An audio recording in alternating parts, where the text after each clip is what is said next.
Hello, dear viewers. Support me by subscribing to my channel and share my video if you like it. And also, make sure you comment your thoughts. Now let's start the video. The Alliance. Up in space, the Cimmerian hammer unleashed 3 more drones onto the planet to search for the Omnitrix. The drones have launched, the Bioid servant reported. Equipped with the improved internal tracking system, they should be able to finally pinpoint the location and retrieve the Omnitrix. They may find it, said a still-healing Vilgax, though this time his body was in a much better condition than it was a few days ago. But retrieving it will not be easy. Whoever possesses the Omnitrix continues to be an opponent of extreme danger and inspiring brilliance. At a gas station somewhere in New Mexico, Kate walked by, clutching her stomach as she groaned in discomfort. "Man, I'm starved." Just then she noticed a stack of boxes of cookies licking her lips. Kate removed a box from the stack, which caused the stack to lose its balance and cave in on itself. Kate would have been buried under the pile of boxes if not for Ben acting quickly and freezing them in place with his green aura. MC's POV. "Smooth move, Levin," I teased as I witnessed the debacle that should have happened to my original counterpart. All the while Kate gave me an awkward smile. "Thanks, Ben." She chuckled. "I shouldn't have skipped breakfast this time. Don't mention it." I nodded and effortlessly rearranged the boxes back in place. "But I did call you before we were about to clean the dishes." We then left the gas station to see Max fixing up the rust bucket. Right then Grandpa wiped off the window, clearing a sign in the dirt on the glass that said, "Wash me," with a frowning face. "Now that's a statement," Kate shouted, not entirely sure if she should be impressed by it. "You know, gotta make a statement," she said, smiling proudly. But it faltered when an energy blast came from out of nowhere and destroyed a nearby truck. "Nice artwork, Lucy," Max said with his usual humorous tone. The 4 of us looked to see 3 biker thugs wielding laser cannons. They wore helmets that looked like they were decorated with graffiti. Their leader just sent lackeys out to rob the gas station before looking at us. "What are you all looking at?" the leader asked threateningly before aiming a cannon at our direction and charged it up, prompting Grandpa Max to gasp. "Kids, get down!" he shouted before pulling the girls away from the blast as he ducked with them. The laser missed and struck a support pillar, separating me from the others. Just then I heard Max groaning, barely avoiding it as the girls gasped. "I'm going to take them down," I pointed out the obvious with my gruff voice. "What are you doing?" Kate asked, as Lucy and Gwen went to help Max get up. "Get Grandpa out of here," I ordered, before dashing towards the criminals and transformed into an alien. The leader's lackeys returned with bags full of money before they heard a whistle and spotted me in my Tetramand. 4 arms formed, slamming all 4 of my massive arms down and causing a minor earthquake in the ground, and air pressure erupted from the ground with enough force that sent them all flying. Instead of an unfocused ripple attack, my mana manipulation allowed me to make it into a devastating trail that wouldn't miss my targets. "Go," I shouted to my family as they ran for cover behind the rust bucket. "You too, Kate. There might be more of them, so I need to help while I'm busy with these 3. Finding reason in my argument, she finally nodded and went after the others. Looking to see the security guard stumble out of the recently damaged truck dazed, he eventually noticed the image of a gigantic red alien in front of him. The guard just nodded and rushed away, not saying a word about it. "Run to somewhere safe," I commanded him as my 2 sets of golden eyes flashed green for a moment. I couldn't help but sigh in disappointment, completely unharmed due to my alien impervious skin and magical aura shielding me completely. Then I suppose it's my turn. Suddenly, I was struck by the leader's cannon beam, however. Instead of being sent flying, I managed to stand my ground unfazed by the scorching heat. "Is that the best you've got?" The leader fired her cannon again, but the results weren't different from the first time. Jumping several meters above the ground, I eventually landed while slamming the ground between where the thugs were standing, sending them all flying back again. 2 of them landed in a heap by the truck as I walked over to them and lifted them with my lower set of arms while using my upper 2 arms to remove their helmets, revealing that they were actually women. "Girl power, hell," I mocked their effort. "Not impressed." "Well, isn't that sweet?" I said before slamming the thugs I had in my grasp together, easily knocking them unconscious. Glaring back at Roko, changing back to my human form. I will give you a chance to surrender. So this one is the infamous biker robber, Rosho. As if still confused by being thrown a couple of meters in the air, their leader shot me again in the back, though as it was already clear that did little to harm me. Roko was shocked after seeing that the red hulking monster was actually just a kid, but after she steeled herself, the woman foolish prepared to shoot me in what she imaged to be my most vulnerable form. Despite the risk I unnecessarily put myself in, I just sighed in displeasure before immediately turning into my Kineseleran XRL-8 form. Disappointing, but not expected. In a flash, I sucker punched her with sufficient force to easily knock her out before taking all the criminals I had defeated to somewhere safe in hyperspeed. The projectiles by themselves wouldn't have been enough to severely damage, even less to incapacitate both droids, but the catch with my attack was that they weren't regular shards of diamond that served mainly as projectiles. As each special shard embedded themselves into the alien technology circuitry, both droids started to be enveloped by similar minerals from inside out, shutting them off while not completely destroying their technology. Pathetic. I looked at the Vilgax's latest attempt at recovering his prize in boredom as I finally came back and shifted into my Petrosapian diamond head form and shot small projectiles at their weakest points. Far away from the place I had fought the gang, drones similar to the ones I had faced when I first got the Omnitrix appeared and started firing lasers indiscriminately. But knowing that with his physical recovery advancing accordingly, the infamous Overlord mustn't be that much concerned with this lost being, instead much more focused in keeping track over me and collecting more data on my fighting pattern. Morphing into my Galvan form, I quickly proceeded to properly dismantle the droids, while also disconnecting them from Vilgax's control, immediately coming up with ideas of how to put its improved tracking system and biological fusion to good use. I then looked up to the sky with a glare, knowing that just outside of the planet's orbit and inside the Chimerian hammer, Vilgax must have been just informed that the droids he had sent had failed again. We both knew that our clashing was inevitable. That's why Mr. Squidface there wasn't the only one preparing for it. After returning to check on both Max and the girls, I bought myself some time by insisting that Grandpa rested a little after the commotion of today. The hardest part was making a credible excuse to absent myself for a while without making them all suspicious about it. However, since I'm nothing if not resourceful, I eventually got the window I need to put my latest plans to motion. Took me just a while to get at one of the many safe houses I had established ever since I got my hands on the Omnitrix and managed to unlock the master control feature, all of them being well hidden from any unwanted attention, precisely because it was here where I've been hiding my real exploits from each encounter I've had up until now. Things were running even more smoothly now that I had access to both my Nosedini and Buzzshock form and the original species itself in order to afford the immense electric bill necessary for everything to work accordingly. In any case, I was finally able to devote my attention towards the 3 criminals I've captured earlier this day, as the trio was completely powerless to offer any resistance. I almost felt bad about it. Almost. Rojo was your stereotypical tough gangster girl with maroon hair, pale skin, and brown eyes. Besides her gothic makeup and ear piercing, she wore the basic set of brown jeans as well as a gothic black jacket, belt and choker necklace, along with a grey shirt and gloves. Had I not brought them with me, these bikers' utility to me would have certainly been wasted in jail, especially after being denied the first contact with superior alien technology.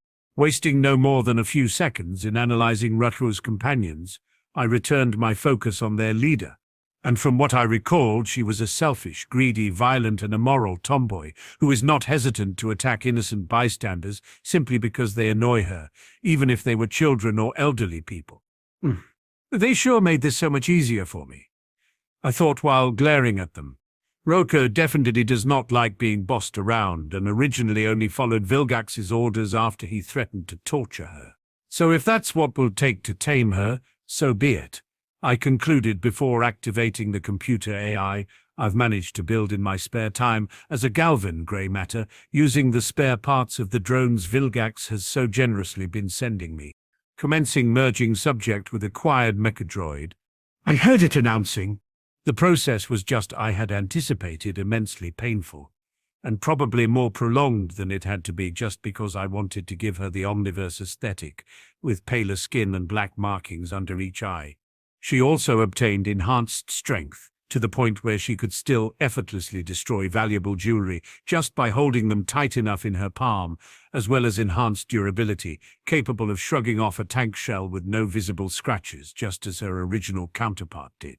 The upgrade would still grant her the abilities of flight and move at superhuman speed, alongside sharp metallic claws and robotic eyes on her head, both being capable of zooming in and identifying objects from a great distance away while also perceiving a larger spectrum of light, and capable of firing laser blasts much stronger than the ones she had been working with as a criminal. Best of all was that, while in this form, not only I was able to psychically communicate with her and show her visions, just like Vilgax did, which would cause her immense mental pain if I so desired, but I could also make her switch back and forth between her human and alien cybernetic form, which reminded me of how Green Goblin influenced Molten Man from Spectacular Spider-Man. Process has been a success, beginning records of Mark I. Granted, this transition wasn't as painful as the initial process had proven to be, but it definitely didn't tickle either. My AI concluded after running several safety checks and in-depth analysis of the many alterations done to Rolio's human physiology. Ugh. Yes.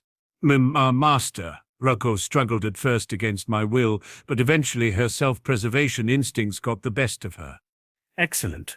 But the first of my -10 has quite the expectations to meet, I announced before turning my gaze towards the spare criminals, ignoring her confused looks of what is happening to her. Roshaw, stay put until you receive your first mission. Probably because it hurt like a bitch to even consider disobeying me. Good. Oh, and Robot, began the process on the other two. I ordered and watched the conflict in Roshaw's face eventually disappear even after her followers began screaming in pain. Run the same procedure and have them help expanding the security of this base. After it's done, sent them to through all my other bases to accomplish the same task. Understood. Leaving my improvised test lab, I immediately turned into my Kineseleran XRL-8 form and zoomed away towards one of my earlier safe houses built, the very same I had stored away the alien ship that belonged to the Limaxes. I mean, I had dismantled and scavenged it to its smallest piece, but I doubt the jellyheads would mind, not that they could do anything even if they minded it. That's what you get from messing with my family. I told myself, not really caring all that much for the reasons I used to do what I was doing. Oh, and also trying to eat defenseless elderly people. Yeah, messed up big time. Welcome back, Master. The same AI from before announced as I was granted access to the underground base.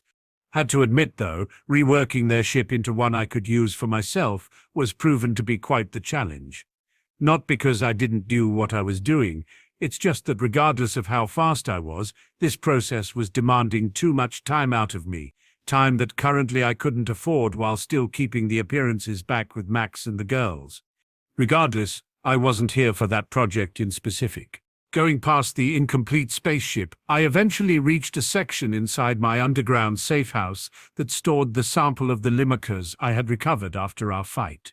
Never really pictured myself so interested in genetics, at least not before being reborn as Ben Tennyson, but after being in touch with Dr. Animo while still hiding my identity, got to say that the knowledge the man had to share certainly opened many doors for me. Prime of which allowed me to isolate singular strands of DNA responsibly for granting a species a particular strength or weakness.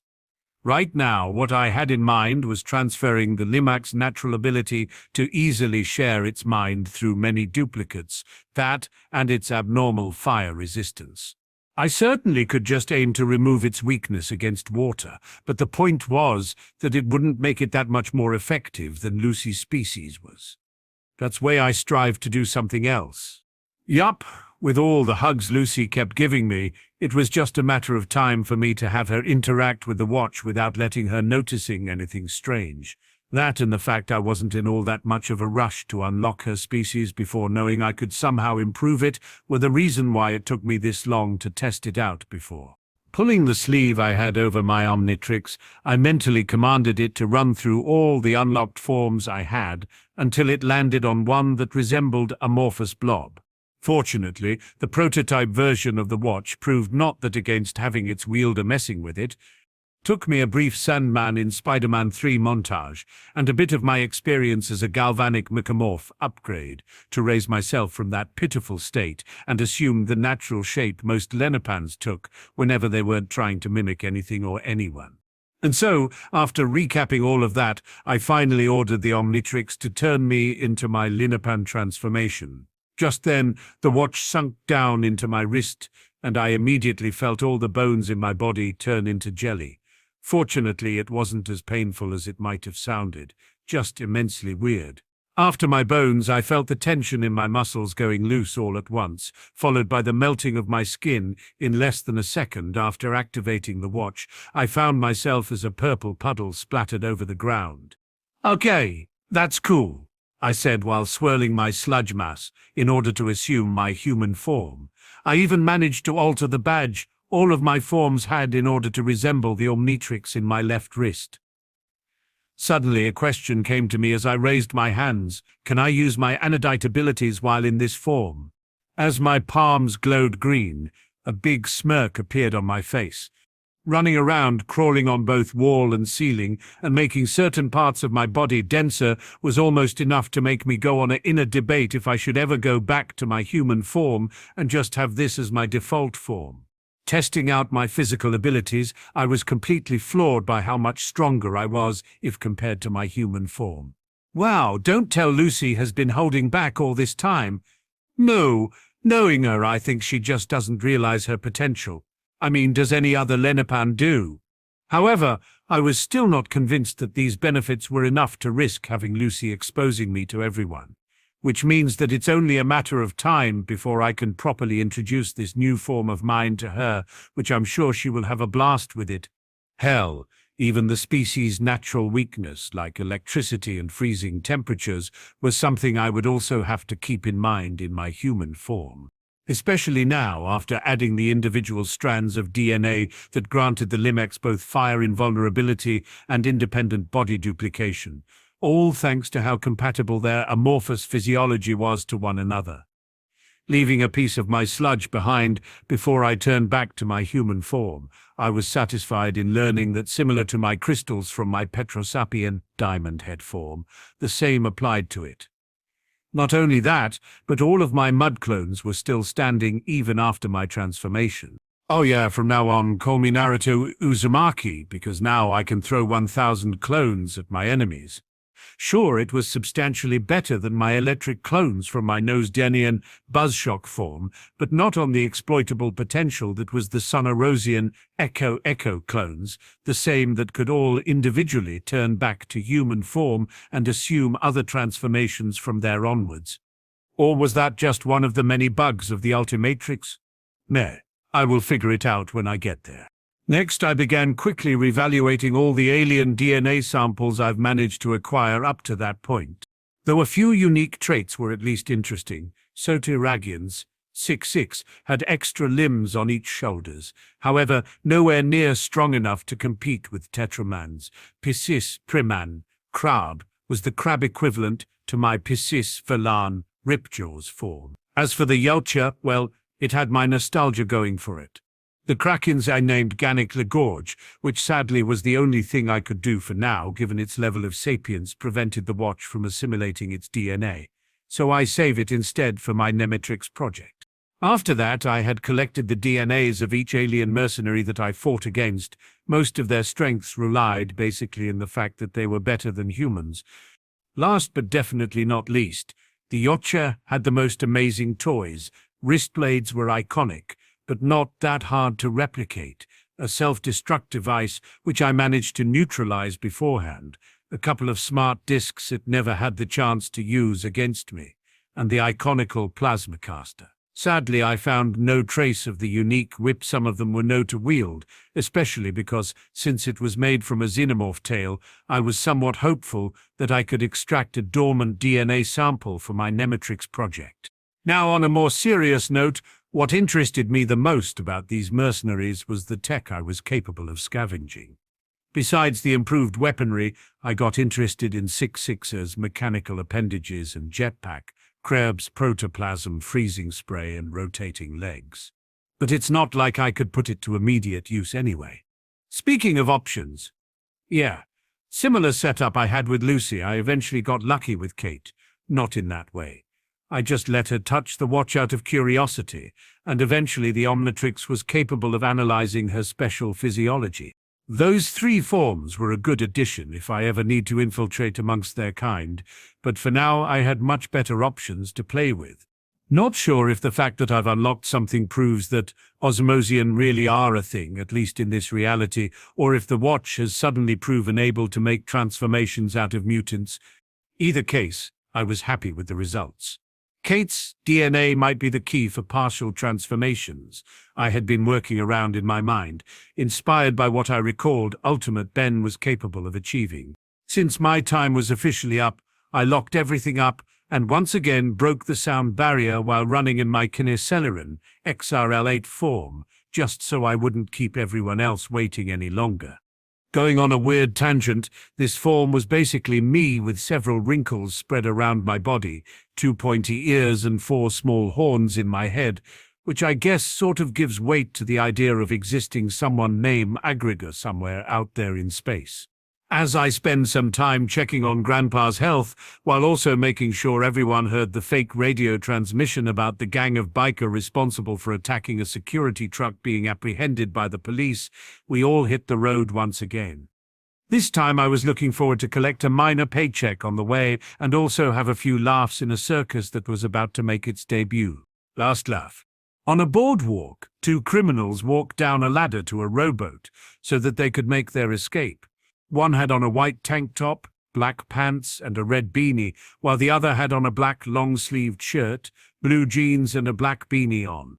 Knocking over that yacht was a piece of cake, the white shirt criminal said as he and his partner laughed hysterically.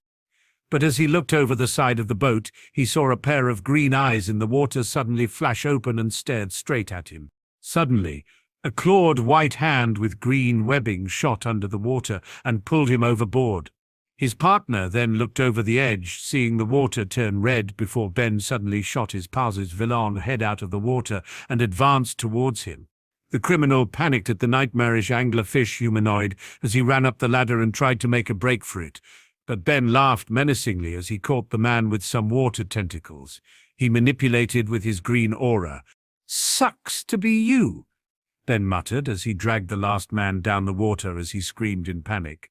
Neither the criminals nor what they stole had been found by the cops. The common sense was that they had somehow escaped.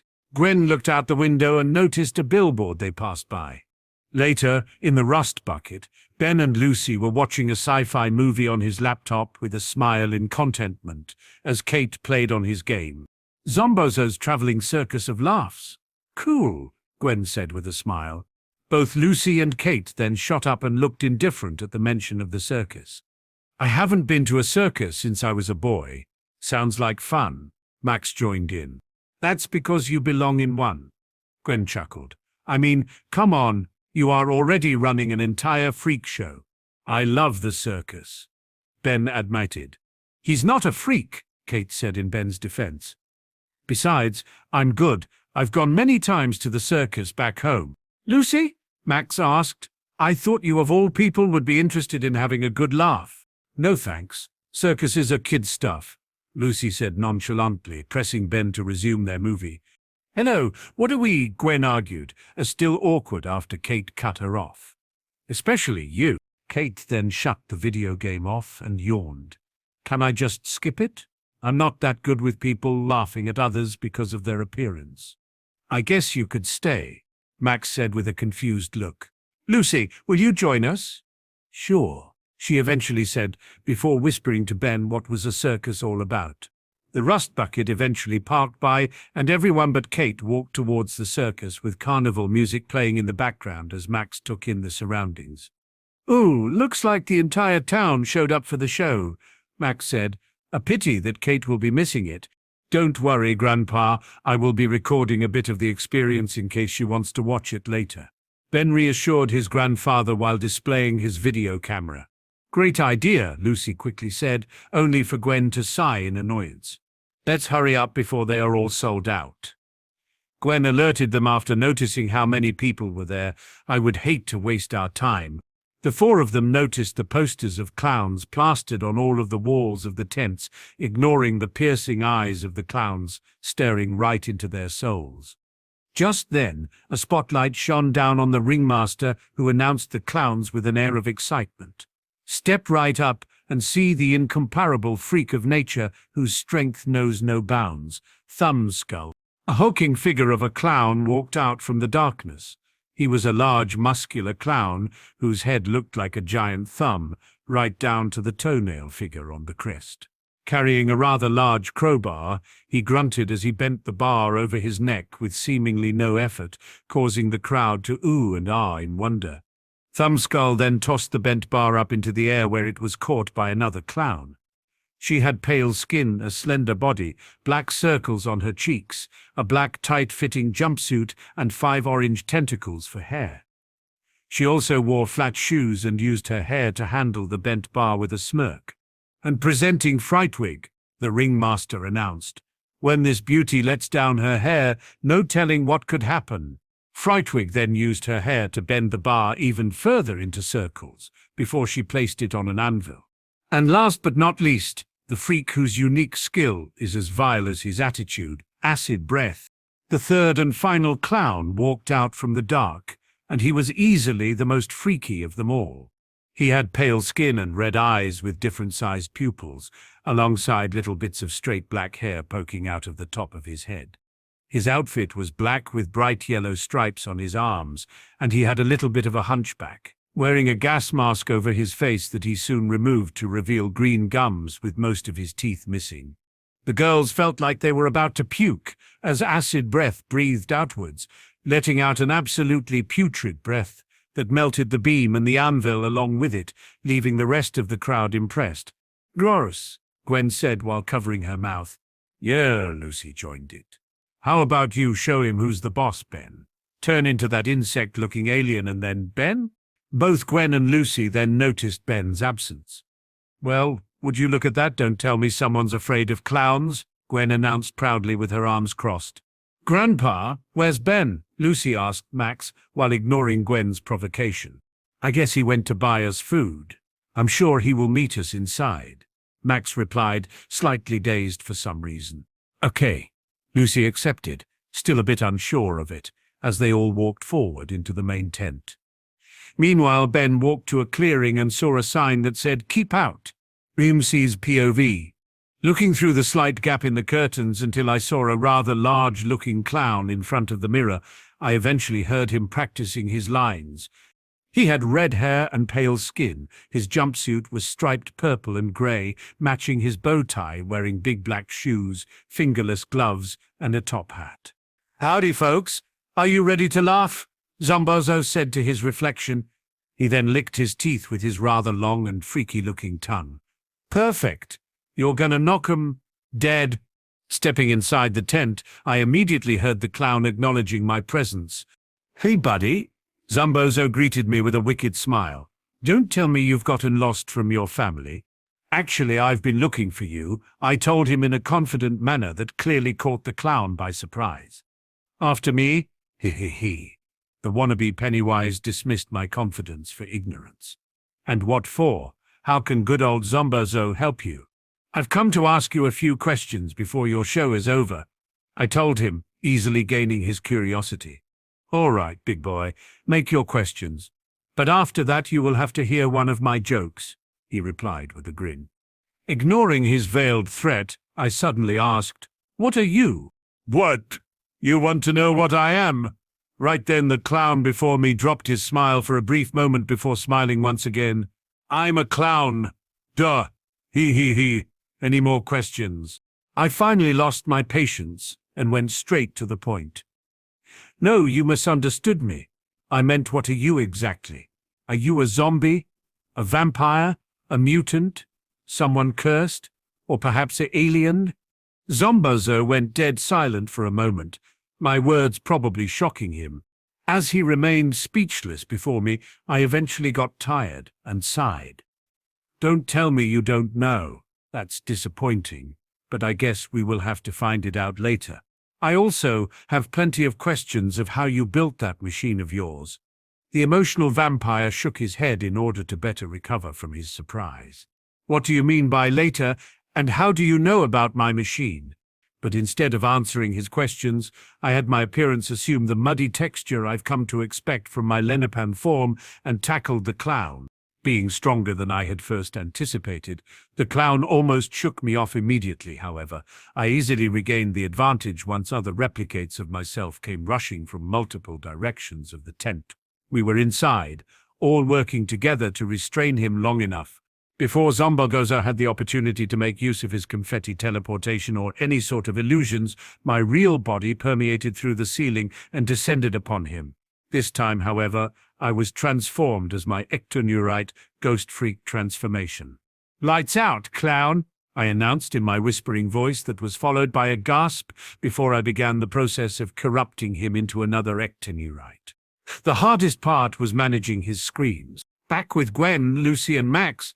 Ladies and gentlemen, children of all ages," the ringmaster announced as the crowd all gathered in the main tent to watch the show. "The Circus of Laughter is proud to present the Sultan of Smiles, the Crown Prince of Chuckles, the Rib Tickler himself, the star of our circus, Zombozo the Clown." A tiny pink clown car drove into the tent's area and screeched to a halt as someone resembling Zombozo stepped out of it and presented itself to the crowd. The crowd in front of him laughed hard. The car drove away on its own, honking its horn before it turned back towards Zombozo, who smirked at it before giving it a bring-it-on gesture with his hand. The clown then reached into his sleeve and pulled out a red bullfighter's cape before the car zoomed in and hit the car before it burst into confetti, with a poof, causing the crowd to laugh at the trick. If you love clowns, then this is the place to be. If you are not careful, you're gonna die laughing. That's a Zombozo guarantee, Zombozo announced as the crowd laughed. I was never very good at math, but I believe I have your undivided attention. Now how about some volunteers? The crowd continued laughing hard as the show went on, and they kept witnessing memorable stunts that left everyone wondering about how did he manage to pull it off. Meh, this clown isn't all that funny, but the effects are decent. Someone resembling Ben said as he sat next to Gwen, sharing some food with her and the others. "Where's my cotton candy?" Gwen suddenly asked. "Well, excuse me. I just have 2 hands to carry everything." Ben chuckled at her raised eyebrow. "You understood me. We will go get some candy later. First, I will be checking on Kate if everything is okay." Back with Kate at the rust bucket. "So you decided to stay here because you are afraid of clowns?" A clone Lucy left behind finally asked Kate, who, though she had left the others to make sure she was okay. "I'm not scared of anything. It's like I've said before, I just don't dig the whole freak show," Kate explained. "People laughing at others because they are different pisses me off." Lucy was about to say something when they both heard a crashing sound, like glass shattering. They then immediately looked at each other and exited the RV to investigate. Much to Lucy's surprise, they saw Thumbskull, Frightwig, and Acid Breath looking at each other in front of a jewelry store window, which they obviously shattered. "Whoa, the freaks are felons," Lucy said in a whisper. "Don't use that word," Kate stated.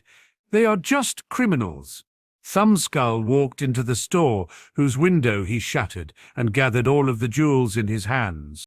Acid Breath walked to a car and used his breath to melt the roof off the top, and then he pulled the radio out of its socket.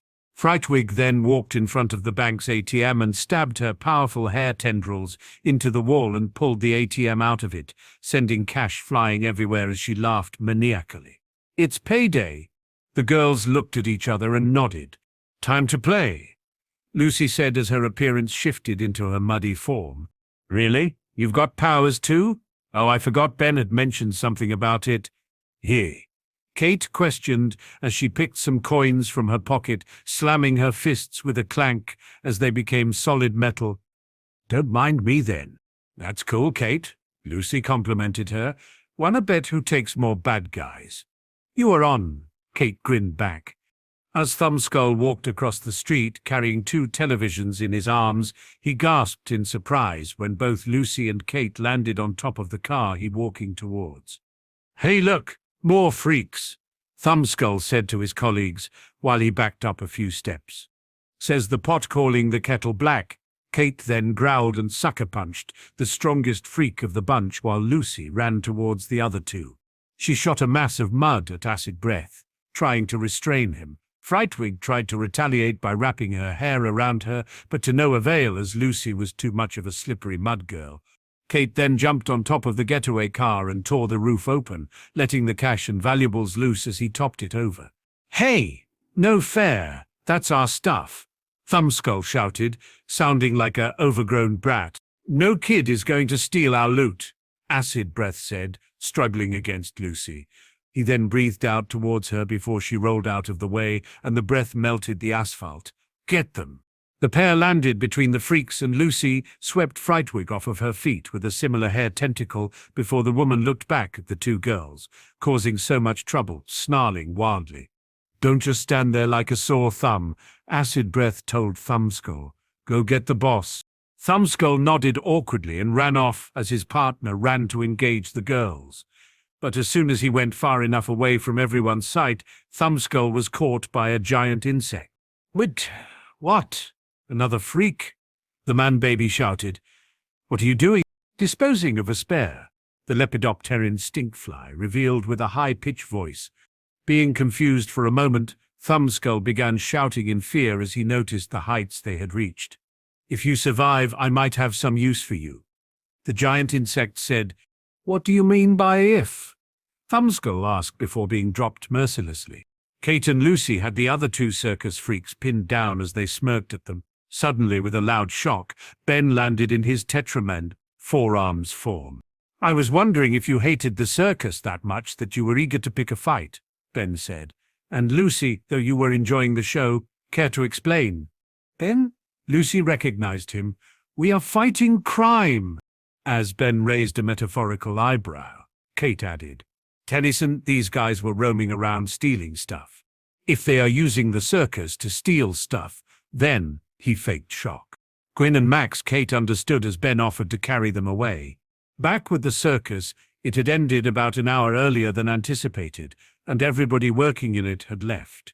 Strangely enough, the circus and all of its stands had suddenly vanished. There were discarded popcorn boxes, soda cups and cotton candy sticks all over the floor. Candy wrappers flew through the breeze. Everyone was walking slowly and laughing weakly, including Max, who was sitting on one of the bleachers. Ben and the girls ran over to the seemingly oblivious Max. Grandpa, Ben said as he shook him as he continued to chuckle. Grandpa, are you in there? He asked, as Max looked at them with a faint green glow in his eyes. Oh, Ben, Lucy, Devon, Kate, Max said, stopping his laugh. Where'd you 2 go? Where'd we go? Where'd the circus go? Lucy asked as Kate widened her eyes in shock. Oh, I'm not so sure, Max said as he looked to his side. I remember Gwen and I were laughing with you at the show after Ben went to check on Dev.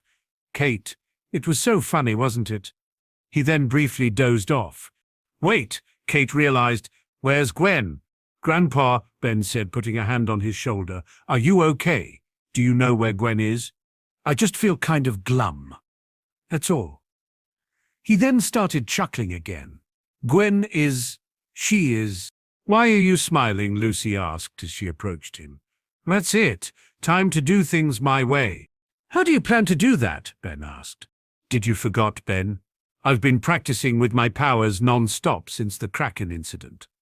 One of them is multiplying myself, Lucy said as she closed her eyes and tried to communicate with her clone that had been taken alongside Gwen. All I'm getting is a dark place filled with people laughing. She then broke the connection and looked back as he put a hand to her head.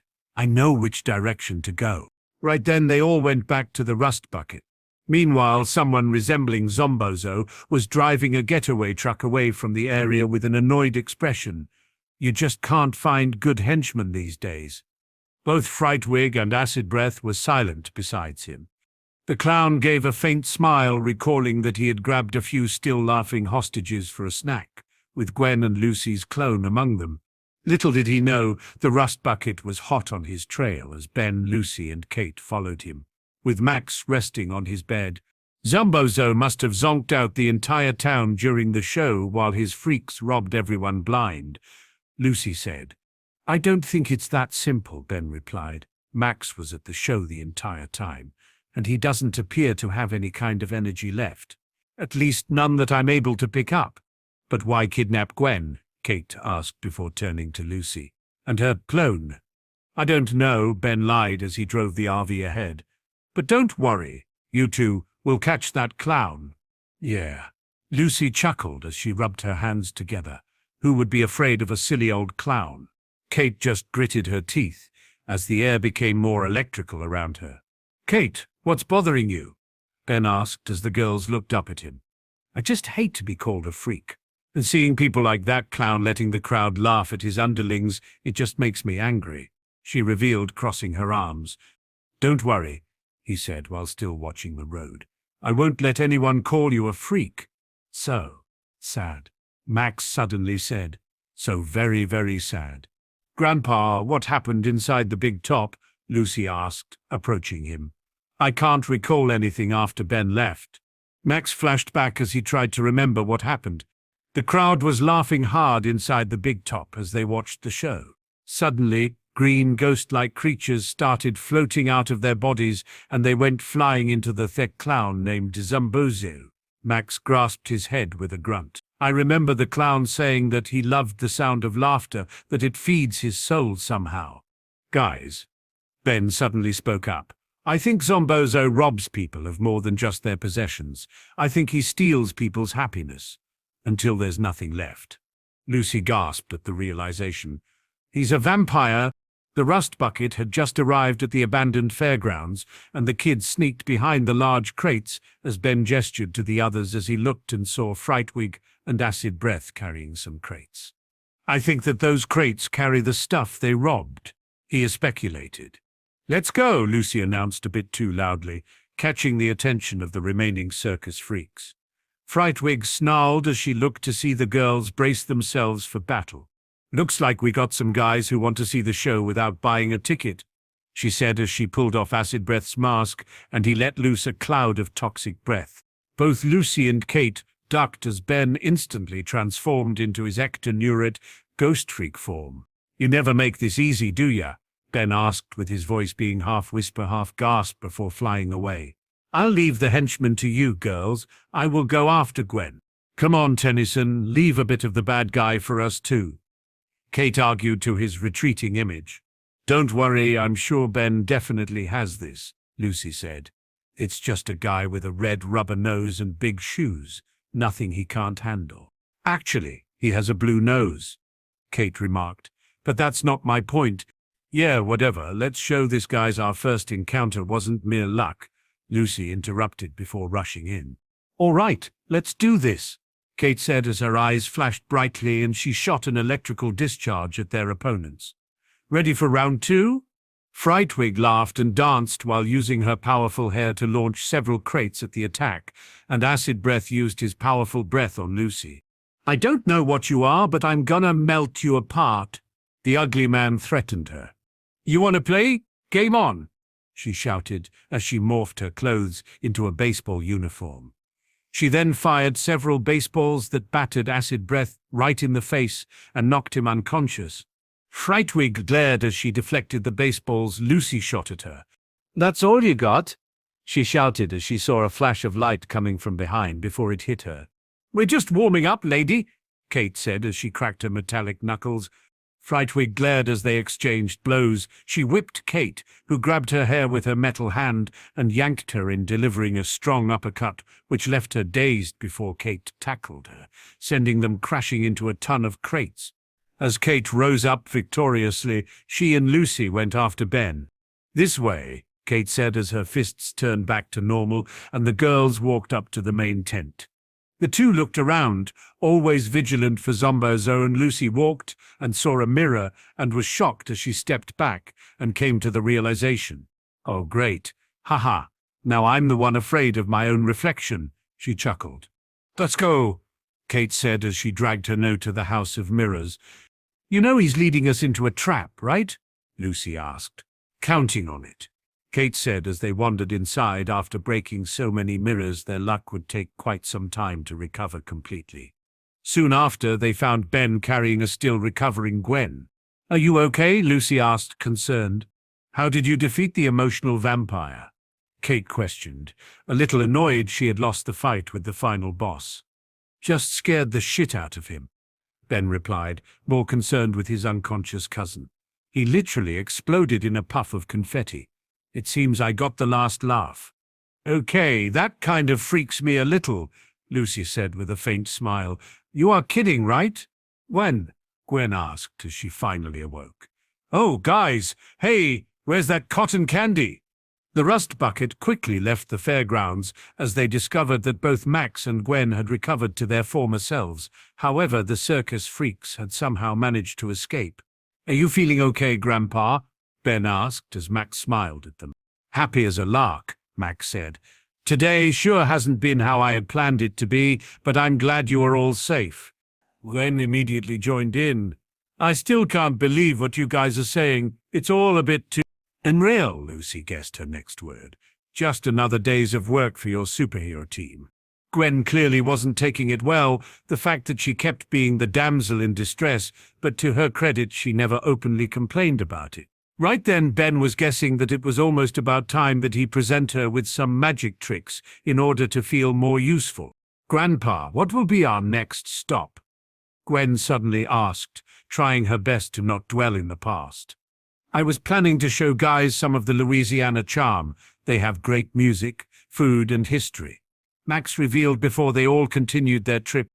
During one of the many stops the crew made before reaching their next destination, in a castle of some kind, a man dressed up as a crowned knight with a cowl, armor, and an elaborate golden mask was sitting at his laptop talking to a mysterious figure over a video chat.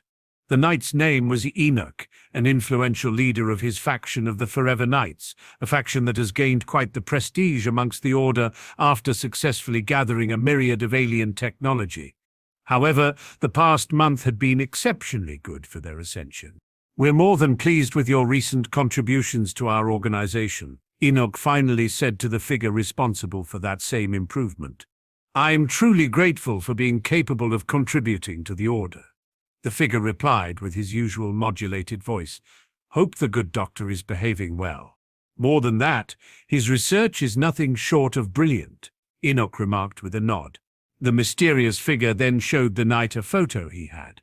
You see, I've got these two mutated beings that I'm sure Dr. Animo would be interested to work with. One seems to have some sort of natural physical enhancement, while the other is capable of producing highly toxic and corrosive breath from his mouth. Remarkable species indeed, Enoch observed. Where should I send my men to retrieve these mutants? I will be sending you the coordinates. The mysterious figure replied.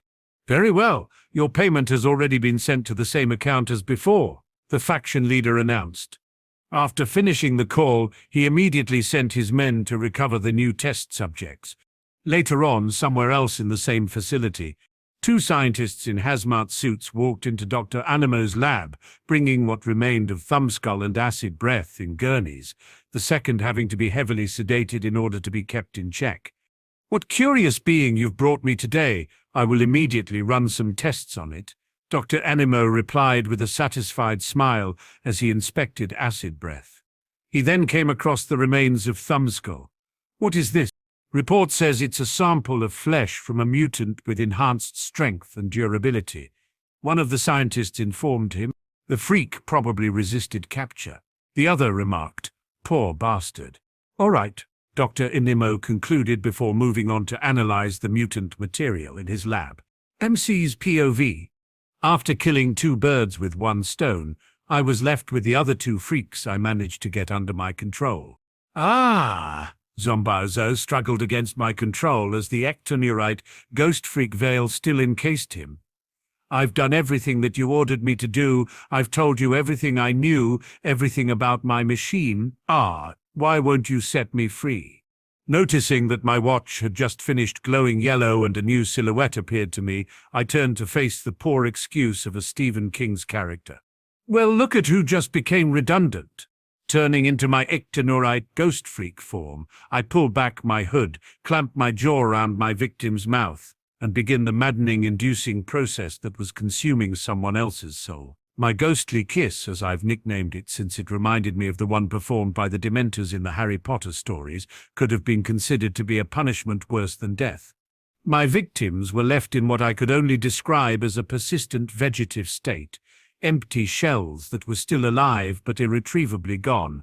As far as I was able to test it, it was impossible to return from it, even as a ghost, for the kiss consumed a being's very soul. Sure, one could still exist without their soul, as long as their brain and heart were still working. Even then they would require constant care, and you'll have no sense of self anymore, no memory, no anything. Releasing the lifeless body of the clown that had just recently planned to go on a spree around major cities to accomplish basically what I've just done to him, noticing how Frightwig squirmed in absolute terror as I reached to touch her. Now you might still have some utility for me, I said with my whispering and gasping creepy voice as I raised her head to look me straight in the eye. I now give you a choice. Refuse me right now and I will give you a clean death, or swear to me your undying loyalty and I will let you live. But I grasped her face with my sharp claws, easily drawing a bit of blood from her beautiful cheeks. If you choose treachery, if you swear fealty now only to later betray me, know that you will die, screaming and wishing that I had granted you the same death that I had granted your previous master. I let my threat linger for a while longer before finally asking her, "So, what's your answer?" I swear. My unending devotion to you, master, the woman told me in a pitiful state as her tears began ruining her distinctive makeup. Good enough, I said while giving her an eye smile, before suddenly dragging her through the ground floor while making her intangible. What a haunting experience it must have been for my newest recruit. Lucky girl. After a couple of days on the road, the group finally reached Louisiana, New Orleans, enjoying their first day there by going on one of the famous swamp boat rides and touristing around the French Quarter district.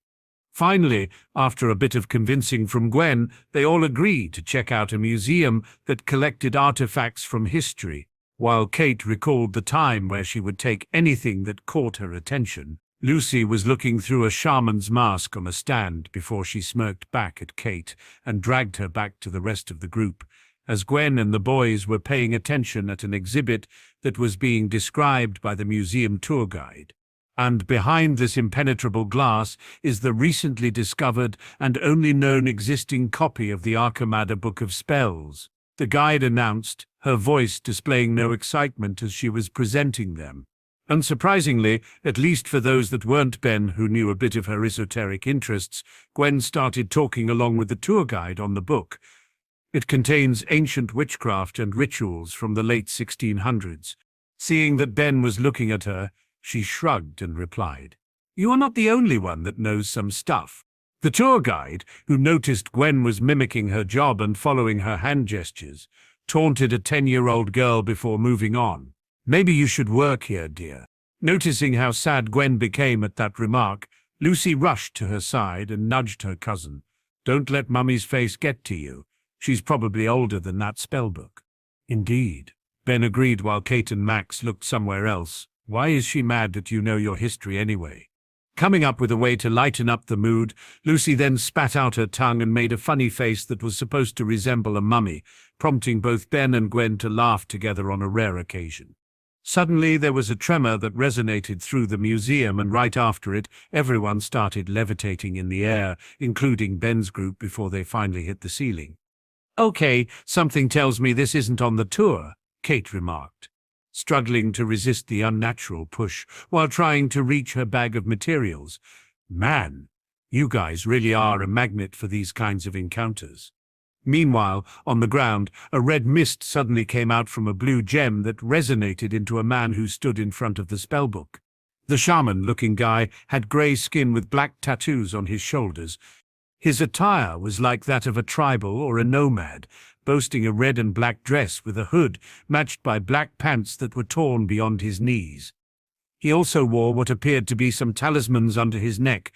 His long black socks didn't cover his heels or toes, and his face was painted white and black to resemble a skull. With black fingernails and toenails, the man wielded a strange staff. The Arcamada Book of Spells. The master magician, known as Hex, announced to himself, seemingly dismissive of the people still stuck on the ceiling. All of its power will soon be mine.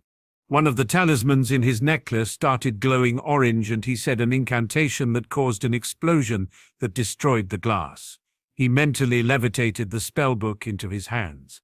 "Impenetrable glass, Kate said as she kept shaking her head as Ben transformed into his Knesseliran XLR8 form without having to move a muscle. "I got this," Ben announced before flipping over where he stood and zoomed out from there. "Hey, let me try that move," Kate began before Hex noticed them and used his staff to dispel his levitation enchantment, sending them all to the ground. Again! Suddenly a gust of wind came from seemingly nowhere and blew the ancient shaman from under them as Lucy quickly tied the two end ropes to two stands with her elongated arms, catching all of the patrons safely as Kate used her metal-coated arms on the walls to catch herself before meeting the ground. "Where did that wind come from?" Max asked after he and Gwen had safely reached the ground. But he got his answer after noticing Ben had immediately taken action against the sudden threat, just like he had taught his grandson. "You know, the last time I met someone in pursuit of something I wanted, we ended up disagreeing," Ben remarked threateningly while Hex was the only one near enough to hear before raising his arm to prevent Kate from attacking him. "Don't worry, I got him for now. In case he might have something else in his sleeve, help everyone leave the building." "Ugh, all right, but this the second time you owe me a fight. Everybody out," Kate shouted as the patrons all left the building with the exceptions of her group. Noticing how Ben kept his reptilian blue arm raised, she understood this as her opportunity to test her powers. After touching him, her body soon became slimmer and more athletic than usual, allowing her to move much quicker than her regular speed, although not on Ben's current level. "Ben, be careful. We don't know what we're dealing with here." "It seems that this man is after that book," Lucy pointed out as she morphed into a female version of Ben's tetramand, four-arms form. Though differently from Kate, she merely had the familiar appearance, not the actual powers.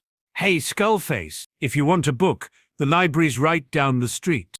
Hex glared as another one of the talismans on his necklace lit up and he chanted another spell. "Birdi Moro Nata." A blast of fire escaped from his staff and struck the banner above, instantly igniting it and sending a wave of flame straight for the three of them.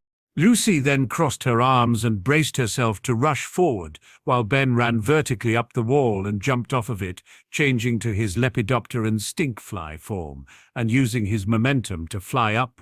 Hex thrusted his staff again, sending out a flurry of red crystals at Ben as he flew around to avoid them, and the crystals exploded once they hit the wall. Meanwhile, Lucy and Kate rushed towards the master magician with the intent to attack him. They shouted out a battle cry. Unfortunately, aware of their battle plan, Hex sent out a flash of light from his staff that managed to temporarily blind them both and cause them to lose their footing, crashing into some artifacts as Ben flew towards them and lessened their crash. "Thanks," Lucy said as she smiled at him. "I'm still not that great of a fighter." "Yeah, our bad," Kate sighed. "Still not used to the increased speed and reflex." "Don't mention it," he said as he pushed them away right after shifting back to his Knesseliran XRL8 form, making Hex's attacks miss them. "This guy's tough. Be careful." He sped off, seemingly vanishing from there, before Hex was once again hit by a blue wind as a loud blast was heard. Unfortunately, his magical barriers were strong enough to prevent him from being blasted off towards a wall. "How are you doing that?" Kate asked, trying her best to keep up with Ben. "My vision gets too blurry while sprinting." "Experience." Ben pointed out simply before opening his visor and smiling, and I also have a specific visor for that. Lucky guy, Kate said with a pout.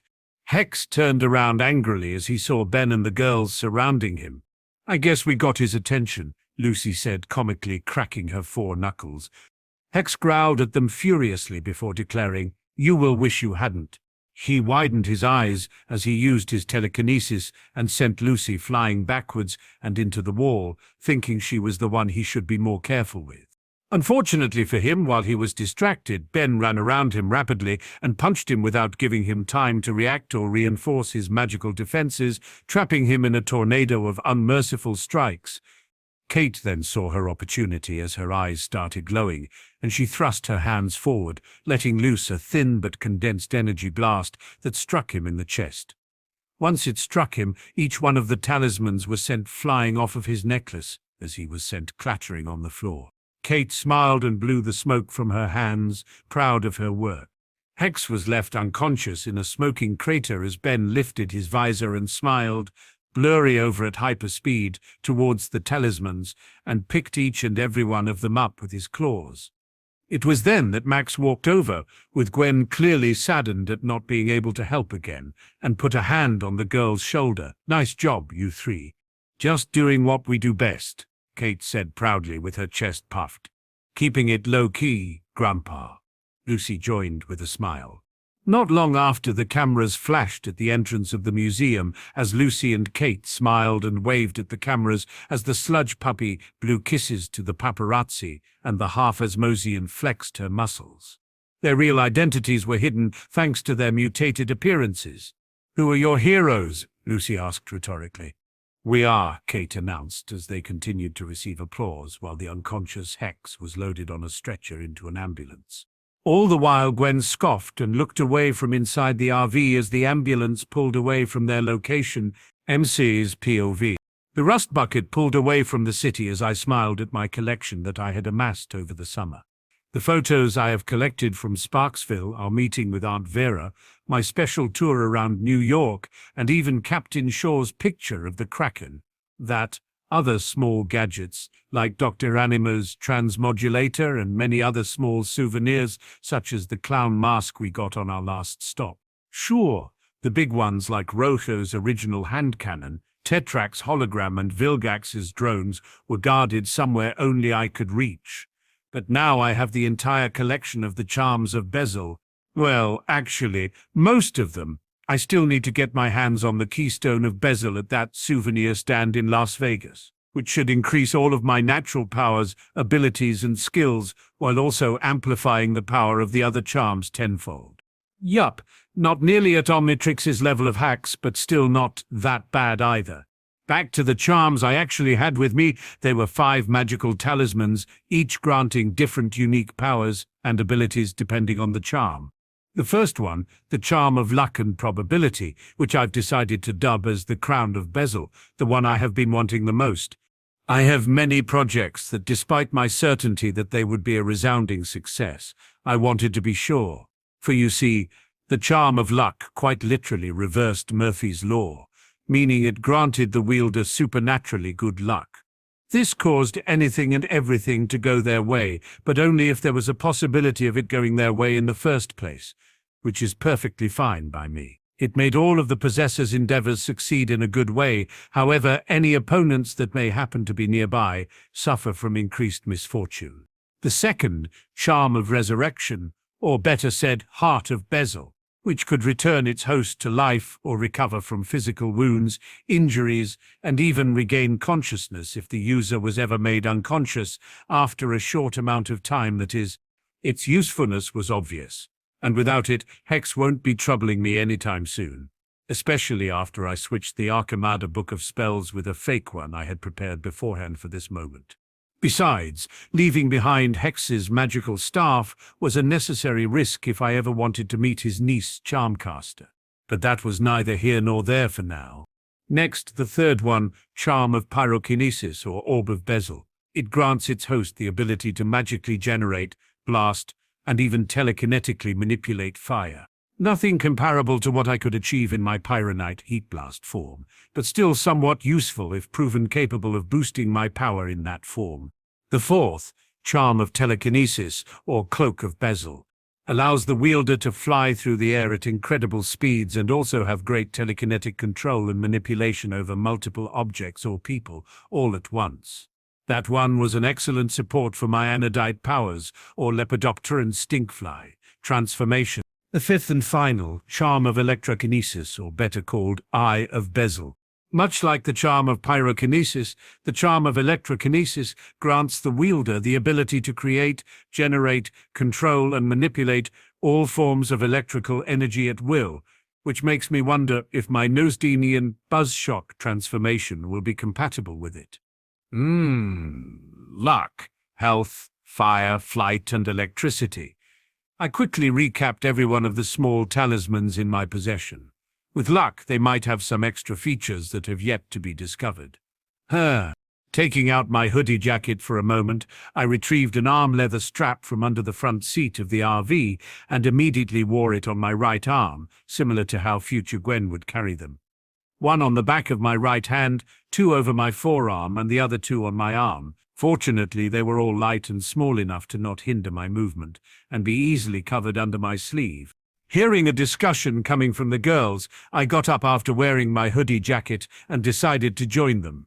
All I'm saying is that you two didn't take down that weirdo sorcerer all by yourselves today, Gwen said, arguing with Lucy and Kate. Ben saved you two, and he didn't brag to a crowd of paparazzis.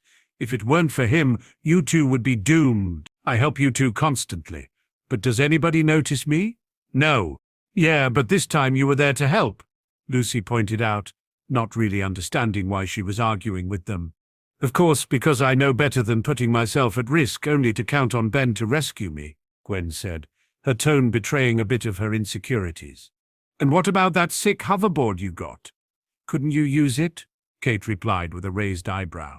Hey, I understand where you are coming from, Gwen, I told her as I gently placed my hand over her shoulder. But being a hero isn't all about getting attention, you know. True, Kate agreed, crossing her arms behind her head while Lucy nodded. What happened to you two being all who are your heroes?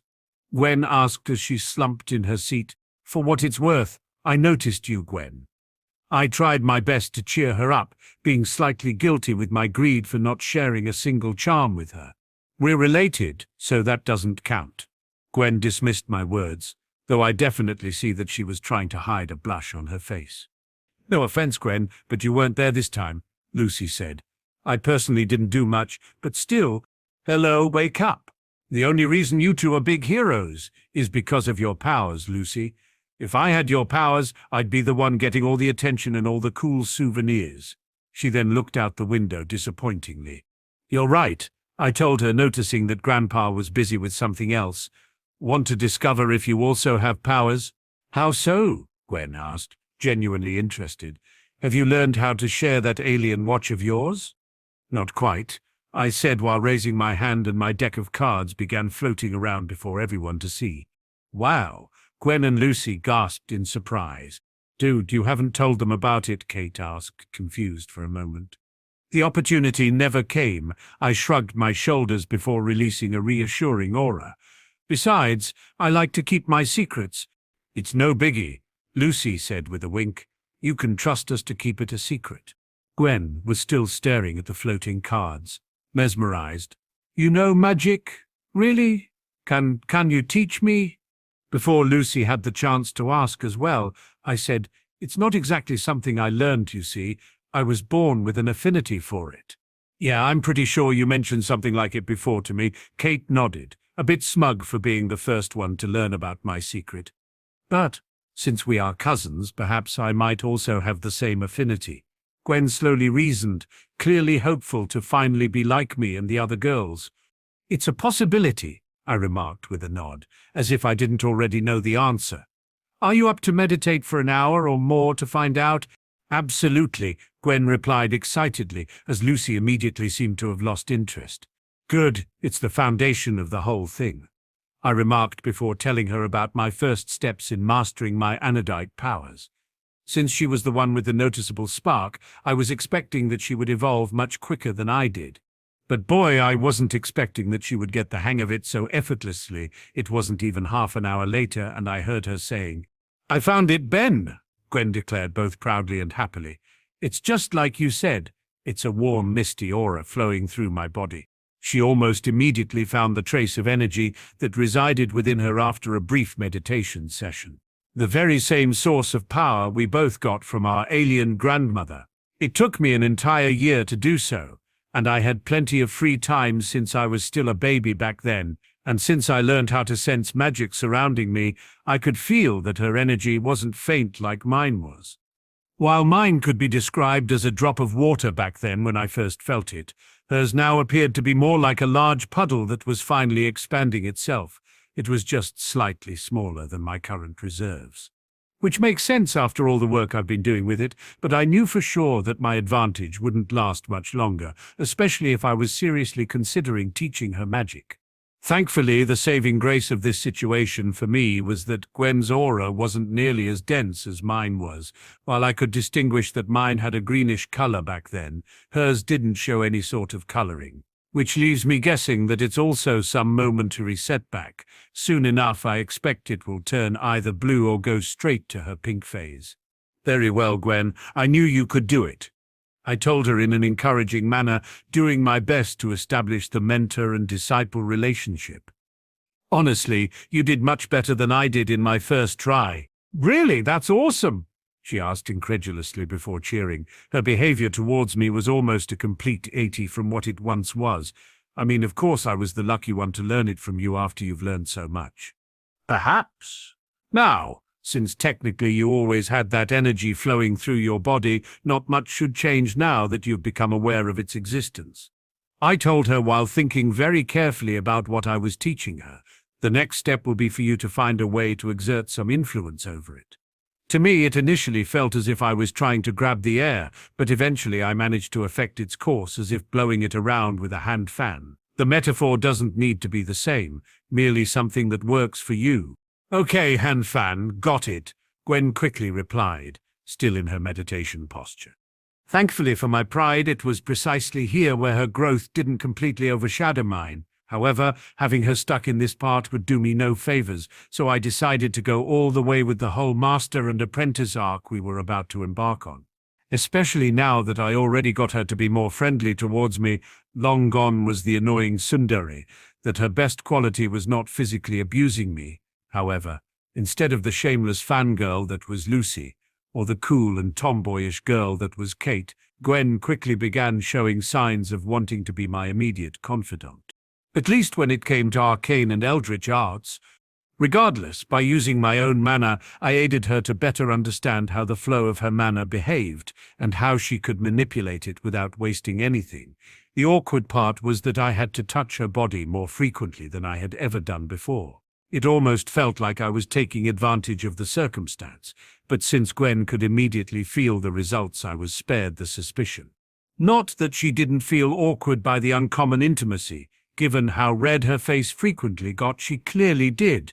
But by reading her superficial thoughts, I could see that she was the one feeling guilty for taking advantage of the moment. Kind like her previous tsundere behavior, though this time she was soft on the outside and even softer on the inside. Yeah, that sounded really weird, didn't it? Whatever, I'm rolling with that comparison. "Is everything okay, Gwen?" I asked, faking concern at her blushing face. "If you are not feeling well, we can take a break and continue tomorrow." "No, it's so good," she replied without thinking, before blushing even more. "I mean, I'm fine. It's just that I can feel it's working, and that makes me so excited." "If you say so," I said, trying my best to not simply laugh out loud at her new behavior. "But please, don't push yourself.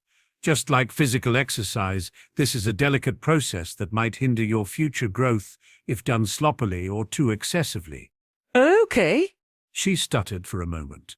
"You know, this reminds me that Lucy won't be tricking me again by turning into you. I can now feel your aura." "That's a good thing," I chuckled before asking, "Does she still prank you all the time?" "You have no idea, especially after I've learnt of her muddy secret," Gwen told me, frustration clear in her tone. She keeps turning into you just to annoy me. Oh, then I'm glad she never tricked you into believing I did something bad to you, I said, more concerned with a sudden fluctuation of her aura. Sabeshu. Well, she did some annoying things, but always admitted to being just messing with me, Gwen recalled, the blush still on her face. Like what? I asked, not sure at first what she was talking about. Nothing important, she quickly replied, but I could sense it was something really embarrassing for her. Just then I was presented with the priceless mental image of Gwen kissing someone resembling me that floated around her mind. I have to admit I was taken by surprise, to the point I just couldn't think of anything else to say, so instead I just switched subjects and pretended I didn't know anything. Hey, sure, I won't press you about it. All right. And what's your opinion about Kate? I asked, genuinely curious about how the half-Osmosian's presence was affecting Gwen and the others. She's nice. A little too tomboyish at times, but still nice, Gwen remarked, reminiscent of our punkish friend. At first I didn't know why Grandpa let her join us, nor why did you spend so much time with her. But after talking a little with her and learning a little more about her life in the streets, I'm glad she joined us. She and Lucy sometimes act like best friends, only to argue and compete for who is more cool, and Grandpa already treats her like family anyways. I see. Glad that you guys got used to her. I've been doing my best to make her feel at home, but I'm also glad she hasn't been that hard to live with. Now, how are your hoverboard skills still practicing with it? I questioned, remembering not having paid that much attention to Gwen's development with it. Of course, it was one of the coolest gifts I got. Thanks, Ben, she replied with a thankful expression. You know, there's barely anything that can compare to the feeling of flying. Yeah, I get mesmerized by it every time I turn into my insect transformation. I admitted, relaxing more since we were on a break from training. Yeah, the stinky mosquito. You know, you should start naming your transformations. Gwen told me it gets a bit hard to keep track of all of them. If you want, I've got a couple of ideas. Nah, they aren't pets for me to name. Thanks for the offer, by the way, I replied before noticing Gwen was picking up a small drawing book she had brought with her. Look, those are some drawings I managed to make from each one of them. Gwen handed it to me and I noticed she had quite the talent for art. Wow, they are really neat. I complimented her as I flipped through the pages. You've really captured the awesomeness of each one of them. How about we have a little paint-off before going back to our meditation section? After that, I want to show you how some of my forms benefit from this magic energy of mine. Gwen looked at me for a moment before giving me a genuine hug. Her perfume immediately flooded my nose. I would love that. After that unusual show of affection, we grabbed whatever art supplies we had on hand, markers, crayons, watercolors, or even the random pens from Gwen's junk drawer, and challenged each other to draw the same still life scene. As an added challenge, we even tried to draw each other's portraits next. All in all, I was glad to finally get closer to her. I still got to show how my Petrosapian Demonthead form appeared to amplify my mana, while my Ecteneurite Ghost Freak form completely hid it.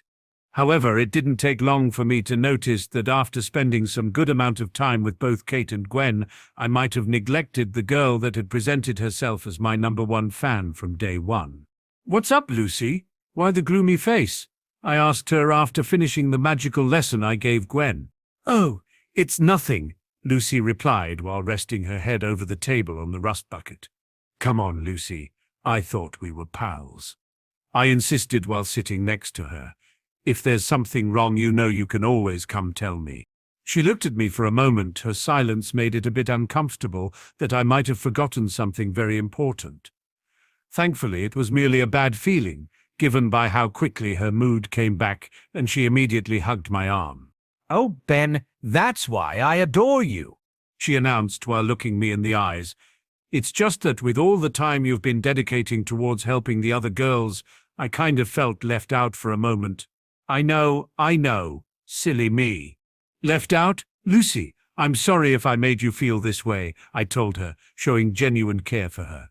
It's just that both Kate and Gwen had been feeling a bit down for a couple of reasons, and I thought I could help alleviate their stress. I know you are kind like that, Lucy said while hinting some level of embarrassment in her expression. But I don't know a better way to say this. Please spend more time with me as well. She became a bit too clingy, ignoring all sense of personal space. I'm not capable of doing the things that you can do, but despite that, I want to support you. I don't want to keep dragging you down. Wait, where did all of this come from? I told myself, unsure of what was really going on with Lucy. Right then, the image I had of her as the airheaded girl vanished. Instead, I saw someone that was genuinely interested in me. For what it's worth, that definitely made me feel weird. I mean, sure, despite how young she looked right now, Lucy would definitely grow up into one of the hottest babes of all of the Ben 10 series. But strange as it might sound coming from me, her appearance wasn't the main thing I liked about her. It was her personality. From the start of our vacation, she had been the one I was most close with. Despite how childish she could act sometimes, there was never a dull moment with her. Aye, sorry, you don't have to. I was just kidding. Lucy noticed the brief pause in my response, so she probably decided to dismiss it as just another one of her pranks. Hey, let me speak first before you change your mind about it. Hey. I stopped her, unwilling to let this opportunity go to waste, as I placed my finger over her mouth and told her I definitely enjoy having you around. And I would be more than happy to help you grow stronger, but please don't make it seem that you need to be the most badass alien chick to ever exist for me to continue spending time with you. Regardless if you already are the most badass alien chick that I've ever known. Really, I am? Lucy asked with her rare but nonetheless powerful puppy eyes. Absolutely, I gave her a thumbs up, to which she immediately responded with a hug, a flash of a memory showing me and Gwen hugging from someone else's POV. Oh, I guess that explains quite a bit, I thought, finally understanding that she must have been spying on me during my time with Gwen. Hugging her back, I told her something else.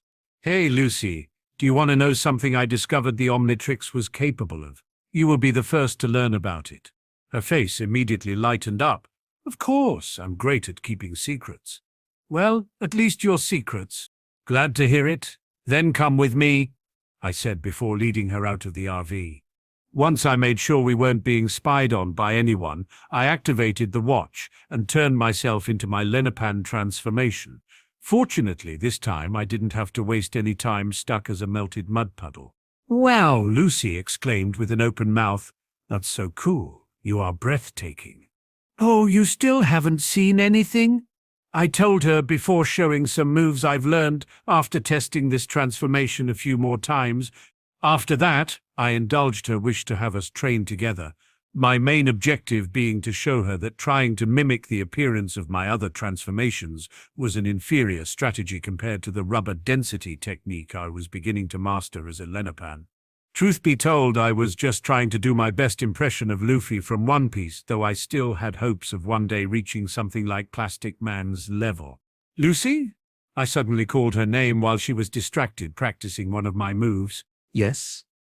She didn't halt her movements, confident she could speak and train at the same time. Did you kiss Gwen while looking like me? I finally asked, and immediately witnessed how comically distracted Lucy was that she tripped to the ground. She told you about that. From her expression, I could see she was really surprised about me knowing of her worst prank on Gwen. I swear I can explain it. I'm all ears, I said in a serious tone. Come to think of it, a shape-shifting girl with a mud theme, and that occasionally crosses the line in regards to others' personal space. I just realized Lucy had quite a bit in common with Himiko Toga from MHA. I mean, if you ignore all the blood, murdering, and psychotic stuff. A small problem. The next stop of the Tennyson summer vacation, Ben, Max, and the girls decided to go visit a water park.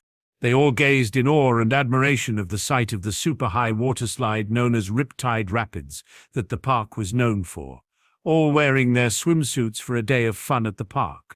Ben wore a dark blue swimming trunks, while Gwen was wearing a purple and blue one-piece swimsuit. Lucy wore a pink and red one-piece swimsuit, while Kate had her black one-piece swimsuit she bought recently. 6 stories of twists and turns. Ben began describing what they were about to experience. Hurtling down a 100-foot plunge, Gwen continued, unusually happy to enjoy the day. At speeds of over 25 miles per hour, Lucy managed to recall a piece of the park's announcement on the radio, then splashed down into a churning 300,000-gallon wave pool. Kate finished while hyping herself up. "Let's do this. You've entered the Riptide Rapid Zone." They all cheered before high-fiving each other and running in with cheers and chuckles. They then climbed up the slide and passed the zone with high expectations. Nobody was stopped by the lifeguard, whose name tag said his name was Brad, due to height limit. "Lucy, is it just me or you got taller?" Gwen asked with a raised eyebrow. "I planned for everything and left nothing to chance." She giggled, excited about playing with water for the first time. "Are you sure you won't be scared? I heard the baby banana boats are fun for the smaller set." Kate teased as they all walked towards the slide. What came next was a rush of adrenaline that even Ben had to admit it lived up to the hype. Soon after they got to go a couple of more times, Max eventually arrived with some ice cream for them.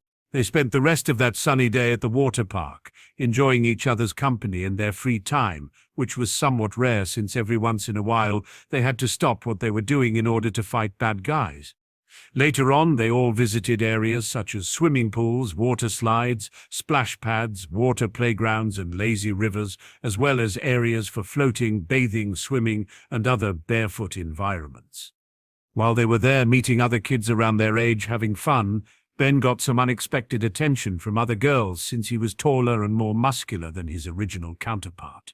Though he soon learned that the bond he worked so hard to develop with each one of the girls he was traveling with made all the more inevitable for them inclined to act a bit jealous. Fortunately, despite the eventful afternoon, no one got hurt. By the time we left the park, it was getting dark. Each one of us took a shower and got into more comfortable clothing. Later, when Grandpa announced our next stop would be Denver, Colorado, we got ourselves comfortable in the RV and began singing a couple of songs until we got tired. Which didn't take that long, given how much fun we had during the day. Everyone was already half exhausted by then. And after the girls went to sleep, I made Grandpa some company as we drove in silence during the night. Atreides Eniot the Reddit and Third, the prison was built on the island that was originally inhabited by the dark wizard, Eris, who used it to lure and torture Muggle sailors. Miss C's POV. Got to say, I was kind of glad to not come across Mr. Wainwright, the annoying collector of alien-related things. Even if he could have anything of worth in his collection for me, I had a better idea on where to devote my time. Or should I say, where to send my mug clones. Obviously, it would do me no benefit from either exploding or stealing everything from the nearest Forever Knight headquarters, but I bet they wouldn't notice if I took some notes from their trophy room. Their level of security might have been something that I should be worried about, but if regular humans were able to infiltrate the castle with barely any prep time, my mud clones were running circles around every soldier and scientist without them suspecting a thing.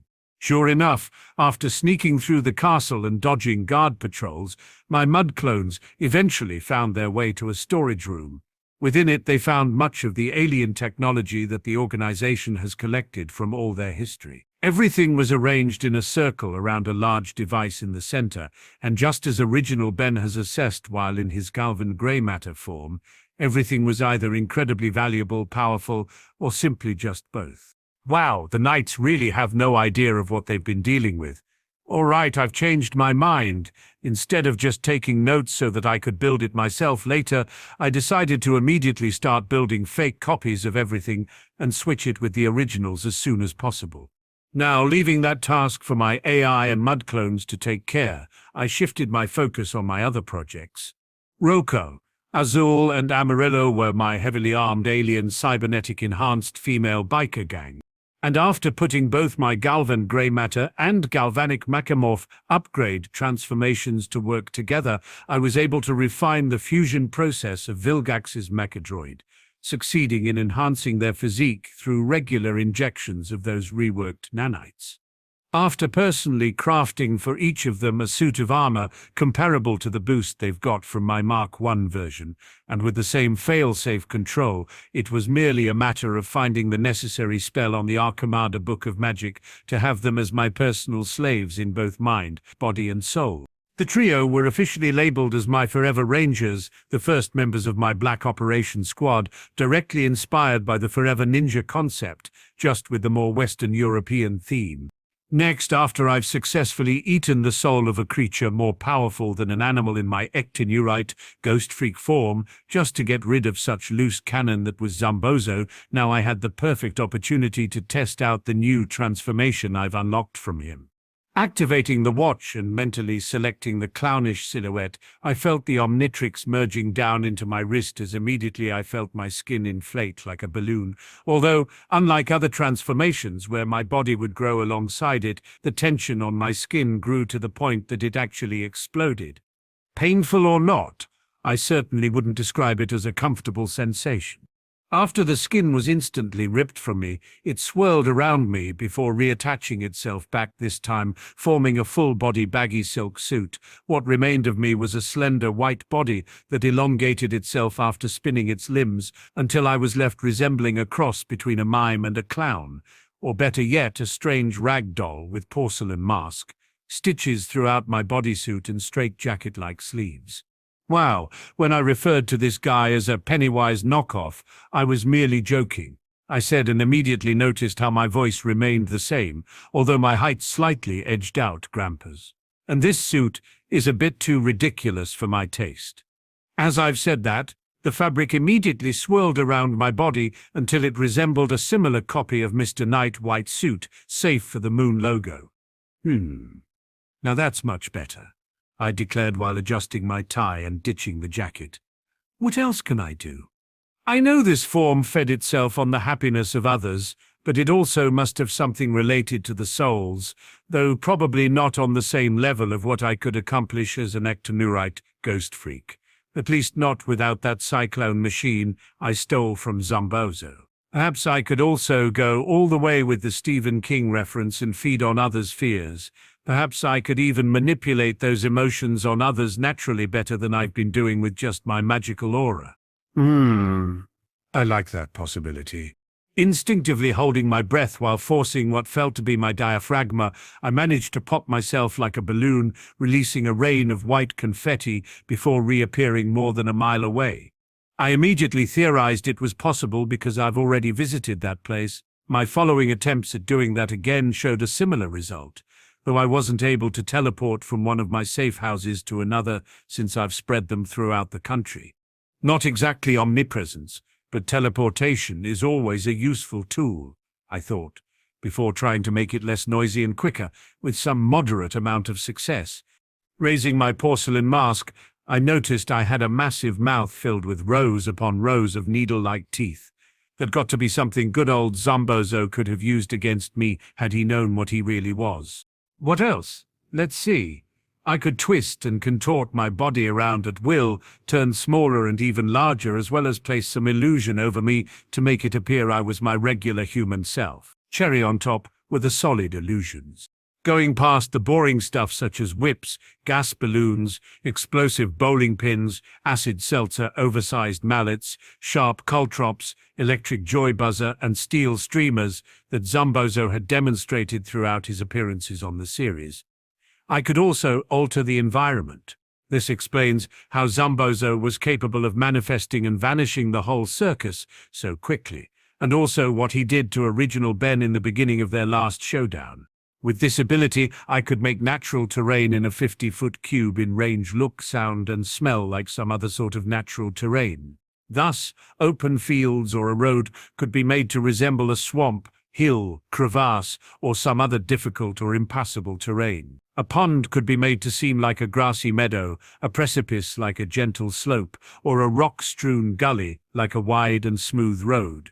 Though outside manufactured structures, equipment and creatures within the area wouldn't be changed in appearance, I think I can eventually find a way to overcome it with a bit of magic.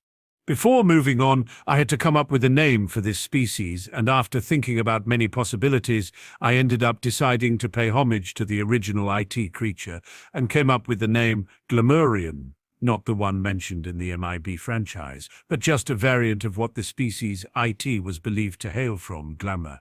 After spending half an hour looking for anything new this form was capable of accomplishing, I only confirmed that this body was physically stronger than that of a human, which honestly at this point was basically nothing compared to my other transformations. Now, with Mr. Goofball Emotional Vampire out of the picture for good, alongside Thumbskull and Acid Breath, who had both been sent to Dr. Animo, the only circus freak remaining was Frightwig, known for her powerful tentacles on her head that could easily be mistaken for actual hair. What I've interrogated out of her was that she had been nothing more than a thief through all her life, motivated solely by money. For her enhancement, instead of using the same nanites I had used on my Forever Rangers, I managed to improve her physique after refining Thumbskull's mutation, with a little bit of help from my good friend Dr. Animo. Though I was glad it didn't ruin her slender yet well-developed womanly anatomy, I wasn't willing to risk Frightwig's exotic beauty by adding Acid Breath's mutation to the mixture. Frightwig frequently used her tentacle-like hair to attack, wrap up, and beat into submission her opponents. Her hair was extremely powerful with black blunt points that I quickly changed after making them resemble sharp knives on each tip for greater piercing and slashing damage.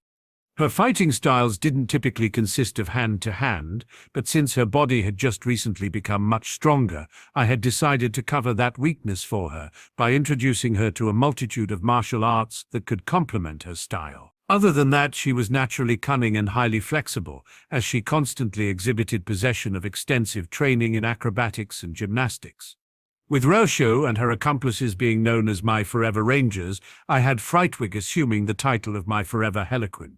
Her attire now consisted of a striped gold and purple jester costume with an ornate golden mask, resembling the character with the same name from the Assassin's Creed franchise. Following her brightly colored costume and somewhat silly headgear, my Forever Heloquin clearly preferred to act in dramas, especially the bloody ones. When using her deadly hair, she was always sure to leave her audience with a grin from ear to ear. The grin also never left her face, as she would always keep her dual hidden blades at the ready, in case any of my enemies were in need of an encore performance. Poor freak, with how submissive she behaved while next to me, I think I might have in a way broken her last resemblance of decency. Side effects. Once again, back to the Forever Knight installation, Ben had been sending his mud clones to slowly exchange and the alien tech they had collected for fake replicas. The two scientists in hazmat suits from before walked once again into Dr. Animo's lab, bringing what appeared to be a homeless guy in a gurney, the man being heavily sedated in order to be kept in check. Clancy was a strange-looking man with bluish skin, a goatee, black hair kept long and messy with purple highlights. Also, he had overgrown, blackened fingernails and fanged teeth, wore a black hooded shirt with a beetle on the front, a pair of blue-grey pants with the knees torn out, and a brown leather coat torn at the shoulders. In the original canon, by the time of the -10, Clancy would become an insect-humanoid hybrid, with a green exoskeleton, yellow eyes on stalks, antennae, a pair of extra arms, and wings on his back, appearing to have mutated into a bug-like monster similar to a praying mantis. And it was heavily implied that Dr. Animo had a hand in this, since he was a master of mutation, especially when it came to animals. Ah, the mighty insect kingdom, what a perfect guinea pig! Dr. Animo almost dropped his professional composure. I'm sorry, it's just that I love my work. Report says this subject seems to have some sort of connection to insect life. One of the scientists informed him the precise word used was entomopathy. Again? So soon? Well, what interesting being you've brought me this time. Oh, I can't wait to run more tests on these mutants Mr. Green keeps finding. Dr. Animo replied with a professional smile as he inspected Clancy. It's no problem at all, Doc, the other scientist remarked. The Order is immensely grateful for your outstanding contributions. All right. Dr. Animo decided to cut their conversation short. Will that be all? Actually, Doc, the first scientist said as he presented Dr. Animo with a noticeably reinforced glass tube. Inside it, one could see a green slime slithering inside it. Mr. Green has sent you your first alien subject. His message says to be careful that it feeds on older people and that he hopes it will prove to be a mind-opening experience for you. This time, Dr. Animo was left speechless. He could only do the bare minimum, that was to retrieve the glass tube and bring it alongside Clancy towards his special lab. Dr. Animo knew he had plenty of work to do. As seen in the episode Side Effects, when under the effects of a cold, Pyronite's heat blast pyrokinesis was unexpectedly replaced with a variant of cryokinesis, MC's POV. Despite the new powers it gave the transformation, it worked completely non-functional to its fiery nature, and the cold still prejudiced its health, meaning that it's still technically a weakness, but not totally, since it never exactly slowed the Pyronite heat blast down, albeit if just demanding a bit of extra effort to master the new power set. What I wanted was to isolate the cryokinesis ability from the unwanted and debilitating symptomatic side effects it originally granted.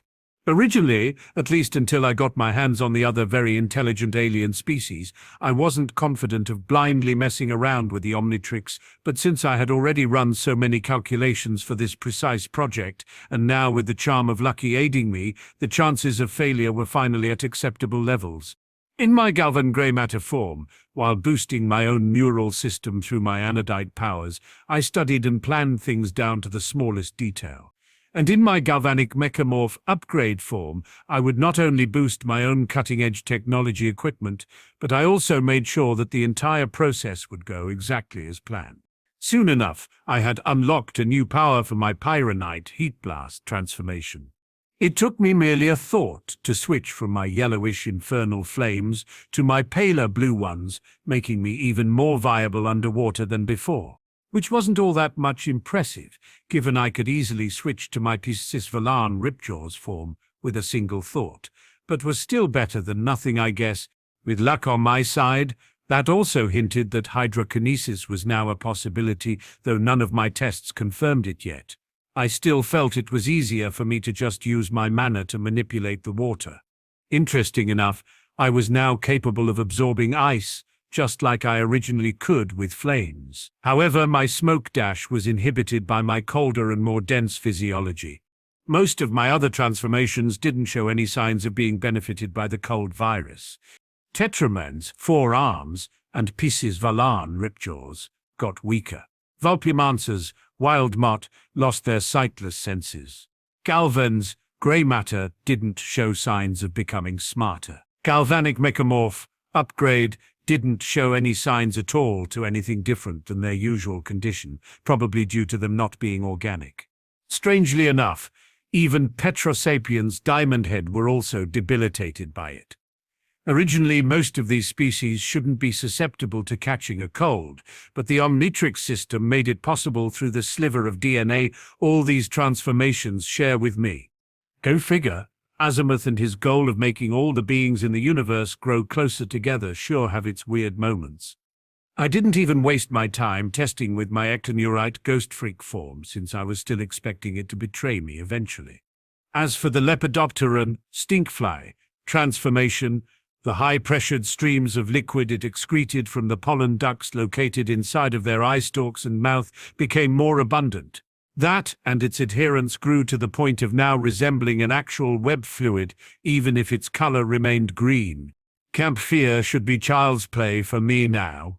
Besides slimy liquids, Lepidopteran's stinkfly were also naturally capable of releasing methane gas, accompanied by a natural odor-like stink that came from the oils they secreted to keep their exoskeleton joints moving. Now, with the cold, my transformation was able to emit a powerful herbicide cloud, which was capable of easily killing plants from a small flower all the way down to an actual tree. In any event, it was another excellent and decent upgrade for my arsenal of transformations, though I'm sure it won't be the last until I finally receive a visit from space pirate Davy Jones himself. IMPC's POV. Before I start explaining my first actual improvement of my Omnitrix, I would like to finally reveal that I found a weird broken key hidden amongst the scraps of the pod that brought the watch to me all the way back to the start of my summer vacation. I would have mentioned it earlier, but since the damage had been too severe, there wasn't much of a reason to waste my time with it. Only after thoroughly inspecting this key did I settle on repairing it, and I've got to admit I was pleasantly surprised that it was one of the few things that I vaguely recalled from the reboot. However, its presence made me unsure of what else might have come with it. This weird key was not supposed to unlock any overpowered transformation like the Celestial Sapient Alien X, but instead it introduced the Omnitrixes and Omninauts feature. The Omnitrix were enhancements that used high-tech armor to amplify the aliens' abilities, a feature that was part of a security protocol that was built in the Omnitrix. After integrating it into the Omnitrix, the Omnitrix forms would be activated by turning the Omnitrix symbol in a 90-degree angle during transformations, leaving it in a sideways position. Think of it as a basic suit of armor, but one that adapted itself to provide the needs for each transformation. And like these Omnitrix armors, the next step of its evolution came the Omninert armors, which used an even higher tech to produce armors that amplified the aliens' abilities even further. Additionally, the Omninert allowed the aliens to survive in the vacuum of space, or at least just added extra protection for those already possessing a natural space survivability. Besides space, Omninert armors could also be used while in aquatic environments and had a jetpack for non-flying species. What else I managed to salvage from the broken key allowed me to create my own added features without messing with the Omnitrix's inbuilt security protocols. This opened many possibilities. Curiously, after investigating my Omnitrix, I found no full mini transformation or omni-enhancement feature available yet. Not sure if I really cared, at least not now that I have my anodite mana slowly oozing out to my other transformations. Don't know what else from the reboot will be added to my dimension. I just hope not much else. In my free time, thanks to all the resources I've managed to collect since now, I've been working on some new features with the help of my Galvan Grey Matter and Galvanic Mechamorph upgrade form. Top of the list for me was finally fixing the incomplete transformation I had with the Galvanic Mechamorph upgrade form, and mixing a couple of my Nosedinian Buzzshock transformation strands of DNA while I was at it. Now, not only could I replicate improved technology without having to be possessing it, but also extricate a pet variant of the species. The former feature didn't exactly put me on the same level as malware, although the Electrikinesis was a match made in heaven. Besides, since I like to believe I'm much more creative than the corrupt being, that gap should be somewhat mitigated. First thing I did with it was getting myself the Predator's cloaking device, Crab's drilling machine, and 6.6's myriad of rockets. As for the second feature, perhaps calling it a pet wasn't the best way to describe it, since the first blob of nanites I blurped out of me didn't behave like a puppy, nor did its speech was limited to a single word. Granted, I wasn't dealing with a being equally sentient like me or my mud clones, mostly because the strand of DNA I got from the Limaxes wasn't fully integrated with Galvanic Mechamorph's upgrade inorganic species. What I got instead was a smart parrot that obeyed my commands and had a couple of my memories regarding technology. Boss, I heard the blob of nanites call me after I had it merged with the AI personally made by me. Does this unit have a name? I raised my eyebrows at that, completely aware that I was not really good at coming up with names, so I tried to think about something else that already existed. How about Alpha? I answered, going completely black with more appropriate names for it. Great, I assessed, relieved to have solved it without much difficulty before disabling the outer shell of my Omnitrix. Now, Alpha, let's proceed with Project Apex. For a moment, my clone just stared at me with his circular green eye, until he finally nodded, apparently incapable of contradicting my will. Alpha it is then, at least until Boss wishes to call me something else. Understood, Boss. The blob of nanites replied before slowly merging with the Omnitrix in my wrist. During our first attempt, we managed to upgrade the Omnitrix and Naught's armors to an even higher quality. I could now integrate any piece of weapon I came across and add it to my arsenal. Not only that, but since it's basically Alpha constructing everything, I kind of have the Galvanic Mechamorph main ability at all times. All in all, I've got to say that Alpha's nanate pattern does make for a nice cool jacket. The process took more than a couple of minutes, not because I wanted to make it dramatic, but because this was a piece of technology from the 20th level we were talking about. As naturally powerful as Alpha was, it was still very inexperienced, if not for the Omni Key I had recovered, which presented a safe way to interact with the Omnitrix main system. I might have postponed this project. In any case, I got some extra features that would also carry on from transformation to transformation. First of these was a fully functional body cam, which would record everything I did while in alien form and could later be studied closer for information missed during my battles. It could also create a map of terrain explored and keep track of any other beings located in the area with the efficiency of a geographic coordinate system.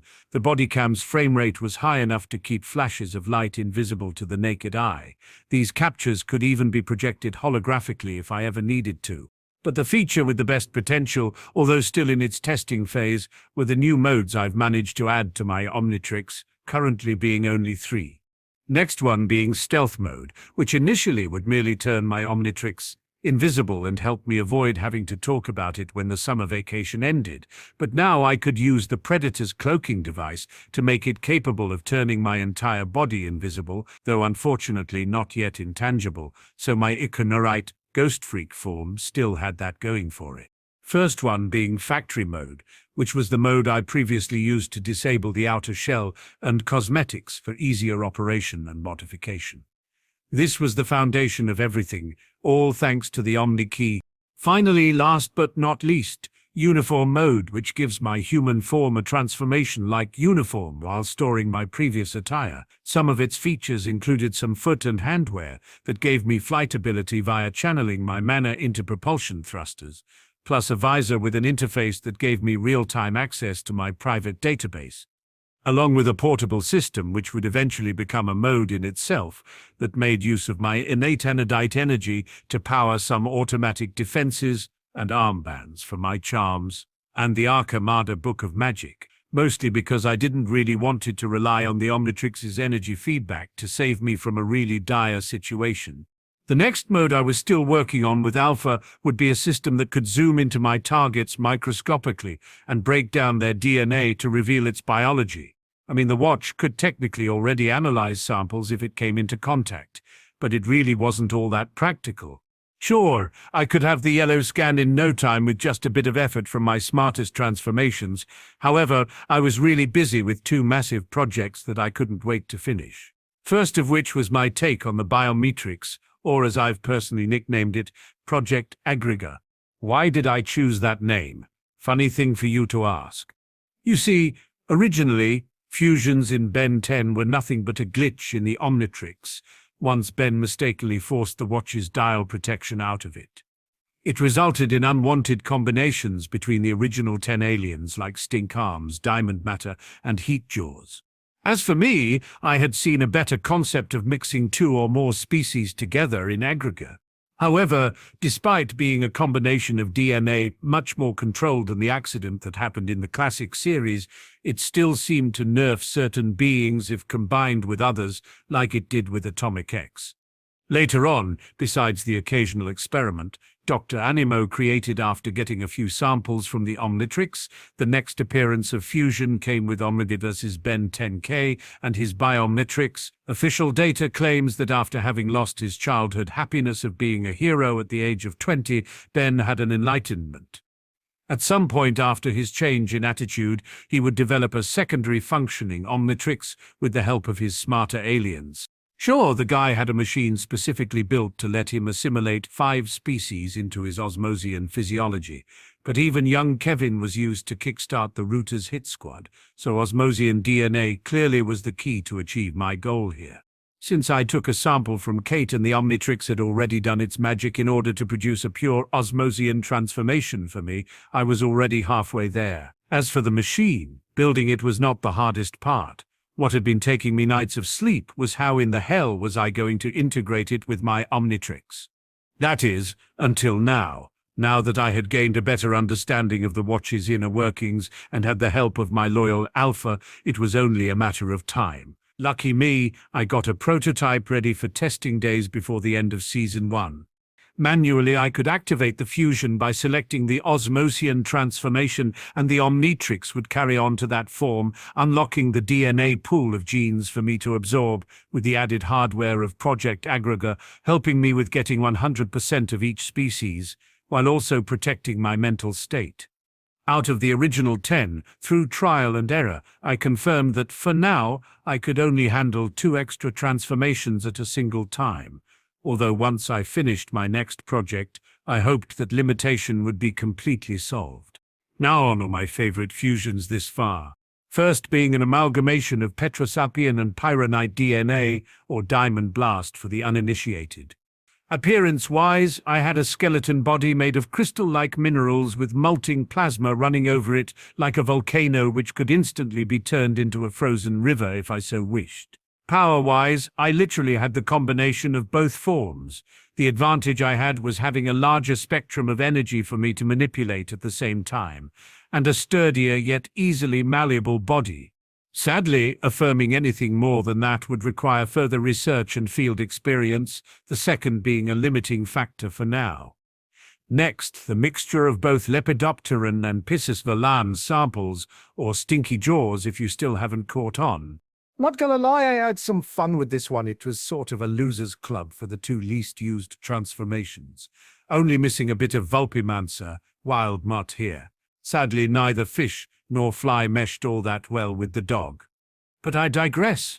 Picture regular Piscis Velan form, with 2 water tanks in its gills, standing with 2 extra arms, 4 tentacle eyes that also served as a fluorescent anglers, a fishtail with a stinger at the tip, and wings that easily adapted to fins while underwater.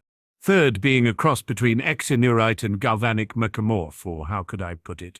Death Machine. Ghost Freak and Upgrade. Pretty neat, isn't it? Well, I think it is. Moving on. But now that I fixed the inorganic problem with half of these transformations, the sum of both tech and protoplasm made this quite the poltergeist powerhouse. Appearance-wise, I resembled a variation of an Ectonurite Ghost Freak ghost with purple holographic lines that also lit up my claw and eye, with symbols spreading all around my body.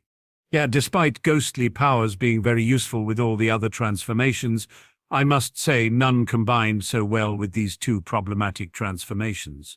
Not that I would have risked giving Zexicare any more power than he already had, only after triple-checking that the fail-safes were well adjusted I proceed with any testing.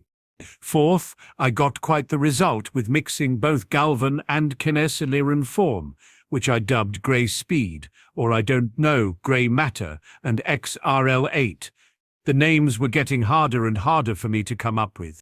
But this was the thing I needed back when I was working with the Limax's ship, which I now had successfully reverse-engineered. Appearance-wise, I looked like a kid with an athletic build.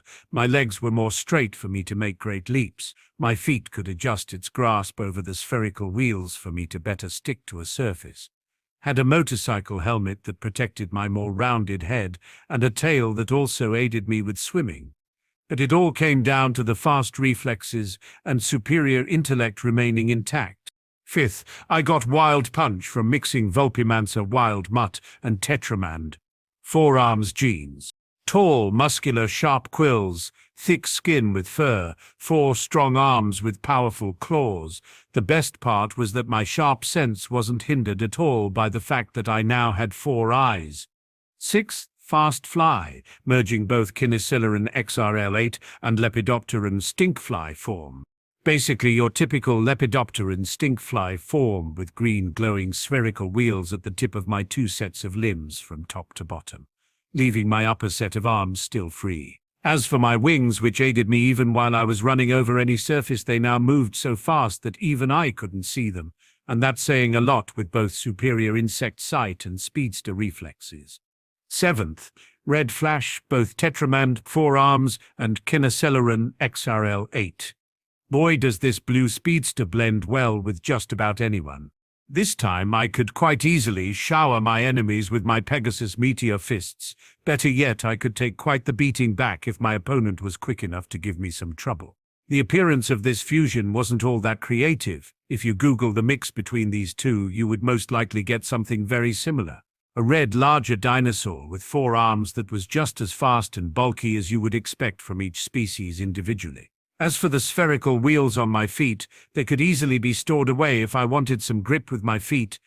8th, Smart Tech, both Galvan Grey Matter and Galvanic Mechamorph upgrade. Surprised how this combination was never really a thing in the original series. I mean, the Galvan themselves were already getting to speak with machines they themselves created, which must be weird, given, if I'm not mistaken, their species was said to believe that they had been made by robot gods or something like it, so why not also integrate with them? Kinda like the green synthesis ending of the third Mass Effect game. I digress.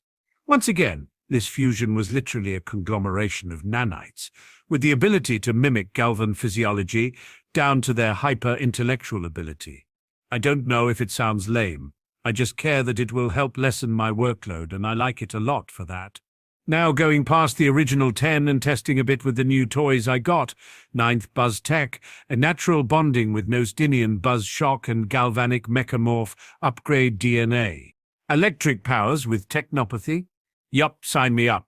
This mixture worked so well, and the appearance changed barely anything that I quite literally planned to just make it my base form for my Galvanic Mechamorph. Upgrade, transformation. Finally, the last combination that got my interest was a mixture between both Lenipan and Glamourian's DNA, which I dubbed Mud Doll. Yeah, who would have guessed that illusion powers were a good match for a shapeshifter sludge? Appearance? The hell were you expecting? I could be anything I wanted, but if you must know, my base form was a pitch-black puddle of mud with several porcelain masks spread all over me, kinda like Grey Road from the Seven Deadly Sins anime manga. Any fusion beyond this point had just proven to be either just too redundant or not that significant for me to trouble myself with cataloguing and coming up with a name for it. At the moment I should go back to my group. I think they might be getting up by now. Sleepaway camper. A few hours earlier, Gwen's POV. It was midnight at a campsite by a lake, and in the rust bucket, everyone was sleeping soundly. Or at least, that's what I want to say. Max was snoring like a foghorn that was keeping both me and Kate completely awake as we were tossing and turning in our beds. Kate groaned and covered her face with her pillow, which did nothing. I tried pulling the covers over my head, but it was no good. Looking at the front seats, I was surprised to see that Ben was sleeping soundly while laying so close to Grandpa. "Hey, Lucy," I finally whispered over my bed to see if she was also sleeping. "Sure, are you awake?" "I am now," Lucy groaned after I began shaking her bed, and I looked to see Kate still tossing and turning on the couch, her headphones still failing to block out the snoring, with an angry expression on her face. "Grandpa's snoring is killing me," Kate half whispered. "I can't fall asleep. What are we gonna do?" I sighed and dropped my box of tissues. Stuffing these in my ears didn't work at all. "How were you sleeping, Lucy?" Lucy then just gave me an eye smile before answering. "I can remove my ears, you know." "That's not fair," I said as I gestured to my grandfather's snoring and gestured to my bloodshot eyes, looking clearly uncomfortable. "I really need my beauty sleep." Max's snoring was still way too loud for both me and Kate to sleep. We both took our sleeping bag and pillow out before walking out to avoid the noise. "Looks like a nice day to sleep outside," Kate said while taking the words out of my mouth. "It can't possibly be worse than back there," I said, unknowingly jinxing us both. For that was right when the sky started flashing with lightning and thunder before the rain came pouring down, much to our dismay. "You've got to be shitting me," Kate almost shouted. "Way to go, princess. No one ever told you about speaking too much?" "Hi, I'm sorry. I totally forgot about it. I genuinely apologize, having already noticed this bad habit of mine." Kate quickly calmed down and answered back while pinching her nose. "No, I'm sorry. I shouldn't have shouted at you. I'm just too tired." We then tried everything back in the rust bucket to get some sleep without waking Ben, tossing and turning, wrapping our heads in a sweater, putting ourselves in a sleeping bag, Kate putting a cereal box on her head while I tied the pillow to mine with a belt, none of which worked in the least. "Deep-fried tentacles," Max mumbled, clearly savoring his dream. "This isn't working," I whisper-shouted before I recalled some magic tricks I've learned. "That's it. I'll use a shrinking spell so we both can sneak into a nice quiet place on the RV." Once I got Kate's attention and explained my plan, I led us both to the bathroom and I half-whispered a spell Ben had taught me, though I must have mispronounced something because it didn't exactly go as planned. Instead of shrinking down, we both assumed half-aquatic features like gills and webbed hands, and even an angler that reminded me of Ben's aquatic transformation. "Oh man, I thought you said Ben had taught you this spell," Kate said while checking out her own aquatic features.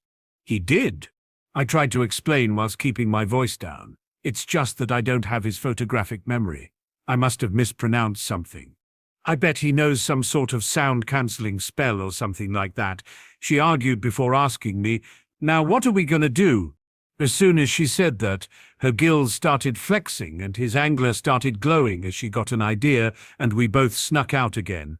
Not long after.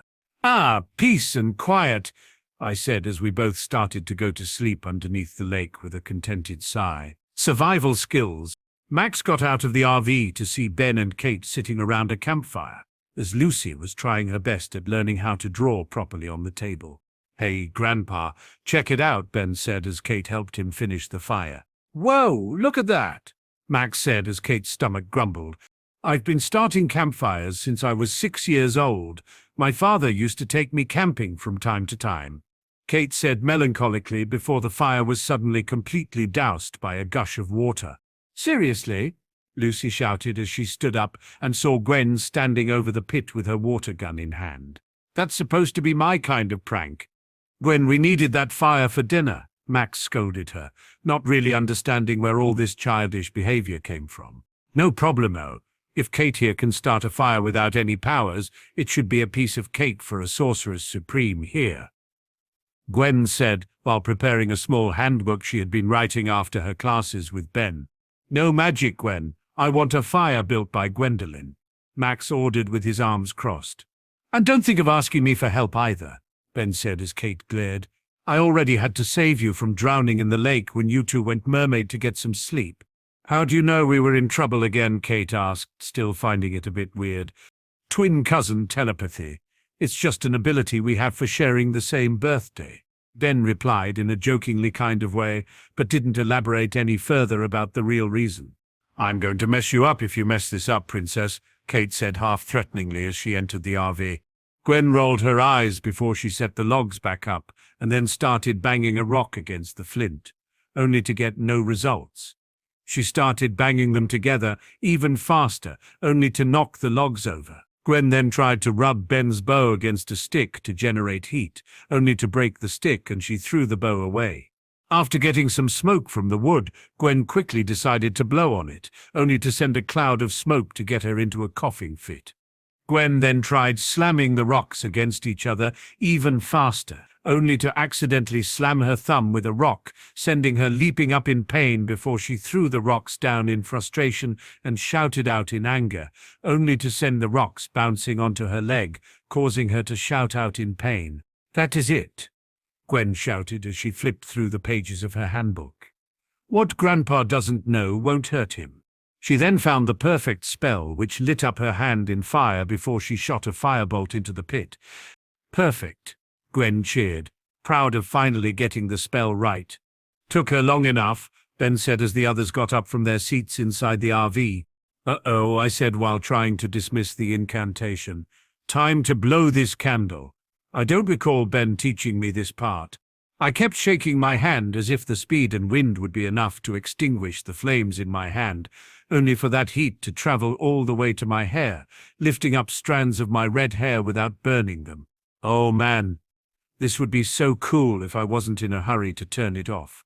She then ran away as the others were about to gather around the fire. "Wow, now that's a fire," Max said. "Nice work, Gwen." Gwen, Lucy asked as she looked around. "Where'd you go? Let's fix dinner." Go back. Any time now," Gwen said on a tree branch, blowing wind on her hair as the fire began spreading through her body until she eventually smelled that something was actually burning. "What is that? Don't tell me I'm going bald." The branch suddenly broke from underneath her and she crashed to the ground, revealing herself to the others. "You are so busted," Lucy said, laughing. "Now put that fire out and start over," Max ordered. "But Grandpa," Kate said, "I'm starving. It'll be morning by the time Gwen gets that fire started." "Not necessarily," Ben said with a smile before Max could think of anything. Soon after, the others smiled as they roasted marshmallows over Gwen's fiery hair as she grumbled under her breath while trying to start the fire with the rocks again. Hijack, Lucy's POV. The rust bucket parked itself at a gas station, and Gwen, Ben, Kate, and Max stepped out and looked back at Lucy. "Okay, Lucy, we'll be back in 10 minutes, Max said. "Don't break anything in the RV while we're gone. Please." "What can I possibly break in 10 minutes? I asked. "Stranger things have happened, and please stop doing that jinxing while you can," Gwen stated with a sigh as the gang went into the gas station and I continued playing with Ben's video games in my beds. Little did we know, 2 robbers were lurking behind some garbage cans and nodded to each other in confirmation of the plan. As I put my control down and yawned, my head hit the pillow and soon after I fell asleep. The robbers then stole inside the rust bucket and immediately drove off. "Wow," I said as I jolted up from my 2-second nap. "That was fast, hey. What do you think you're doing?" "There's a kid in here," the white-haired robber shouted. "You two picked the wrong RV to hijack," I announced, clenching up my fist and rolling up my sleeve. "Hear that? The kid thinks she's tough," the robber wearing a beanie said as he and his partner laughed. "Ooh, no, maybe she'll throw her diaper at us," the one from before added. The 2 robbers only continued to laugh, not noticing the muddy transformation happening behind them. They looked behind them to see a purple-looking mud girl standing behind them, smirking wickedly. "Nobody jacks my ride," I shouted as I leapt into action and beat up the robbers, making them let go of the wheel. "Oh no," I shouted before grasping wheel, steering just out of the way of an oncoming truck. Whoa, that was close. Suddenly, a blast of pressured air hit her in the face, causing her to shout out as the robbers hit her with a fire extinguisher. "Yeah, hold her, Frank," one of the robbers said as he struggled to get up. "I can't see," I shrieked as the rust bucket made an illegal U-turn and started driving backwards. Quickly making my move, I accidentally hit a button, which somehow made the rust bucket go really fast, sending the robbers flying back into the back seat, and we sped our way right back to the gas station. "Whoa!" I shouted before hit the same button again, and the RV came to a complete stop. I only looked at the robbers again and cracked my knuckles, not really concerned what was that button I had just pressed. As the others walked on in, they stopped to look at the disheveled state of the rust bucket after that whole debacle. "What the?" Max asked as Kate only sighed and Gwen actually facepalmed. I can explain this," I said.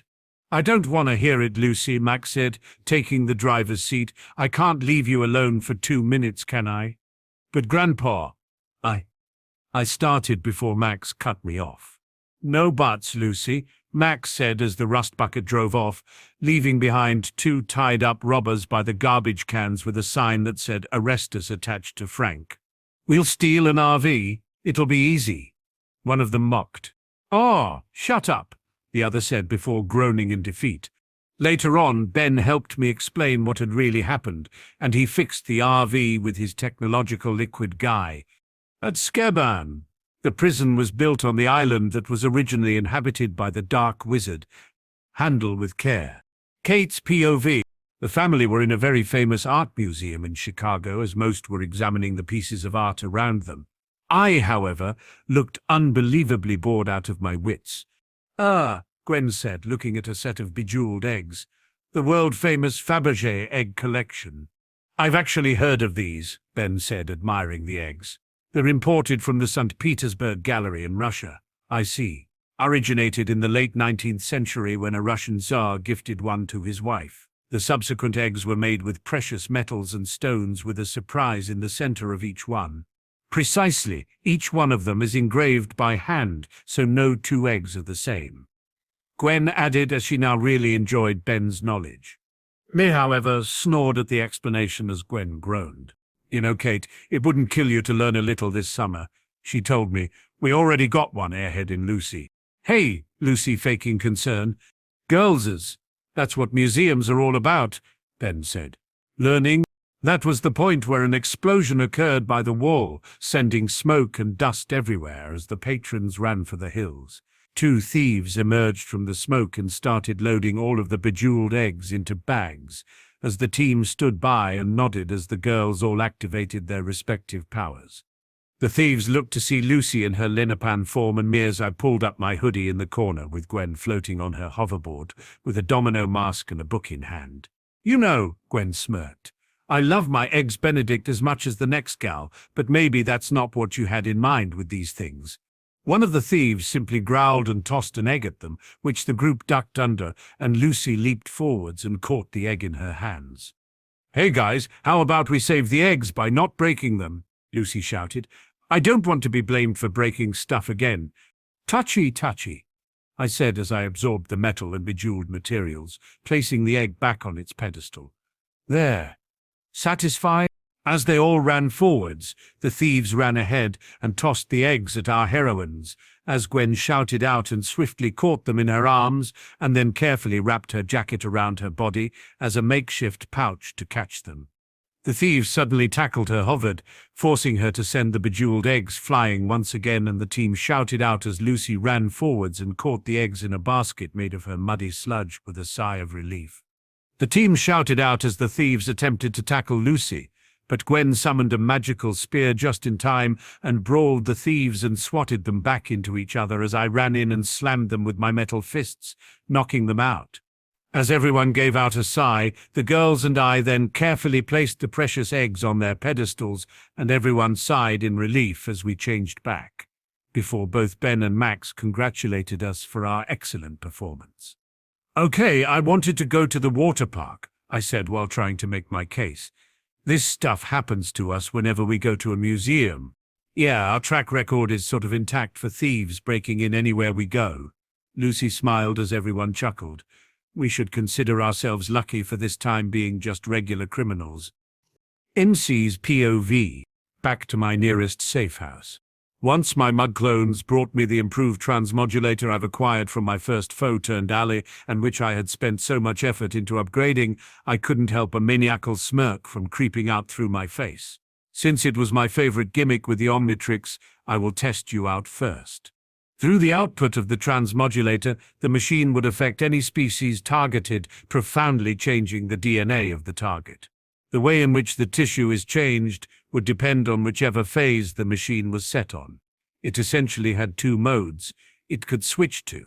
Phase M1 was what I had been working on, the very same that created and accelerated mutations at the genetic level.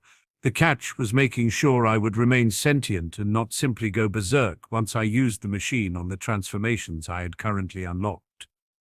For you see, despite there being no such side effect with Albedo's Ultimatrix, not talking about the transformations developed sentience, Dr. Animo's machine was considerably more impressive.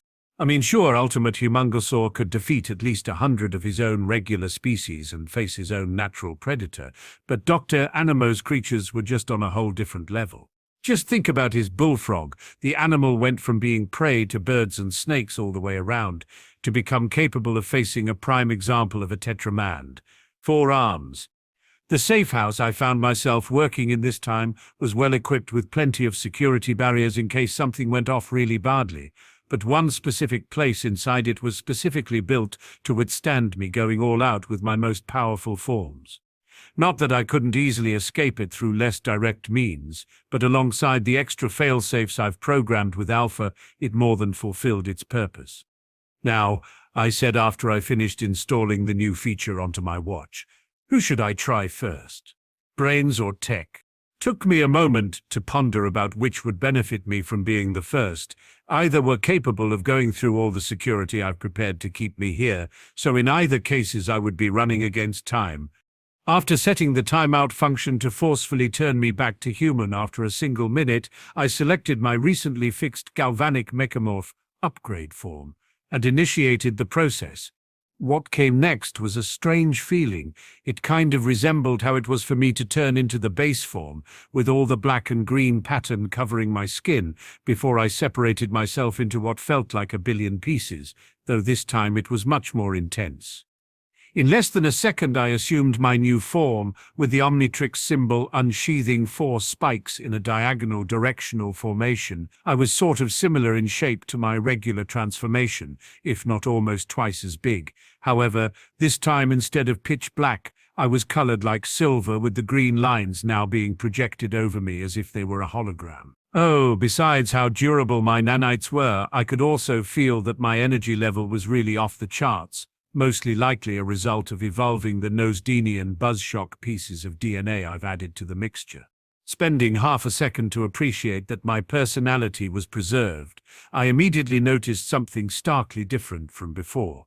Inspecting my appendages, I casually shifted its density from clenching all my nanites together to turn it into solid metal, to separating them far enough to either become a metallic cloud or just a detachable part of me that I could control remotely. Not only that, but my nanites could also mimic different materials, from organic to inorganic appearance. I said, immediately noticing the fully robotic voice I now had, full conscious control over my nanites. Does this mean I can now upgrade tech remotely as well? I followed the same train of thought by disappearing into a cloud of metallic smoke before reappearing somewhere else. Teleport. Check. Next, I want to see lightning and I want to see thunder. Just as I finished saying that, the symbol of the charm of electrokinesis lit up inside my eye, and powerful blasts of energy scorched the containment walls of the room I was in, damaging it even more than I had initially anticipated. Next, I tried to shout and activate the sound wave I once produced as a Nosdenian buzzshock. However, instead of making a mouth for that purpose, I felt each and every single one of my nanites vibrate insanely fast in a single devastating pulse, releasing a powerful electromagnetic shockwave. The damage that followed wasn't as focused as my previous lightning blast, but it more than made up for it by covering the entire room with visible deep cracks and probably fried some of my prepared failsafes protocols. Before the timeout function pulled me out of this transformation, I managed to quickly test how fast I was while turning myself into basically living energy. As I was doing so, I even felt that I could connect myself with the worldwide system of computer networks, just as the beep came and a bright red flash engulfed me. T-1000, Ultron, can I even absorb and convert other galvanic mechamorphs? If so, malware as well. What a massive success! I told myself, casually dodging some of the debris that began falling from the ceiling while immediately storing all the data I've collected for further study. How about God Machine? Nah, I will just stick with calling it Ultimate Galvanic Mechamorph. Next, I went with the brains, probably the main reason for how I've managed to get this far with my secret research. Activating the transmodulator and selecting the Galvan Grey Matter transformation, I immediately felt the same intense sensation, as if I was going on the most hardcore roller coaster of my life. Once the process was finished, I was surprised to not find myself the spitting image of M.O. Doak from Marvel. Instead, I found myself sort of resembling the legendary Jedi himself, Master Yoda, safe for the skin color that now was albino-like, and no hair or even goblin ears. At first I was almost worried that this was going to be my first failure amongst these ultimate forms, given how the slight increase in size was insignificant compared to my other forms. I eventually figured it out that I could still breathe underwater and that my intelligence was improved in different ways.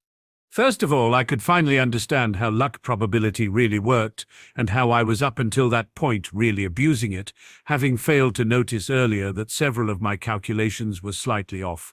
Not enough to produce immediate failures, but definitely sufficient to produce undesirable side effects that would only get worse in the future.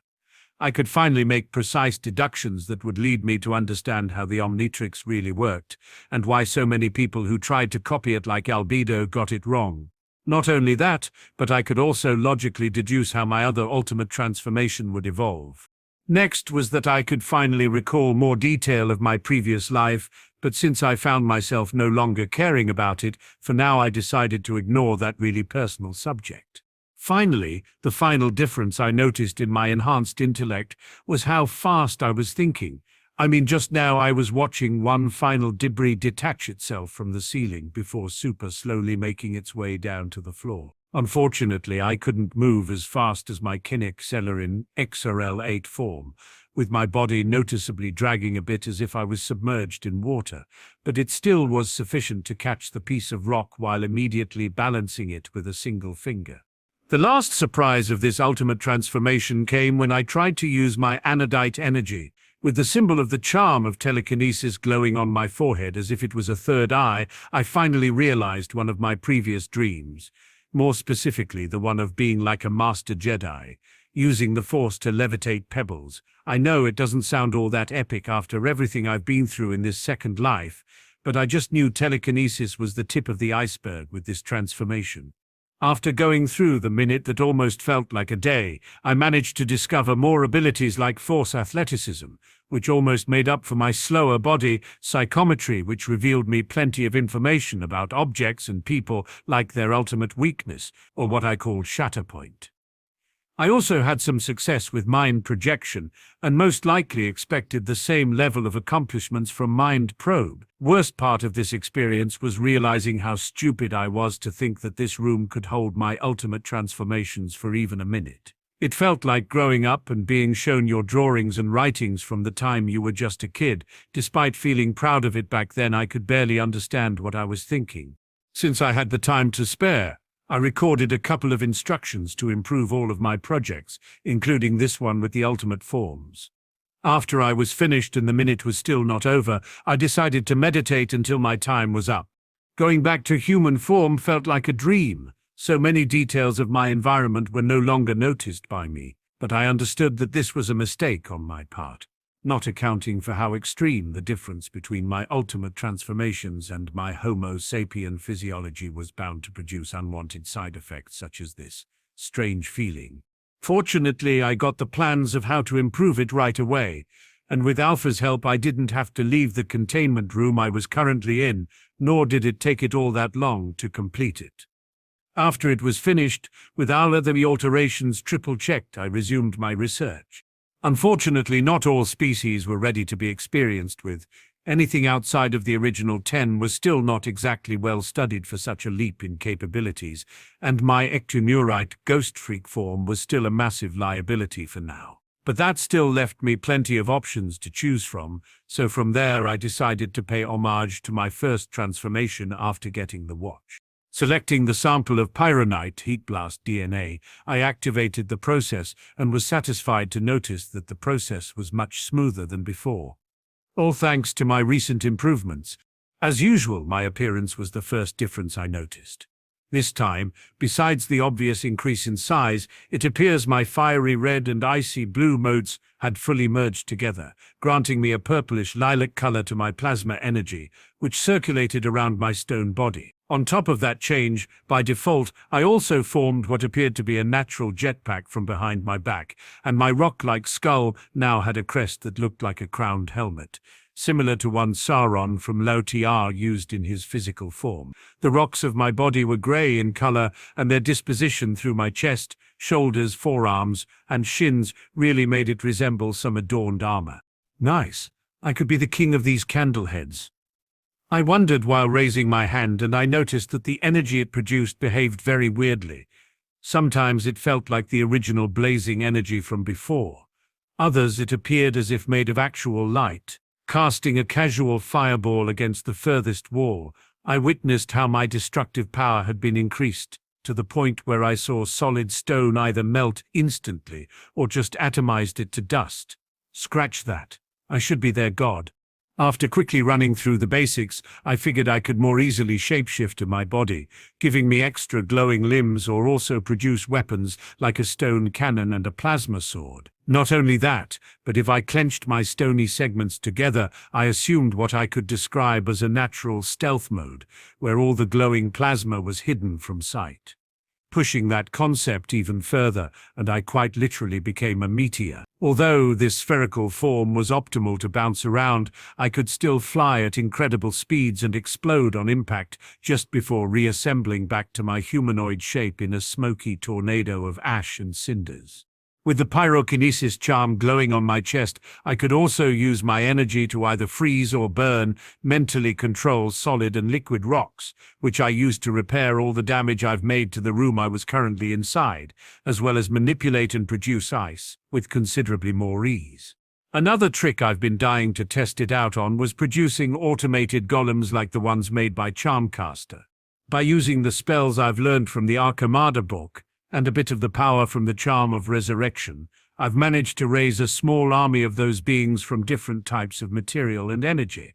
Outstandingly enough, I could also channel my mana to produce nearly indestructible force fields of plasma and even conjugate actual wormholes by deploying pieces of my skeleton made of stone to produce circular structures to inscribe the necessary runes. Sadly, I still couldn't find a way to reach Ledger Domain, but I assumed it was due to lacking the proper knowledge, not power. I was about to wonder if these structures would remain even after I switched back to my human form until the familiar beep soon answered that question for me, resulting in the option of finally linking all my safe houses with portals for easy access regardless of where I was. Who would have thought that this transformation would also mix so well with my magic? I told myself, recalling the time I've spent with Gwen while showing her my Petrosapian diamond head form, which means that I really must compare these two. Selecting my mineral-based transformation and putting it through more than a millennia of evolution, I was pleased to see that the strange feeling during transformations had been completely removed. Honestly, at first I was just expecting to become Chromastone, but after considering it further during my time as Ultimate Galvan Grey Matter, that not entirely correct expectation was immediately readjusted.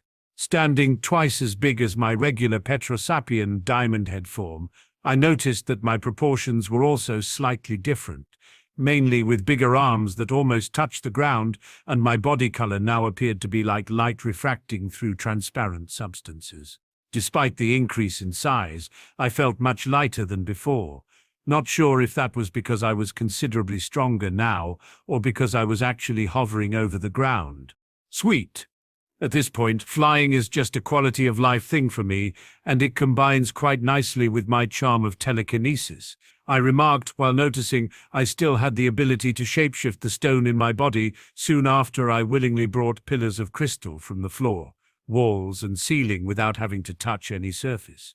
Flying around the spikes I've created with great speed, I was satisfied to find that despite my bulkiness, I was still very agile. How about energy absorption? Releasing my mana through my hands resulted in my entire body lighting up in a green flash. Whatever blast I released was immediately channeled into the crystal pillars I've just spawned, as they acted like some sort of crystal lightning rod. The light kept refracting from one shard to another, leaving several mirror images of myself that would certainly work as decoys. Not only that, but I could also refract the light through my body in a way that allowed me to become either invisible or just blindly bright. Before my time was up again, I managed to discover that I could also influence these same stone constructs and have them hover near and around me, as if they were sentient drones or crystal batteries for me to use. Which was fortunate, given how, if that wasn't the case, all that flying advantage I've got would have been limited to the point where I would be stuck hovering near solid surfaces.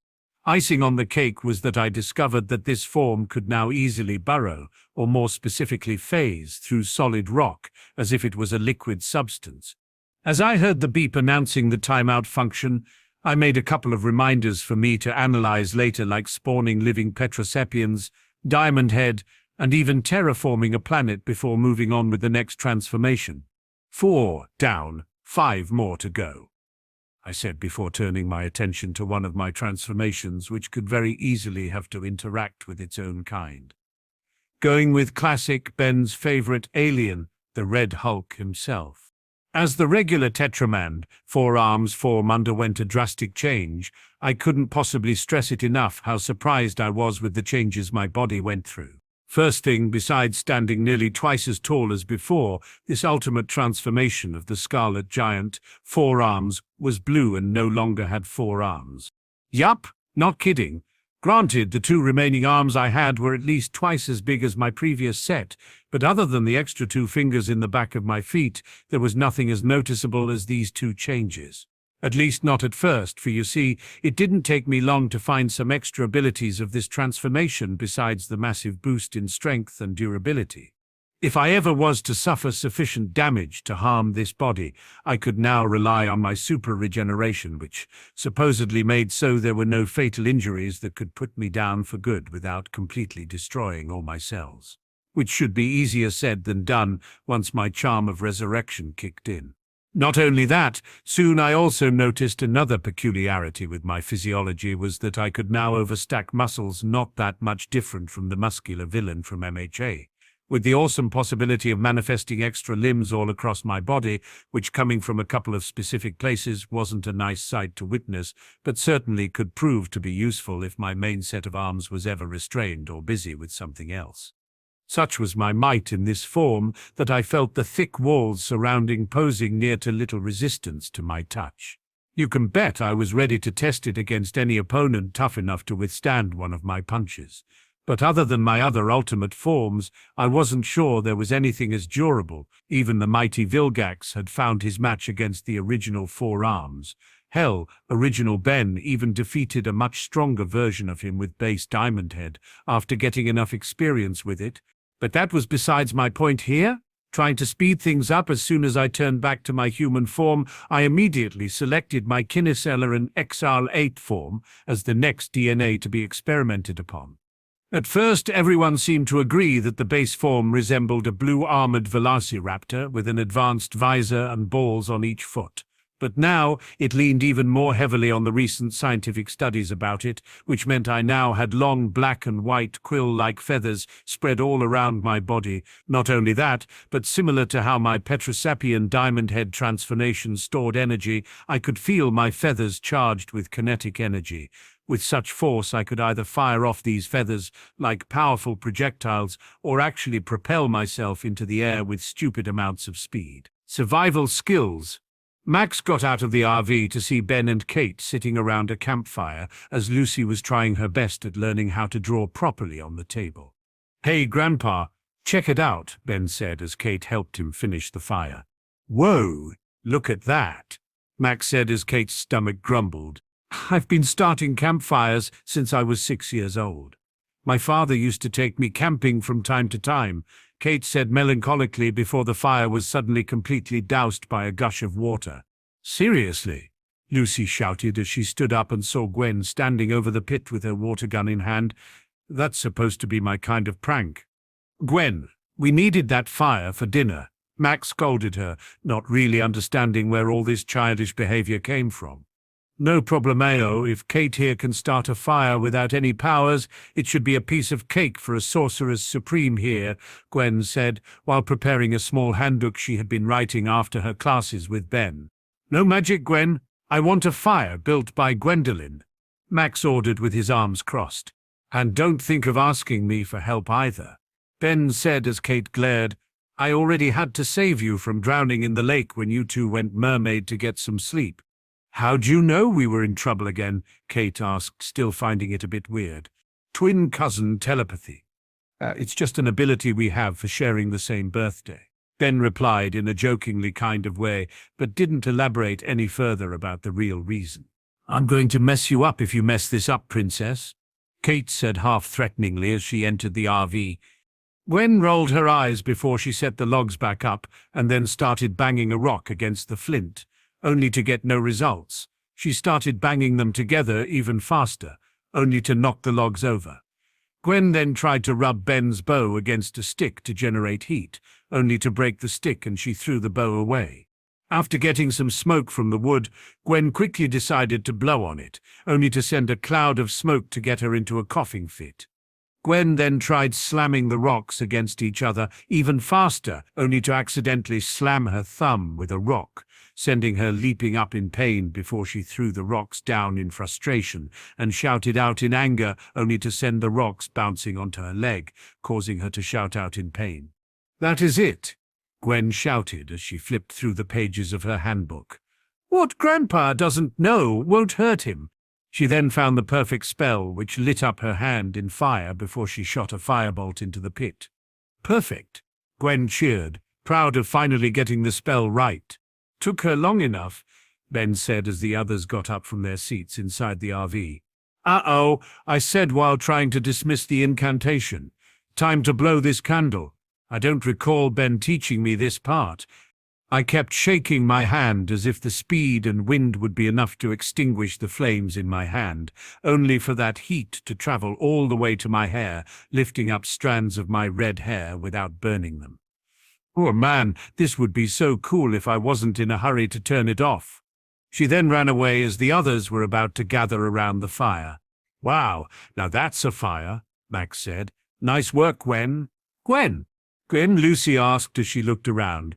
Where'd you go? Let's fix dinner. Go back.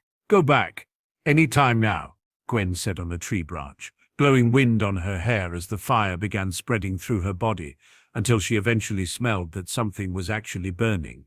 What is that? Don't tell me I'm going bald? The branch suddenly broke from underneath her and she crashed to the ground, revealing herself to the others. You are so busted, Lucy said, laughing. Now, put that fire out and start over, Max ordered. But Grandpa, Kate said, I'm starving. It'll be morning by the time Gwen gets that fire started. Not necessarily, Ben said with a smile before Max could think of anything. Soon after, the others smiled as they roasted marshmallows over Gwen's fiery hair as she grumbled under her breath while trying to start the fire with the rocks again. Hi, Jack. Lucy's POV. The rust bucket parked itself at a gas station, and Gwen, Ben, Kate, and Max stepped out and looked back at Lucy.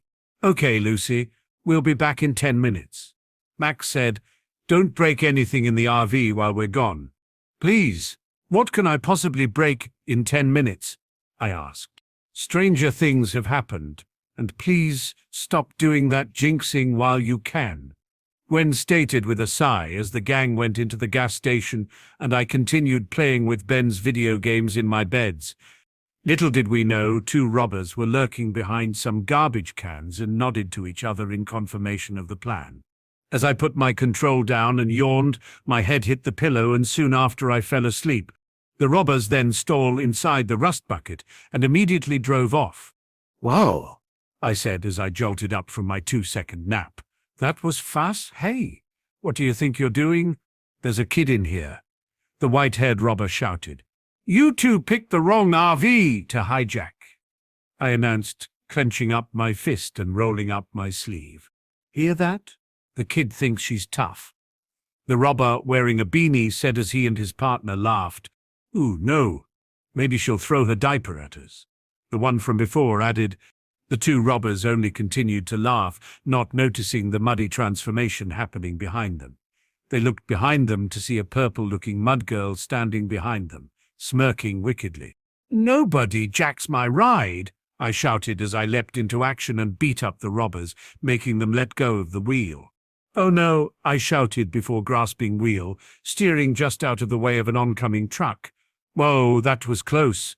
Suddenly, a blast of pressured air hit her in the face, causing her to shout out as the robbers hit her with a fire extinguisher. Yeah, hold her, Frank, one of the robbers said as he struggled to get up. I can't see, I shrieked as the rust bucket made an illegal U-turn and started driving backwards. Quickly making my move, I accidentally hit a button, which somehow made the rust bucket go really fast, sending the robbers flying back into the back seat, and we sped our way right back to the gas station. Whoa, I shouted before hit the same button again, and the RV came to a complete stop. I only looked at the robbers again and cracked my knuckles, not really concerned what was that button I had just pressed. As the others walked on in, they stopped to look at the disheveled state of the rust bucket after that whole debacle. What the? Max asked as Kate only sighed and Gwen actually facepalmed. I can explain this, I said. I don't want to hear it, Lucy, Max said, taking the driver's seat. I can't leave you alone for 2 minutes, can I? But Grandpa, I started before Max cut me off. No buts, Lucy, Max said as the rust bucket drove off, leaving behind 2 tied-up robbers by the garbage cans with a sign that said, Arrest us, attached to Frank. We'll steal an RV. It'll be easy, one of them mocked. Oh, shut up, the other said before groaning in defeat. Later on, Ben helped me explain what had really happened, and he fixed the RV with his technological liquid guy. Handle with care. Kate's POV. The family were in a very famous art museum in Chicago, as most were examining the pieces of art around them. I, however, looked unbelievably bored out of my wits. Ah, Gwen said, looking at a set of bejeweled eggs. The world-famous Fabergé egg collection. I've actually heard of these, Ben said, admiring the eggs. They're imported from the St. Petersburg Gallery in Russia, I see. Originated in the late 19th century when a Russian Tsar gifted one to his wife. The subsequent eggs were made with precious metals and stones, with a surprise in the center of each one. Precisely. Each one of them is engraved by hand, so no two eggs are the same, Gwen added as she now really enjoyed Ben's knowledge. Me, however, snored at the explanation as Gwen groaned. You know, Kate, it wouldn't kill you to learn a little this summer, she told me. We already got one airhead in Lucy. Hey. Lucy faking concern. Girls, that's what museums are all about, Ben said. Learning. That was the point where an explosion occurred by the wall, sending smoke and dust everywhere as the patrons ran for the hills. Two thieves emerged from the smoke and started loading all of the bejeweled eggs into bags as the team stood by and nodded as the girls all activated their respective powers. The thieves looked to see Lucy in her Lenipan form and me as I pulled up my hoodie in the corner with Gwen floating on her hoverboard with a domino mask and a book in hand. You know, Gwen smirked. I love my eggs Benedict as much as the next gal, but maybe that's not what you had in mind with these things. One of the thieves simply growled and tossed an egg at them, which the group ducked under, and Lucy leaped forwards and caught the egg in her hands. Hey guys, how about we save the eggs by not breaking them? Lucy shouted. I don't want to be blamed for breaking stuff again. Touchy, touchy, I said, as I absorbed the metal and bejeweled materials, placing the egg back on its pedestal. There, satisfied. As they all ran forwards, the thieves ran ahead and tossed the eggs at our heroines, as Gwen shouted out and swiftly caught them in her arms and then carefully wrapped her jacket around her body as a makeshift pouch to catch them. The thieves suddenly tackled her, hovered, forcing her to send the bejeweled eggs flying once again, and the team shouted out as Lucy ran forwards and caught the eggs in a basket made of her muddy sludge, with a sigh of relief. The team shouted out as the thieves attempted to tackle Lucy, but Gwen summoned a magical spear just in time and brawled the thieves and swatted them back into each other as I ran in and slammed them with my metal fists, knocking them out. As everyone gave out a sigh, the girls and I then carefully placed the precious eggs on their pedestals, and everyone sighed in relief as we changed back, before both Ben and Max congratulated us for our excellent performance. Okay. I wanted to go to the water park, I said while trying to make my case. This stuff happens to us whenever we go to a museum. Yeah, our track record is sort of intact for thieves breaking in anywhere we go. Lucy smiled as everyone chuckled. We should consider ourselves lucky for this time being just regular criminals. In C's POV, back to my nearest safe house. Once my mud clones brought me the improved transmodulator I've acquired from my first foe-turned-alien, which I had spent so much effort into upgrading, I couldn't help a maniacal smirk from creeping out through my face. Since it was my favorite gimmick with the Omnitrix, I will test you out first. Through the output of the transmodulator, the machine would affect any species targeted, profoundly changing the DNA of the target. The way in which the tissue is changed would depend on whichever phase the machine was set on. It essentially had two modes it could switch to. Phase 1 was what I had been working on, the very same that created and accelerated mutations at the genetic level. The catch was making sure I would remain sentient and not simply go berserk once I used the machine on the transformations I had currently unlocked. For you see, despite there being no such side effect with Albedo's Ultimatrix, not talking about the transformations developed sentience, Doc Animo's machine was considerably more impressive. I mean, sure, Ultimate Humongosaur could defeat at least 100 of his own regular species and face his own natural predator, but Dr. Animo's creatures were just on a whole different level. Just think about his bullfrog. The animal went from being prey to birds and snakes all the way around to become capable of facing a prime example of a tetramand, 4 arms. The safe house I found myself working in this time was well equipped with plenty of security barriers in case something went off really badly, but one specific place inside it was specifically built to withstand me going all out with my most powerful forms. Not that I couldn't easily escape it through less direct means, but alongside the extra failsafes I've programmed with Alpha, it more than fulfilled its purpose. Now, I said after I finished installing the new feature onto my watch, who should I try first? Brains or tech? took me a moment to ponder about which would benefit me from being the first. Either were capable of going through all the security I've prepared to keep me here, so in either cases I would be running against time. After setting the timeout function to forcefully turn me back to human after a single minute, I selected my recently fixed galvanic mechamorph upgrade form and initiated the process. What came next was a strange feeling. It kind of resembled how it was for me to turn into the base form, with all the black and green pattern covering my skin before I separated myself into what felt like a billion pieces, though this time it was much more intense. In less than a second I assumed my new form, with the Omnitrix symbol unsheathing 4 spikes in a diagonal directional formation. I was sort of similar in shape to my regular transformation, if not almost twice as big. However, this time, instead of pitch black, I was colored like silver with the green lines, now being projected over me as if they were a hologram. Oh, besides how durable my nanites were, I could also feel that my energy level was really off the charts. Mostly likely a result of evolving the Nosdinian buzzshock pieces of DNA I've added to the mixture. Spending half a second to appreciate that my personality was preserved, I immediately noticed something starkly different from before.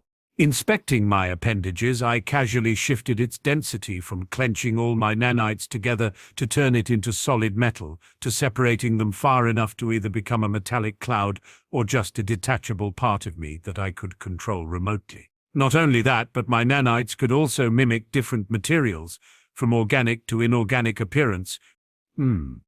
I said, immediately noticing the fully robotic voice I now had, full conscience control over my nanites. Does this mean I can now upgrade tech remotely as well? I followed the same train of thought by disappearing into a cloud of metallic smoke before reappearing somewhere else. Teleport check. Next I want to see lightning and I want to see thunder. Just as I finished saying that, the symbol of the charm of electrokinesis lit up inside my eye, and powerful blasts of energy scorched the containment walls of the room I was in, damaging it even more than I had initially anticipated. Next, I tried to shout and activate the sound wave I once produced as a Nosdinian buzzshock.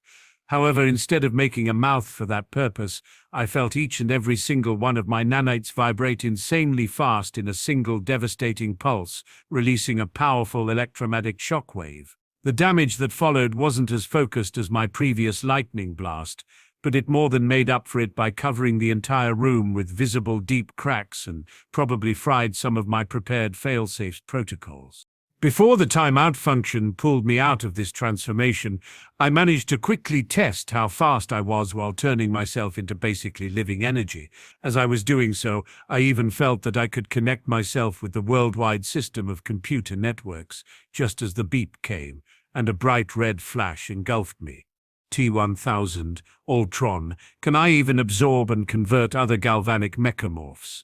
If so, malware as well. What a massive success. I told myself, casually dodging some of the debris that began falling from the ceiling, while immediately storing all the data I've collected for further study. How about God Machine? Nah, I will just stick with calling it Ultimate Galvanic Mechamorph. Next, I went with the brains, probably the main reason for how I've managed to get this far with my secret research. Activating the transmodulator and selecting the Galvan grey matter transformation, I immediately felt the same intense sensation, as if I was going on the most hardcore roller coaster of my life. Once the process was finished, I was surprised to not find myself the spitting image of Emmerdodic from Marvel. Instead, I found myself sort of resembling the legendary Jedi himself, Master Yoda. I mean, save for the skin color that now was albino-like, and no hair or even goblin ears. At first, I was almost worried that this was going to be my first failure amongst these ultimate forms, given how the slight increase in size was insignificant compared to my other forms. I eventually figured it out that I could still breathe underwater, and that my intelligence was improved in different ways. First of all, I could finally understand how luck probability really worked, and how I was up until that point really abusing it, having failed to notice earlier that several of my calculations were slightly off, not enough to produce immediate failures, but definitely sufficient to produce undesirable side effects that would only get worse in the future. I could finally make precise deductions that would lead me to understand how the Omnitrix really worked, and why so many people who tried to copy it like Albedo got it wrong. Not only that, but I could also logically deduce how my other ultimate transformation would evolve. Next was that I could finally recall more detail of my previous life, but since I found myself no longer caring about it, for now I decided to ignore that really personal subject. Finally, the final difference I noticed in my enhanced intellect was how fast I was thinking. I mean, just now I was watching one final debris detach itself from the ceiling, before super slowly making its way down to the floor. Unfortunately, I couldn't move as fast as my Kenosilla and XRL8 form, with my body noticeably dragging a bit as if I was submerged in water, but it still was sufficient to catch the piece of rock while immediately balancing it with a single finger. The last surprise of this ultimate transformation came when I tried to use my anodite energy, with the symbol of the charm of telekinesis glowing on my forehead as if it was a third eye. I finally realized one of my previous dreams, more specifically the one of being like a master Jedi, using the Force to levitate pebbles. I know it doesn't sound all that epic after everything I've been through in this second life, but I just knew telekinesis was the tip of the iceberg with this transformation. After going through the minute that almost felt like a day, I managed to discover more abilities like Force athleticism, which almost made up for my slower body, psychometry, which revealed me plenty of information about objects and people like their ultimate weakness, or what I called Shatterpoint. I also had some success with Mind Projection and most likely expected the same level of accomplishments from Mind Probe. Worst part of this experience was realizing how stupid I was to think that this room could hold my ultimate transformations for even a minute. It felt like growing up and being shown your drawings and writings from the time you were just a kid. Despite feeling proud of it back then, I could barely understand what I was thinking. Since I had the time to spare, I recorded a couple of instructions to improve all of my projects, including this one with the ultimate forms. After I was finished and the minute was still not over, I decided to meditate until my time was up. Going back to human form felt like a dream. So many details of my environment were no longer noticed by me. But I understood that this was a mistake on my part, not accounting for how extreme the difference between my ultimate transformations and my Homo sapien physiology was bound to produce unwanted side effects such as this strange feeling. Fortunately, I got the plans of how to improve it right away, and with Alpha's help, I didn't have to leave the containment room I was currently in, nor did it take it all that long to complete it. After it was finished, with only the alterations triple-checked, I resumed my research. Unfortunately, not all species were ready to be experienced with. Anything outside of the original 10 was still not exactly well studied for such a leap in capabilities, and my actineurite ghost freak form was still a massive liability for now. But that still left me plenty of options to choose from, so from there I decided to pay homage to my first transformation after getting the watch. Selecting the sample of pyronite, heat blast, DNA, I activated the process and was satisfied to notice that the process was much smoother than before, all thanks to my recent improvements. As usual, my appearance was the first difference I noticed. This time, besides the obvious increase in size, it appears my fiery red and icy blue modes had fully merged together, granting me a purplish lilac color to my plasma energy, which circulated around my stone body. On top of that change, by default I also formed what appeared to be a natural jetpack from behind my back, and my rock-like skull now had a crest that looked like a crowned helmet, similar to one Sauron from Lo TR used in his physical form. The rocks of my body were grey in color, and their disposition through my chest, shoulders, forearms, and shins really made it resemble some adorned armor. Nice, I could be the king of these candleheads. I wondered while raising my hand, and I noticed that the energy it produced behaved very weirdly. Sometimes it felt like the original blazing energy from before. Others, it appeared as if made of actual light. Casting a casual fireball against the furthest wall, I witnessed how my destructive power had been increased to the point where I saw solid stone either melt instantly or just atomized it to dust. Scratch that. I should be their god. After quickly running through the basics, I figured I could more easily shapeshift my body, giving me extra glowing limbs, or also produce weapons like a stone cannon and a plasma sword. Not only that, but if I clenched my stony segments together, I assumed what I could describe as a natural stealth mode, where all the glowing plasma was hidden from sight. Pushing that concept even further, and I quite literally became a meteor. Although this spherical form was optimal to bounce around, I could still fly at incredible speeds and explode on impact just before reassembling back to my humanoid shape in a smoky tornado of ash and cinders. With the pyrokinesis charm glowing on my chest, I could also use my energy to either freeze or burn, mentally control solid and liquid rocks, which I used to repair all the damage I've made to the room I was currently inside, as well as manipulate and produce ice with considerably more ease. Another trick I've been dying to test it out on was producing automated golems like the ones made by Charmcaster. By using the spells I've learned from the Archimada book and a bit of the power from the Charm of Resurrection, I've managed to raise a small army of those beings from different types of material and energy. Outstandingly enough, I could also channel my mana to produce nearly indestructible force fields of plasma and even conjugate actual wormholes by deploying pieces of my skeleton made of stone to produce circular structures to inscribe the necessary runes. Sadly, I still couldn't find a way to reach Legerdemain, but I assumed it was due to lacking the proper knowledge, not power.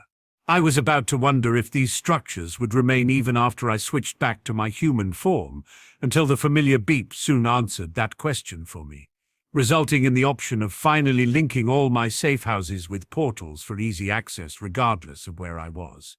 Who would have thought that this transformation would also mix so well with my magic? I told myself, recalling the time I've spent with Gwen while showing her my Petrosapian diamond head form, which means that I really must compare these two. Selecting my mineral-based transformation and putting it through more than a millennia of evolution, I was pleased to see that the strange feeling during transformations had been completely removed. Honestly, at first I was just expecting to become chromastone, but after considering it further during my time as Ultimate Galvan, grey matter, that not entirely correct expectation was immediately readjusted. Standing twice as big as my regular Petrosapian diamond head form, I noticed that my proportions were also slightly different, mainly with bigger arms that almost touched the ground, and my body color now appeared to be like light refracting through transparent substances. Despite the increase in size, I felt much lighter than before, not sure if that was because I was considerably stronger now or because I was actually hovering over the ground. Sweet. At this point, flying is just a quality of life thing for me, and it combines quite nicely with my charm of telekinesis, I remarked while noticing I still had the ability to shapeshift the stone in my body soon after I willingly brought pillars of crystal from the floor, walls and ceiling without having to touch any surface. Flying around the spikes I've created with great speed, I was satisfied to find that despite my bulkiness, I was still very agile. How about energy absorption? Releasing my mana through my hands resulted in my entire body lighting up in a green flash. Whatever blast I released was immediately channeled into the crystal pillars I've just spawned, as they acted like some sort of crystal lightning rod. The light kept refracting from one shard to another, leaving several mirror images of myself that would certainly work as decoys. Not only that, but I could also refract the light through my body in a way that allowed me to become either invisible or just blindly bright. Before my time was up again, I managed to discover that I could also influence these same stone constructs and have them hover near and around me, as if they were sentient drones or crystal batteries for me to use. Which was fortunate, given how, if that wasn't the case, all that flying advantage I've got would have been limited to the point where I would be stuck hovering near solid surfaces. Icing on the cake was that I discovered that this form could now easily burrow, or more specifically phase, through solid rock as if it was a liquid substance. As I heard the beep announcing the timeout function, I made a couple of reminders for me to analyze later, like spawning living Petrosapians, Diamond Head, and even terraforming a planet before moving on with the next transformation. 4 down, 5 more to go, I said before turning my attention to one of my transformations which could very easily have to interact with its own kind. Going with classic Ben's favorite alien, the Red Hulk himself. As the regular tetramand four-arms form underwent a drastic change, I couldn't possibly stress it enough how surprised I was with the changes my body went through.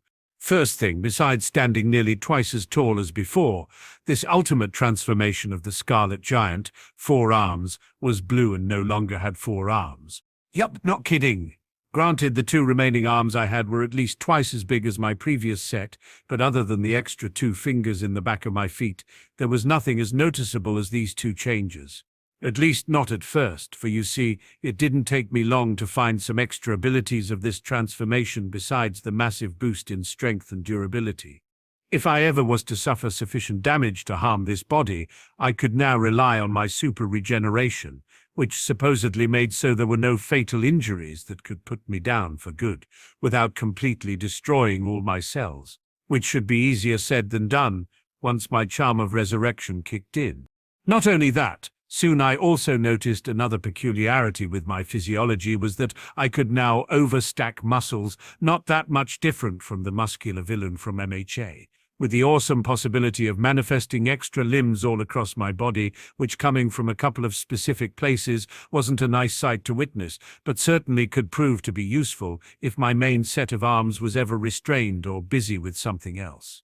Such was my might in this form that I felt the thick walls surrounding posing near to little resistance to my touch. You can bet I was ready to test it against any opponent tough enough to withstand one of my punches, but other than my other ultimate forms, I wasn't sure there was anything as durable. Even the mighty Vilgax had found his match against the original four arms. Hell, original Ben even defeated a much stronger version of him with base Diamond Head after getting enough experience with it. But that was besides my point here. Trying to speed things up, as soon as I turned back to my human form, I immediately selected my Kenocelerin Axarel 8 form as the next DNA to be experimented upon. At first, everyone seemed to agree that the base form resembled a blue-armored velociraptor with an advanced visor and balls on each foot. But now it leaned even more heavily on the recent scientific studies about it, which meant I now had long black and white quill-like feathers spread all around my body. Not only that, but similar to how my Petrosapian Diamond Head transformation stored energy, I could feel my feathers charged with kinetic energy. With such force, I could either fire off these feathers like powerful projectiles or actually propel myself into the air with stupid amounts of speed. This isn't flying, it's running. With style, I told myself while casually flying in circles so fast that the after speed created winds powerful enough to produce deep chasms throughout the stone surfaces. And even if I intentionally tried to crash against anything, I could feel all the kinetic energy being transferred into my feathers, completely cushioning the crash that should have immediately killed me. Better yet, I could also instantly redirect all that kinetic energy back out to whatever just hit me. My bones and feathers are so light yet so incredibly strong that it reminds me of vibranium. I must be the bird to the Black Panther and Namor's cat and fish metaphor. Boy, if I had more than enough time to spare with my ultimate Galvan grey matter form, now the minute could be extended almost indefinitely if I so wish. Originally, that would demand too much stamina out of me in the base form of this species, but now, after some adaptations to my cardio-respiratory system, this hyperspeed state just felt like intentionally breathing instead of just passively. Once what felt like an unending amount of time went by, and I noticed it had not even been a single fucking second, which sort of explains why this species had such short lifespan. I intentionally timed out of this transformation and switched for another species. I still got the dog, the fly and the fish to go. Let's see what I get from them, I said before selecting the Vulpimancer Wild Mutt option and starting the evolution process. Surprisingly, just like with Ultimate Galvan, Grey Matter, this was another canonically revealed evolution that came out looking different. This time, however, I didn't acquire the ability to talk, which honestly I couldn't care less since I could just switch to a form that could. Besides, Alpha was also helping me with unlocking the universal translator from the Omnitrix. And yeah, I didn't have eyes, but I could actually discern the colors of my fur, which was scarlet, and also the different temperatures of the room I was in. From the brief time I had to test it out, this phenomenon sort of reminded me of what sea urchins were said to possess, currently being one of the few animals that have been shown to see without having eyes. If I'm not mistaken, they are seen using light-sensitive cells in their tube feet, which resemble tentacles and, like their spines, are all over their body. Besides size, color, some elongated sections of fur, sharper claws and senses, I could also discern some extra features, like the smokescreen ability I had from some glands that released a thick smog from my gills and mouth. Initially, anyone would be forgiven for underestimating its utility, but if you take into consideration that I had blind sight, what would be the most useful thing for someone who is blind? To make other beings predators or prey, also blind. Better yet, since I could easily ignore my own scent, this measure even worked on other Vulpimancer's wild mutt. Finally, as it is natural for older Vulpimancer's wild mutt to have tails, so did I, 3 to be more exact. Each one was prehensile, had a claw at its tip, and could be elongated to easily catch any unsuspecting prey or just help me swing around jungle terrains.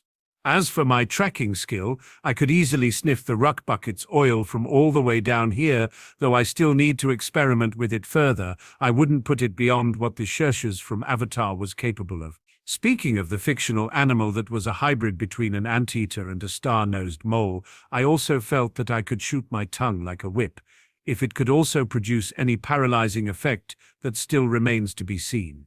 Wanting to test another theory I got from that line of thought, I began digging my way through solid concrete, which granted had seen better days before the harsh conditions I have been exposing it during each test of my ultimate forms. As I kept digging further and further, I could feel through my newfound tremor sense that I was almost leaving the safe area I had prepared and decided to go back before my minute was up. For now, this was more than enough. On to the next ultimate. You know, out of all the original 10 aliens forms, save for Ripjaws, who had been screwed over so badly by the writers of the original series, which by the way was like making Ghost Freak vulnerable to sunlight or not giving Ixolate both visor and spherical wheels, I always thought that Stinkfly was the only one who would easily get obsolete the moment original Ben unlocked another flying transformation. However, I've worked hard from the time I got the Omnitrix to make my base Lepidopteran, Stinkfly transformation very useful, on top of possessing the fastest flying speed, though now with ultimate Kinoceleran, Excelolate, I was unsure about how well would that title hold. Well, at least I've managed to isolate the strands of DNA that gave Clancy his control over insects. Now, as soon as I activated the evolutionary feature, I felt the world of difference with how I view the world. If the base form had the reach of sight around 360 degrees, depending on where I turned each tentacle eye, this time I had the full picture all at once through my dragonfly-like eyes. Just like with my Galvan grey matter and Kinoceleran X-rate transformations, my reaction time was also absurdly fast. But somehow I felt now that this form had the slight edge in regards to visual perception. Besides my incredibly heightened visual sense, I was surprised to see how much of a metamorphosis I have gone through to end up looking like a fusion between a horned beetle with an armored knight samurai, while standing at the size of a regular tetramond, with my exoskeleton feeling incredibly light despite its massive hardness. On top of that, I quickly confirmed that my massive wings weren't just for show, and that there actually was a noticeable increase of my flying speed without sacrificing all that much mobility.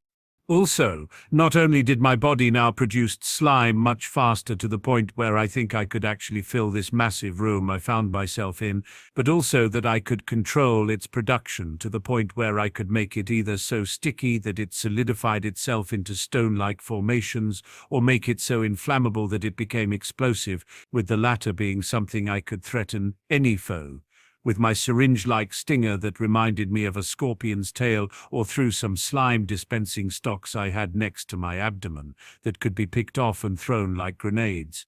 Took me a bit of foreknowledge from my time as Ultimate Galvan Grey Matter to understand that I also had the ability to store and hatch alien insects inside my body. By my expectations, I now had approximately 10,000 parasitic eggs, which I could willingly hatch in my esophagus before sending out through my mouth. Of course, this didn't come for free, for I estimated I spent 1,500 kilocalories for each one of them, and because of this, I could not produce more than somewhere around 1,000 insects without recharging my energy. Incidentally, I could also fire off the broken eggs, which explode on impact, like bullets, by heating up my breath through shivering and spitting them out.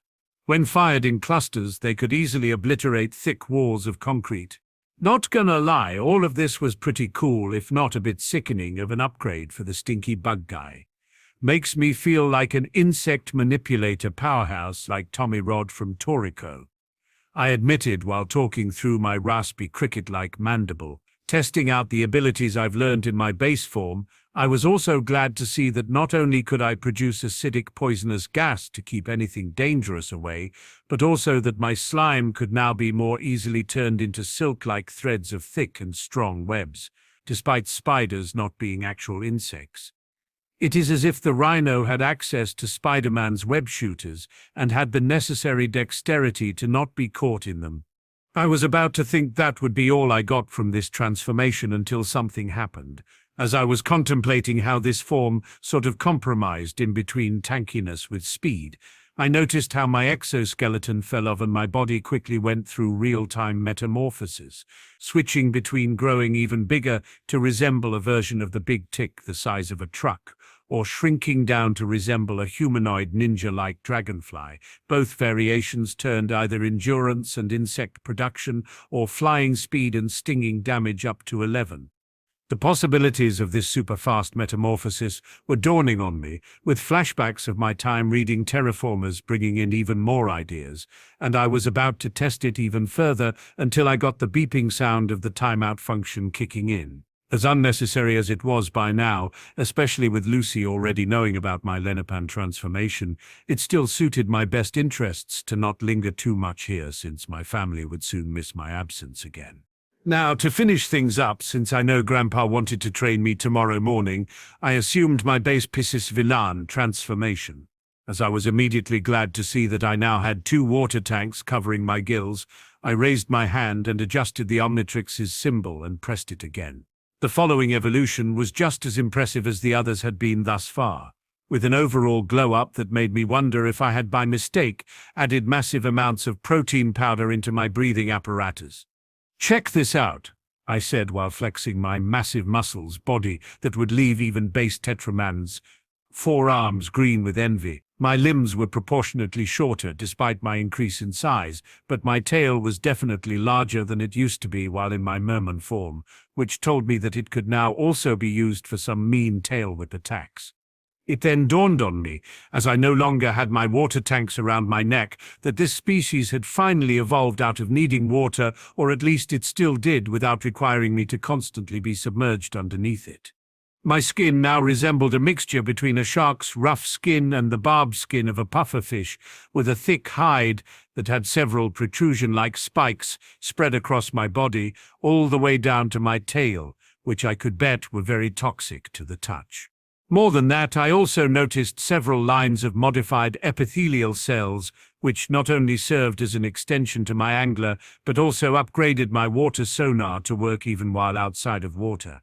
As I was about to look for more abilities of this form, I instinctively popped my jaw forward and unhinged it around 10 feet ahead of my skull. Wow, I always thought that I was more of a shark than a crocodile. But a goblin shark is something I never knew would have mixed so well and made my already terrifying form even scarier. Testing my magic while in this form, I was glad to see that my latest improvement with actually producing powerful jets of water from out of my palms still carried on to this evolution, albeit in a more exaggerated fashion. For you see, if my base Piscis Balerna Ripjaw's form was more akin to both Aquarus from Invincible and Aqualid from Young Justice, my ultimate Piscis Balerna Ripjaws from now followed the steps of Kisame Hoshigaki from Naruto. If the training room I had prepared for testing my ultimate forms wasn't so restricting, I think I could very easily produce a body of water the size of a couple of football stadiums, which I could make it travel with me. Not only that, but similarly with how my ultimate Lepidopteran stinkfly form could release actual living insects from its mouth, I found out that I could puff my body up and adapt my physiology to aquatic environment while release a massive school of piranha-looking alien creatures, though the method and origin of these creatures this time wasn't completely clear to me. But the calorie restriction made me assume it must be at the very least similar in its symbiotic nature. As the Omnitrix's symbol began beeping, I immediately reassembled my body and sucked all the water back, which by itself must be another ability I wasn't expecting to have, and assumed my human form. Now, thinking of the species I've unlocked outside of the original 10, out of the 9 of them I had found only 4 that had something to add to my arsenal, but even then I still had plenty to work with in my plate. And since soon enough, Mr. Conqueror of 10 Worlds will be paying me a visit, I might have to stay low until then, otherwise I might miss the perfect window to get my hands on more advanced technology. Secrets. We're live on the scene of a high-speed police pursuit of an armored car stolen earlier today from a Federal Reserve in Denver. A news reporter said, as it was shown in the news footage of an armored car passing by the rust bucket. It is believed the thieves also have a hostage. A large green crystal suddenly grew from the ground and caused the armored car to hit a speed bump, which slashed the tire and caused the car to swerve out of control before stopping. As the police squad surrounded, the cops got out and aimed their guns. "Freeze!" the captain shouted. The door opened and the crook stepped out with a machine gun in his hand, grabbing his hostage from the train and holding the hostage's neck under his arm with a glare. "Hold your fire," the captain told his team as they lowered their guns. The crook's partner came out with a strange-looking gun. He fired it, sending out a bolt of electricity at a car, blowing it up and sending the cops scattering. Suddenly, before the criminals could continue causing mayhem, a large figure made entirely of bright crystal appeared behind the one with the special weapon from the smoke and cracked its knuckles. Wait, what's this? The reporter asked as the alien creature effortlessly slashed the weapon in half with his blade arm. The crook ran off before he was lifted up in the air as a huge crystal cage formed from the ground beneath him, incapacitating him. "It looks like we have another alien sighting," the news reporter announced. The driver held his hostage in his arms while pointing the gun at the Petrosapian, diamond-head alien, before he saw the crystal creature shape its entire fist into another razor-sharp blade, its threat clearly evident. Not wanting to test his luck, the crook released the hostage, prompting the alien statue to smile. "Smart move," it said, with its deep voice. "Now if you would be so kind as to turn yourself in." The driver nodded before walking to the cops with his hands in the air. "We don't know where these creatures come from, but they seem to be here to help," the reporter from the news announced on the broadcast, though his words weren't being heard by only those living in the country.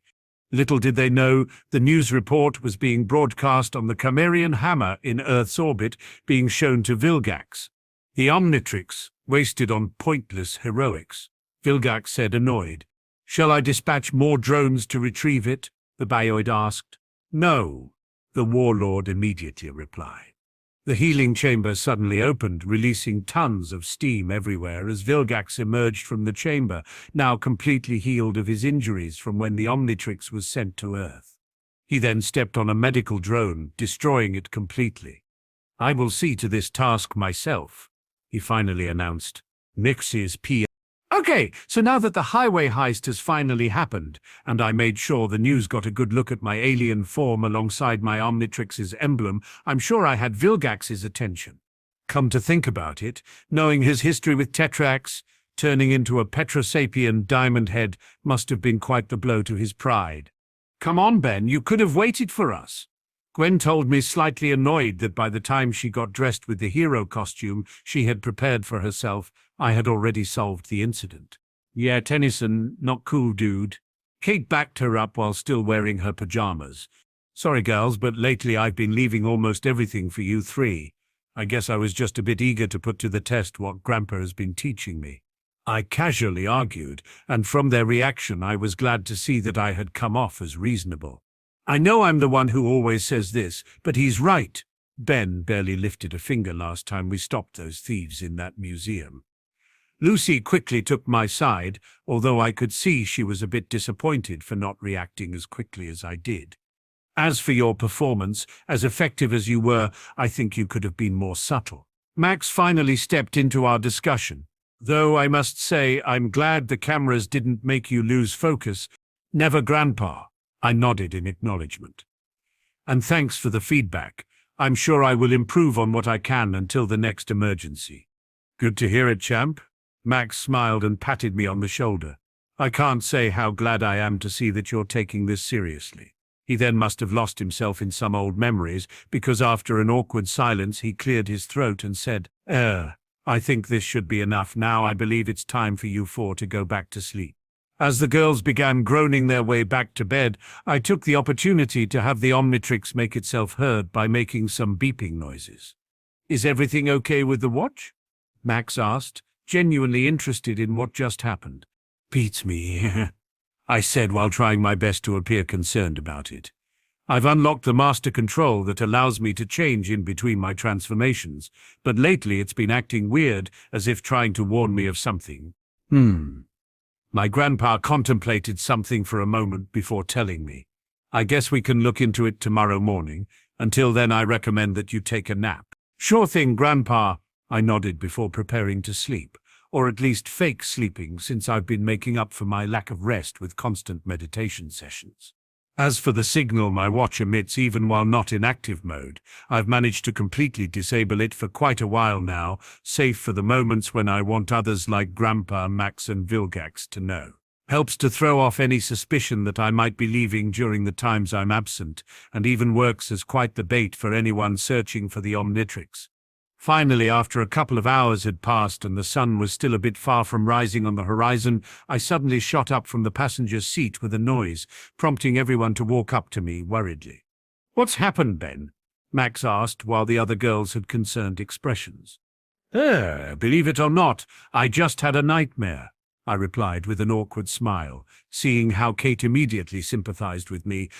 Once I got the girls back to their beds, I turned to Max and said, Grandpa, I think someone must be trying to hack the watch.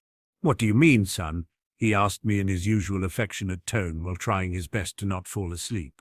Are you sure you didn't just dream about it just like you said before? I don't think that's the case. Usually I only have lucid dreams, but lately all of them had a weird alien I have never seen before. Big and ugly with a green squid face. I tried to sell my act by being slightly vague. It was just a bad dream, son, Max reassured me, though from his voice I could hear he was slowly getting concerned about it. We can talk about it in the morning during breakfast. Okay, I just got startled by how he looked right at me and said, I'm coming for you now. I told him with a chuckle. Silly me. Max suddenly got a shocked look in his eye as he gasped. Change of plan. We're hitting the road right now. Grandpa, it's 3 a.m. Gwen groaned while Lucy dozed off for a brief moment. Best way to beat the traffic. Max stated as he fired the ignition and the rust bucket started up and headed on course to its destination. In South Dakota, the rust bucket drove by a herd of buffalo as the kids looked at the window, being surprised at how quickly they were moving. Hey, Lucy said, what's with the lead foot? I want to make Mount Rushmore by nightfall, Max explained, a bit unconvincingly. I'm so bored, Kate said before turning to Gwen. Why don't you play some video games? The sorceress's novice replied while busy writing something on her laptop with her own spellbook over the table. Ben is busy at the moment, the half-Osmosian said while groaning as she lay her head over the table before lighting up again and asking hopefully, Hey, let me surf the net a bit. Or perhaps check that book of yours, Ben told me. You have some sick drawings. You know I would, but I think this would be a good lesson for you to entertain yourself, Gwen said with a wink. Didn't you learn a new trick? Yeah. Since I'm good with electricity and inorganic stuff, Ben helped me find the best. Kate stopped herself with a smirk, as she knew it was time for her to continue training her powers. Picking from her pocket, Kate grasped a pouch with some inactive metal chips Ben had given her and immediately left to the bathroom. Back at the Chimerian hammer, its sensors had finally picked up a spike of Omni energy on Earth, which did not go unnoticed by Vilgax. The Omnitrix has been activated. The signal is weak, but it appears its user hasn't been able to completely hide it. He assessed, eager to get his hands on his prize before ordering his lackeys pinpoint its location. The bioids used a GPS signal within the ship that worked on pinpointing the exact location of the Omnitrix, the green signal flashing brightly on the warlord's screen. "I have you now," Vilgax stated coldly at the narrowing coordinates.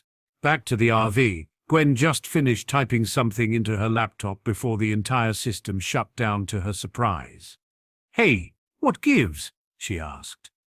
"Don't tell me." The black screen morphed to display a red signal that resembled a singular eye, indicating that Kate had absorbed the powers of Ben's galvanic muckamorph upgrade transformation. "Sorry, your computer was in dire need of an upgrade." Kate taunted as she stuck her amorphous head out of the laptop and pecked Gwen on the side of her face below the eye with a kiss. "Kate, get out of my computer!" Gwen shouted while rubbing her cheek, and as Lucy began chuckling from her seat. "This is my private property." "What?" "I'm doing you a favor," Kate argued. "You are welcome." "Okay, this is pretty funny." Lucy joined them. As Gwen was about to shake Kate out of her laptop, the computer was morphed into a robotic creature with spider legs as Kate scanned its files and dodged Gwen's advances towards it. "What's this? A diary?" Kate asked dramatically. "Cut it out, Sponge Girl," Gwen warned while flipping through the pages of her spellbook. But Kate paid her no attention, instead continued having her fun. "Dear Diary, my cousin Ben is so helpful. Knock it off, Kate," Gwen shouted, speaking over what Kate was about to say while cursing herself for not making a summary of everything she had been learning from her cousin. "Kate, Gwen, now is not the time for using your powers, do you understand?" Max asked. "Already used with all of that stuff." I was just fooling around," Kate stated as she demerged off the computer, earning a flick on her forehead from Ben and an angry red face from Gwen. Meanwhile, Lucy was simply laughing and snorting out loud. "We can't afford to attract attention right now," Max stated while not taking his eyes from the road. "But Grandpa, what kind of attention can we attract here?" Ben asked. "I mean, it's not like they are breaking anything other than Gwen's pride." "Ha," Lucy said, still recovering from Kate's recent prank. "Never mind," Max said once Kate's appearance returned back to normal, which left the girls looking at each other while Ben just shrugged. On the Cimmerian hammer, as Ben mentally turned the Omnitrix's trace off, his location went out on the alien screen. "We have lost the device's signal for good this time," the bioid immediately reported. "Perhaps the wielder of the Omnitrix has finally noticed our tracking." "No matter." Vilgax dismissed it. "I've already narrowed down its location." He then proceeded to look at pictures of the aliens' forms with the Omnitrix's badge as they saved people and stopped criminals all across America. "I know just how to draw this earthling out," he said before he smashed a picture of a Petrosapian saving a kitten in anger. Soon after, the Cimmerian hammer entered Earth's atmosphere, close to the rust bucket's location, casting a massive shadow down on the ground and sending a nearby group of buffaloes scattering in fear. The ship opened the hatch on its underside and dropped down several drones and a giant mechanical spiked sphere device, which hit the ground on a search for the Omnitrix. They then approached Rapid City, South Dakota, to cause chaos in order to draw the user of the Omnitrix out, destroying the Welcome to Rapid City sign as they passed by it. Back to the rust bucket, the RV continued on its path to Mount Rushmore when the kids looked up from their devices and looked out the window and saw smoke rising from the rooftops of the buildings of Rapid City. "What's going on over there?" Lucy asked, concern evident in her voice. "I'm sure the local authorities have the situation well at hand," Max reassured, focused on his task at hand. In the city, the civilians ran for their lives as the drones fired several laser beams, destroying several cars and causing immense chaos while the spiked ball rolled over some buildings, completely demolishing them. At one point, they approached a local gas station and fired their lasers, sending the customers running off in a panic as the gasoline canisters instantly ignited, causing a major explosion, which resulted in a mushroom cloud which did not go unnoticed by Ben and the others. "Looks like it's hero time," Kate said as she turned to Ben. Guys, I don't think that's the best idea, Max warned. Sorry, Grandpa, Ben replied while standing up. I know that people are in trouble and I can't just sit here and do nothing. Time to go kick some ass, Gwen shouted, earning a weird outlook from everyone else. Since I can get there faster, I will go alone this time, Ben announced. I let you three fight alone last time. Now it's my turn. Ben, trust me, I can't yet tell you why, but I have a reason for not wanting to let you go. Max grabbed me by the wrist as he tried to convince me. I know you have your motives, Grandpa, Ben told him while releasing himself from Max's hold. But if you don't trust me with your secrets, how can you ask me to trust you back? The rust bucket then pulled over and Ben bursted toward the city to stop the drones at ludicrous speed, leaving the girls and Max stunned. He's got a point, you know, Gwen told Max as the old man thought about what he had been keeping from them. MC's POV. The civilians ran for their lives as the drones continued their assault before they were struck with deadly precise quills from my Vulpimancer wild mutt form as I jumped all over the city before landing in my Tetramand, 4 arms form, grabbing 4 of them with each of my arms and smashed them against each other, reducing them to scrap metal. Hey, why don't you pick on someone with real firepower? I said, changing to my Pyronite heat blast form flickering between yellow and blue flames. If not, I will chill you guys myself. I began chuckling as I looked around to see tons of the drones surrounding me on all sides. Oh man, good thing you are all here to stall me. Sadly for you, I no longer need your spare parts. I then mixed my pyrokinesis with my magic and conjured up a snake-like dragon of flames before making it go to town with the myriad of drones, not missing a single one of them and keeping the collateral damage to a minimum. Once all of the drones were destroyed, I was suddenly shot with an electrical net which would have snared and pinned him to a nearby wall if not for my body flickering as a cloud of smoke and embers, casually phasing past what appeared to be a surprise attack.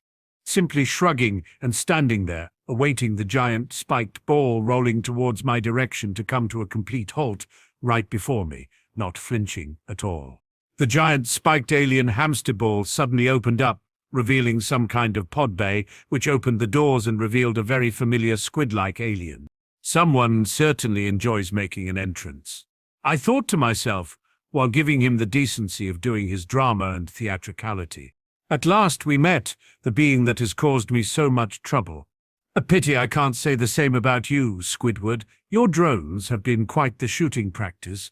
I scoffed back, already forgetting my previous decision to give him some dignity.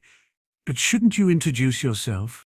The space warlord stared down at me for a brief moment before replying in his raspy voice, I am Vilgax, and I have come for the Omnitrix. At least you are straightforward. I smiled before presenting myself. I'm the protector of this planet. As for the watch, I'm afraid I won't be able to help you with your mission. This is my property now. Underestimating me is a grave mistake. Vilgax glared as the steroid pumps in his arms activated and his arms inflated with major amounts of muscle before rushing towards me. The last you'll ever make. Instead of rushing back at him without a plan, I decided to play smart. First, I've got to slow you down.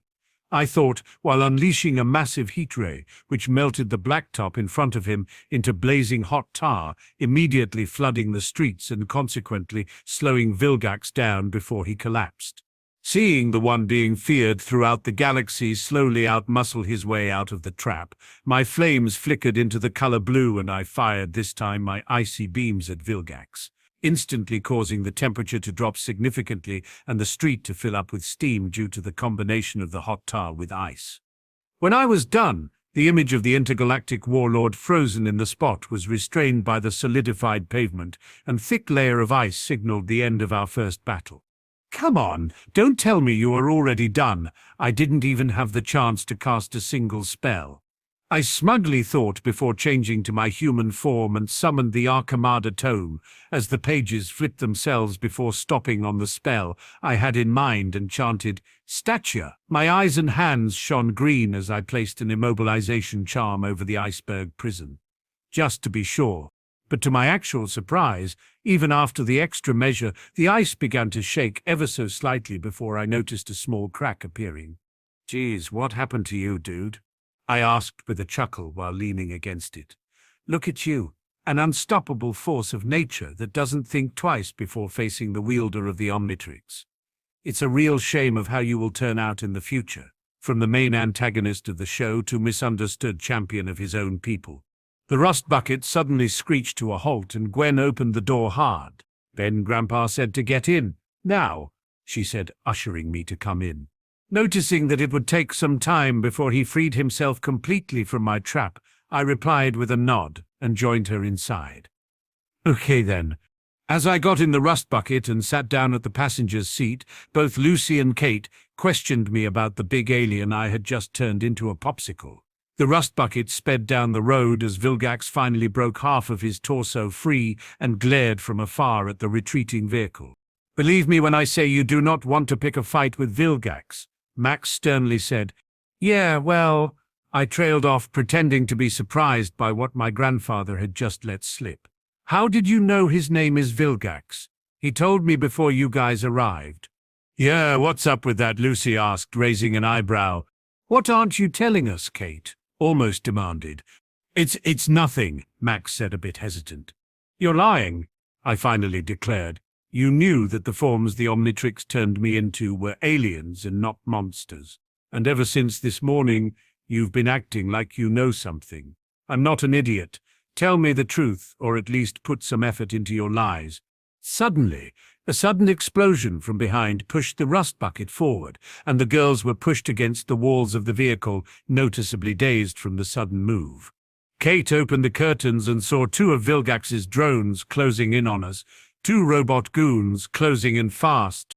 "Hold on," Max said as he drove the car forward, pressing on a button that activated the RV's thrusters, which aided us in barely avoiding the lasers that rained down on us and destroyed the parts of the street that collided against the exterior of the rust bucket. "Oh, so this was the button I pressed before by accident," Lucy shouted from the back of the vehicle, still struggling to keep her ground. "We can't keep this up forever, Grandpa," I said as we all looked out at the drones trying to take us down. "Things are going to get a whole lot worse if we don't get to Mount Rushmore," Max declared. "Why? What's at Mount Rushmore?" Gwen asked as she finally reached the front and a laser hit again the street next to us. "Gwen, this is not the time to explain," Max insisted. "You're going to have to trust me on this." "Well, I'll trust you that Mount Rushmore will keep us all safe," I remarked as I transformed into my lepidopteran stinkflay form, flapping my powerful wings. "But I'm not going to let other people get hurt because of me. This Vilgax guy has already figured out that I wouldn't stand him terrorizing the innocent people of this city. Ben, I understand your frustration. I really do. And I'm really sorry that I can't convince you to stay, nor can I prevent you from protecting those unable to fend for themselves. But know that regardless of how bad things might turn out with Vilgax, your grandfather will come to help you," Max told me before I nodded in silence and left. As I flew out the door with the vehicle still going at high speed, and I heard all the other girls shouting for me to be careful, I engaged the drones pursuing us from the air, easily dodging away from their laser blasts before finally facing the drones head-on. I spat out a large amount of slime from my mouth onto one of the drones before quickly turning into my pyronite heat blast form and tossing a fireball at it, igniting the slime and immediately sending the drone hurtling towards its destruction. I then went back to my lepidopteran stinkfly form, stabbing my stinger tail into the second one, damaging its laser before morphing back to my pyronite heat blast transformation and destroying it with my magic-infused heat ray. As I hovered high in the air for a moment, a figure leapt towards me. However, before it could tackle me, I quickly changed to my ectoneurite form and phased past my attacker. "Lucky you, I'm not only buying time, but also having so much fun," I said more to myself with my voice being a mixture of gasp and a whisper. "Otherwise I would have possessed you already." Despite the head start, Vilgax landed in a crater, right in front of the rust bucket, which made a U-turn and made another route to Mount Rushmore. Back on the RVs and its occupants. "Where are you going? We need to support Ben." Gwen shouted. Yeah, both Lucy and Kate protested. Ben is much more capable than us four. For us to be more than a liability for him, we need first to get some special help. Max replied while dropping a reality bomb over the girls who were just recently gaining confidence over their abilities. Let me guess, at Mount Rushmore. Lucy said a bit confrontational, but Max didn't answer as he continued to focus on driving. Grandpa, you're really freaking me out, Gwen remarked worriedly. Back to Max's POV. As I continued to evade Vilgax's attacks as he chased me across the rooftops of Rapid City's buildings, I managed to slip in a few strokes of my own. I see you've gained great control over the Omnitrix, Vilgax assessed after acknowledging the actual damage I was causing him. But that won't be enough to stop me from getting what I want. The Cimmerian hammer then came into view as it hovered over the city, easily shadowing over most of it. Perhaps you can keep offering this useless resistance, but I know your weakness. The massive alien ship then began making a spine-chilling sound, as I could immediately understand the space conqueror's threat. You will have to choose. It's either you or them. All right, I believe you, I suddenly said, not running away anymore and changing back to my human form. It has been fun while it lasted. A child? The Omnitrix is in the hands of a mere child, Vilgax asked incredulously. Yeah, what about it? I asked, unfazed by the imposing alien. I don't suppose that means you're going to let me go, does it? Hardly, Vilgax replied, narrowing his eyes and moving to reach me with his claws. Okay then, I yield, I declared as Vilgax grabbed me by the collar of my shirt, raising my arms in clear signs of surrendering. Just stop terrorizing my people. How noble, Vilgax mocked as he typed in a locking code on the Omnitrix. But useless, this planet has already outlived its utility. The spiked sphere vehicle came rolling back up to our location and opened up as I sighed before Vilgax tossed me in the sphere and entered it himself before it closed up and rolled away, destroying another building in the process. The rust bucket just pulled up to Mount Rushmore, driving up the side of the mountain face on a completely thin road. Wow, are you sure where you are going? Kate questioned, looking through the window. I don't think tourists are allowed on this road, Lucy said, and Gwen nodded. We're not tourists, Max told them, finally speaking after being silent up until that moment. We're tenants. They drove up to a road-closed sign and stopped. Max pressed a button on the undercarriage and an elevator opened up beneath them, lowering them into the bowels of Mount Rushmore. They stopped when they were inside a mysterious chamber made up of some kind of metal. The four walked through the halls before Max stopped at some cabinets. He pressed a button on some of them, revealing some kind of alien tech. He repeated this process a few more times before the girls finally lost their patience. That's it, Gwen shouted. We are not taking another step until you tell me what's going on. What is this place and how do you know about that alien guy who's after Ben? Max put on some equipment, which included goggles. Well, it's kind of complicated. I promise I'll explain everything later. But for now, let's just say, he then pulled out a massive cannon which looked like it could do some major damage to a small mountain. I wasn't exactly a normal plumber before I retired. Unknown to them, two women with blue and yellow hair and high advanced tech suits had just followed them down there, immediately connecting with the underground base systems without being noticed by the group or triggering any security alarm. Back to Max's POV. As I was being held prisoner on Vilgax's ship, I was placed in an electric prison chamber that looked like it came straight out of The Incredibles, containing both my right arm and legs with an energy shackle, and with my left wrist being held in a large metal chamber to contain the Omnitrix as Vilgax scanned its data. A child, he scoffed, probably still incapable of believing how well I stood my ground against him. I should have expected as much with the Omnitrix being used as a play toy. Hey, I've saved a lot of people by becoming a hero. I played my part as a distraction while Alpha reversed the situation and began hacking the ship's main system. Though I shouldn't expect sympathy for others from you. Sympathy? You don't get it at all, do you? Vilgax asked, approaching me. You hold the key to a power struggle so ancient, so vast, that it is beyond your feeble comprehension. I'm listening, Squidface, I retorted back, not afraid in the slightest that he would attack me while I was this vulnerable. It's not like I have anything better to do right now. However, my provocation finally seemed to be causing an effect on Vilgax. For that exact moment, he grabbed me by the throat. Feature an entire army, each in command of an Omnitrix, and all at my command. I will be invincible. I will rule the universe. And the only thing standing between me and my destiny is you. As a selection of spears and other bladed weapons rose up from the ground around us, he finally released my throat, mistaking my silence for actual success of his fear tactic. However, the reason why I stopped speaking was that my focus was set somewhere else. While Vilgax had his back turned, I had to hold myself from chuckling after a piece of my visor informed me of my Black Ops squad progress. Prepare for takeoff. Vilgax ordered his mechanical servants. Once we're in orbit, I will finally have the pleasure of destroying this miserable planet once and for all.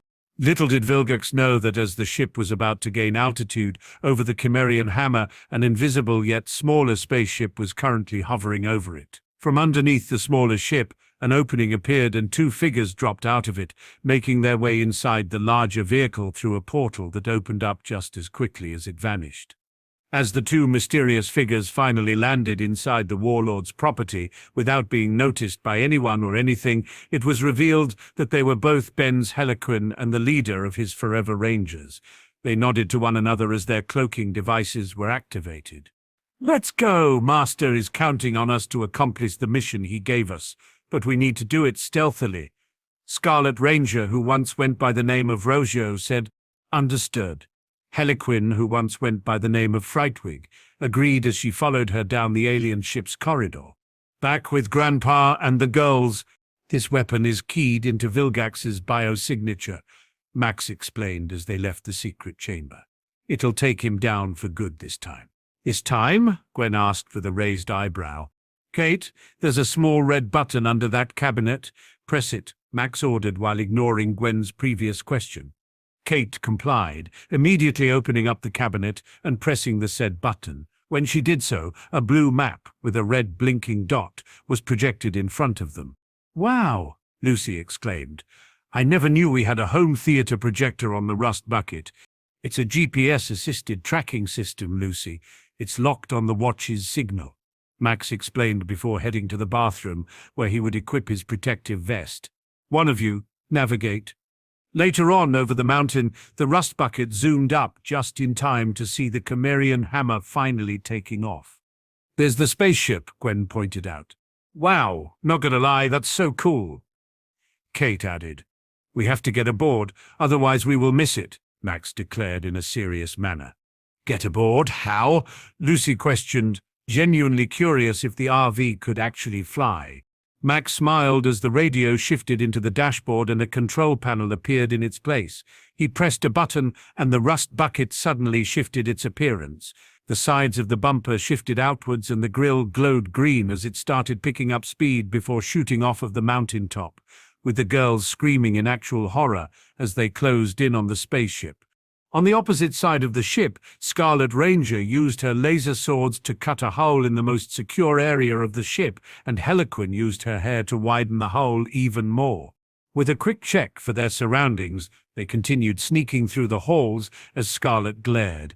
"I can sense the ship's mainframe this way," she explained as they followed her signal, slashing and burning any drone they came across on the way, leaving absolutely no one untouched or functioning.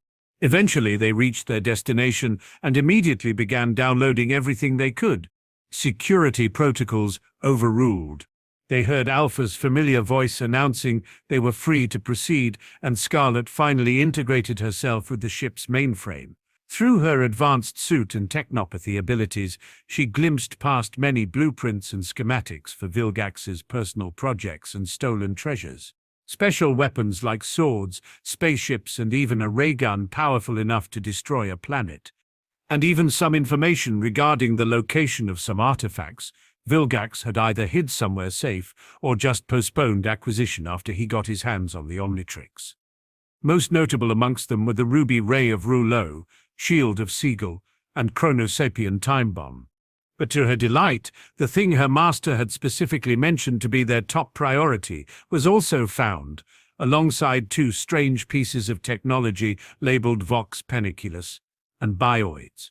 Back to Enmax's POV. Once Vilgax finally activated his special energy sword and approached his helpless victim, fully intended to finally get rid of me. In return, I simply grinned before musing. I've lost count of how many times I've seen The Incredibles by this point. How did Violet do it again?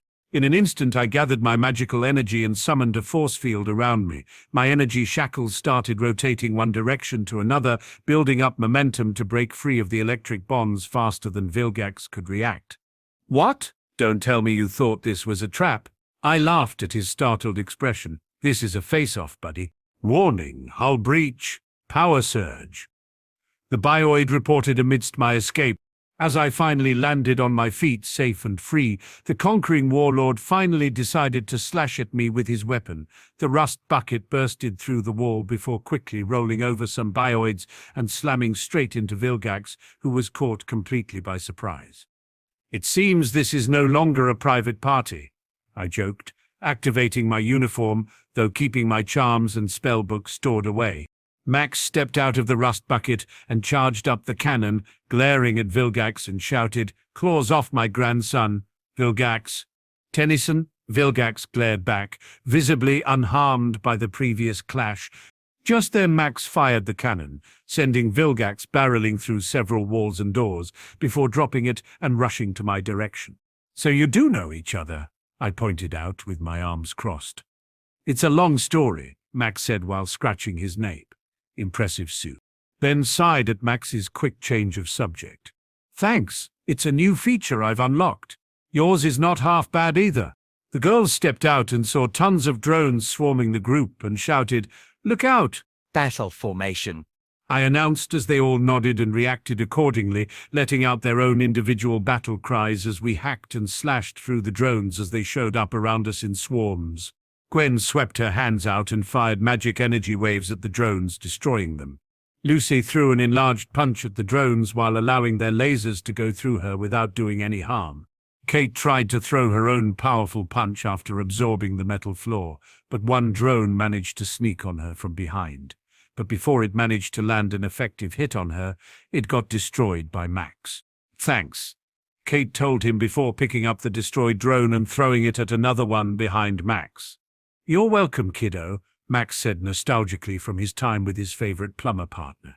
Suddenly, I shifted into his tiny Galvan grey matter transformation and crawled inside a drone before it discharged electricity, before tons of icicles shot out of it, and a blue pyronite heat blast emerged from it. Before immediately turning and changing to my Piscis Volan, Ripjaw's form and munching the head of another drone. Not done switching forms, I clawed my way through two more before transforming into my galvanic mechamorph upgrade and rapidly merged with a bigger drone that reminded me of the mechadroid that would have turned Ryu into a cyborg. While another drone had Gwen in its scope range and was about to blast, I surprised it with my bladed flying machine and shredded it to pieces. "Thanks for the assist, Ben," Gwen said with a smile. "Don't mention it," I replied while winking my green circular single eye. I then proceeded to fly around and destroy most of the drones that came close to me before I demerged with that one, and Gwen blasted it with two lightning bolts from her hands that caused it to blow up. Kate punched down her fair share of drones before ripping out the wires with her fingers as she stood side by side with Lucy, who throwed blobs of mud at more drones while trying to use more her flexibility, destroying everything threatening them. None of us, save for me and Max, had realized that in the ensuing chaos from the battle, the Chimerian hammer was falling out of the sky due to the autopilot mechanism being tempered with. "We've got to get this ship under control," Max exclaimed before running off. "You can fly a spaceship?" I asked, faking surprise. "At this point, nothing surprises me," Gwen said, earning some nods from both Lucy and Kate. Max typed in the commands at the control mechanism without realizing that Vilgax had recovered and stood next to him. Vilgax suddenly grabbed Max's collar and tossed him towards the gaping hole in the ship's frame, pressing his foot down on him while Max struggled to push it back up. Vilgax smirked underneath his mask while holding Max down, his tentacles blowing in the wind. "Your weapon won't help, Tennyson. As you can see, I'm much stronger than in our last encounter." "No, Grandpa!" I shouted while rushing at them and tackled Vilgax out of the hole in the ship, prompting both of us to hurtle down towards the ground. I used my complete transformation as a galvanic mechamorph upgrade to materialize a jetpack on my back and saved myself, materializing the same cannon Grandpa Max had recently used against Vilgax before blasting the warlord downwards, and watched as he plummeted down below into the ground. After that, I landed safely on the George Washington head of Mount Rushmore. I turned back to my human form before seating on the stone floor. I just love this watch. Back to the Cimmerian hammer, Max and the girls were still trying without success to get the ship under control as it careened out of the sky. "We've got to get out of here," Max said as they looked towards the rust bucket while Lucy sighed and facepalmed. "We're doomed," Gwen replied. "I wouldn't say that." Max smirked alongside Kate, earning the opposite expression from the other two girls. Not long after, Max warned the girls who braced themselves, "You may want to hold on to something. This may get a little bumpy." They crashed through several walls and destroyed several bioids before finally crashing over the top as the girls screamed in terror. Atia's POV. While I was enjoying the blazing summer sun of Keystone, South Dakota, I finally sighted a smoking trail arching towards my direction and smiled. "Cool, you just won't quit." I was afraid I might have overdid it a little back there. Once the absolute unit that Vilgax landed next to me, he asked angrily, "How have you bypassed my locking command?" Before he could squash me like a bug, I vanished with a ripple. Vilgax looked to his side to see me smiling in my Caniceleran XRL8 form. Finding the unlocking code is child's play for the true master of the Omnitrix. I mocked back in reference to him calling me a child before morphing into my Petrosapian diamond head form and stabbing the ground, prompting a ton of crystals to shoot out of the space between us and crash into Vilgax, as he struggled a little to shatter them with his brute strength. "Listen to every word, be afraid. You cannot run, you cannot hide from me. I will find you, and when I do, I will retrieve my Omnitrix and destroy you." Vilgax threatened me, before he saw a dust cloud running all around the mountain as I smirked from underneath my visor. "I'm not planning on hiding. Peekaboo," I shouted, but before I collided against Vilgax's leg, I turned back to my Petrosapian diamond head form and curled into a ball of solid crystal. Although the impact wasn't as powerful as I would have wanted, despite enhancing my invulnerability with magic, I still managed to push Vilgax a few meters back, carving our path on the ground and finally getting some cracks in his armor.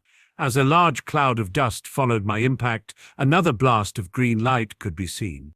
I suddenly emerged as a tetramand, 4 arms, and gave several punches to Vilgax's body, actually hurting him thanks to my magically enhanced strength.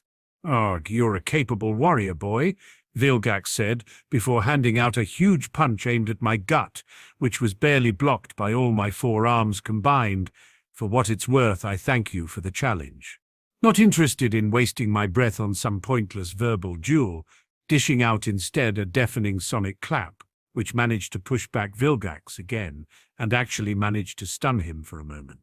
Vilgax, reeling from his injuries, rushed to activate the steroid pumps in his arms, which in turn inflated his arms with major amounts of muscle, and he slammed them both down into the carved head we were fight on, causing the Theodore Roosevelt head to crumble, while I kept dodging each of Vilgax's powerful swipes in my Caniceleran. "You can't escape me," Vilgax shouted as I dodged and headbutted him, carving a crater onto another carved head. Suddenly, from my position, a Vulpimancer wild mutt came out of the dust roaring. I then proceeded to fire tons of mana-enhanced quills at Vilgax, which he just brushed off with only superficial cuts, but that was all I wanted. Vilgax attempted to grab my head, but I quickly morphed into my ectonurite ghost freak form and phased past the attack, just to immediately morph into a tetramand, 4 arms, and began pummeling Vilgax repeatedly with a bunch of my energy punches. "I really love this watch," I thought as I punched my enemy's chest with all my might, instantly generating an earthquake and pushing Vilgax down the mountain with a landslide. After landing, Vilgax was forced to retreat, probably because he also had released the pressure from his steroids. Suddenly looking up as his ship flew overhead and then finally crashed down into the woods as the rust bucket drove along its perimeter, Vilgax narrowed his eyes. Knowing what Vilgax was planning, I decided instead to check out on my agents phasing out of the wall in my ectonurite ghost freak form. I eventually met both Scarlet and Heloquin. The two turned their cloaking devices off and bowed respectfully once they saw me. "Master, report." I order, being careful with my time and surroundings. "Mission accomplished," my Scarlet Ranger replied proudly. "And your message has been successfully sent to the intergalactic authorities." Heloquin added, "Everyone will know that the wielder of the Omnitrix has defeated the infamous warlord whose name is feared by all." "Well done," I said as Alpha informed me that my ship was waiting for them outside the Cimmerian Hammer opposite to the rust bucket. "You two go gather with Azure and Amber, make sure they've got everything from the plumber base." "Yes, Master," the duo replied in unison as I left Vilgax's ship before turning back to my human form and ran over to Max and the girls had landed. Back with Max, who was still recovering as he groaned from his sore joints and turned to check on the girls. "Are you all okay?" They groaned in response, but appeared all fine. At times like this, going back to school doesn't seem like such a bad idea, Gwen managed to say. They heard a rumbling as Kate and Lucy got out of the rust bucket to investigate before they saw Vilgax walk out of the dust cloud and Gwen gulped in fear. "BNC's POV. I finally reached the rust bucket, only to see it absolutely trashed. Immediately going to the other side and finding both Kate and Lucy unconscious on the side of the rust bucket, I then faked a gasp once I saw Vilgax holding an unconscious Gwen and Max hostage. "Let them go," I shouted, following the script. "Just like before, it's your choice, you or them," Vilgax replied threateningly. "This time I might even spare your pathetic excuse of a planet." "Do you think I'm stupid or something?" I asked. "I know better than to trust you with something like that." "Do you have a choice?" Vilgax inquired, tightening his grip over my cousin and grandfather. Sighing in seemingly defeat, I dropped to my knees, noble as always. Vilgax mocked me as he released both Gwen and Max and approached him. "You fought bravely, but it's weakness like these that makes you truly weak where it matters." While being carried back to the Cimmerian Hammer, I smirked at how stupid he was. Once Max finally recovered his consciousness, he noticed Vilgax taking me back to his ship and shouted, "Vilgax, no, don't go back in there." With a single leap, the evil warlord reached his ship and had it immediately take flight. Making his way inside, Vilgax mused, "Foolish earthling. Why wouldn't I?" but was stopped by a familiar alarm. "The auto-destruct sequence has been initiated," he shouted, but before he could attempt to stop the countdown, a sudden chill went past him. Vilgax gasped as he felt his own life force being sucked out of him. "Consider this a favor, Vilgax the Conqueror. You see, I told him in my ectonurite ghost freak form, you either die here as a great villain or you live long enough to see yourself become a lame one down the line." The Cimmerian Hammer, which had quickly gained sufficient altitude, suddenly exploded as several debris fell out of the sky. Max and the girls all braced themselves, but found themselves unharmed as Ben suddenly reached them and generated a force field around as the debris landed around them. He chuckled as they stood on a lone pillar in a crater. "You have to teach me that spell," Gwen said to her cousin as he smiled with both Kate and Lucy surrounding him with hugs and cheers. "Sure, if you are diligent with your studies," Ben told her as they looked up. "But for now, Grandpa, we need to have a talk." "A long one," Max agreed, finally ready to reveal his secrets.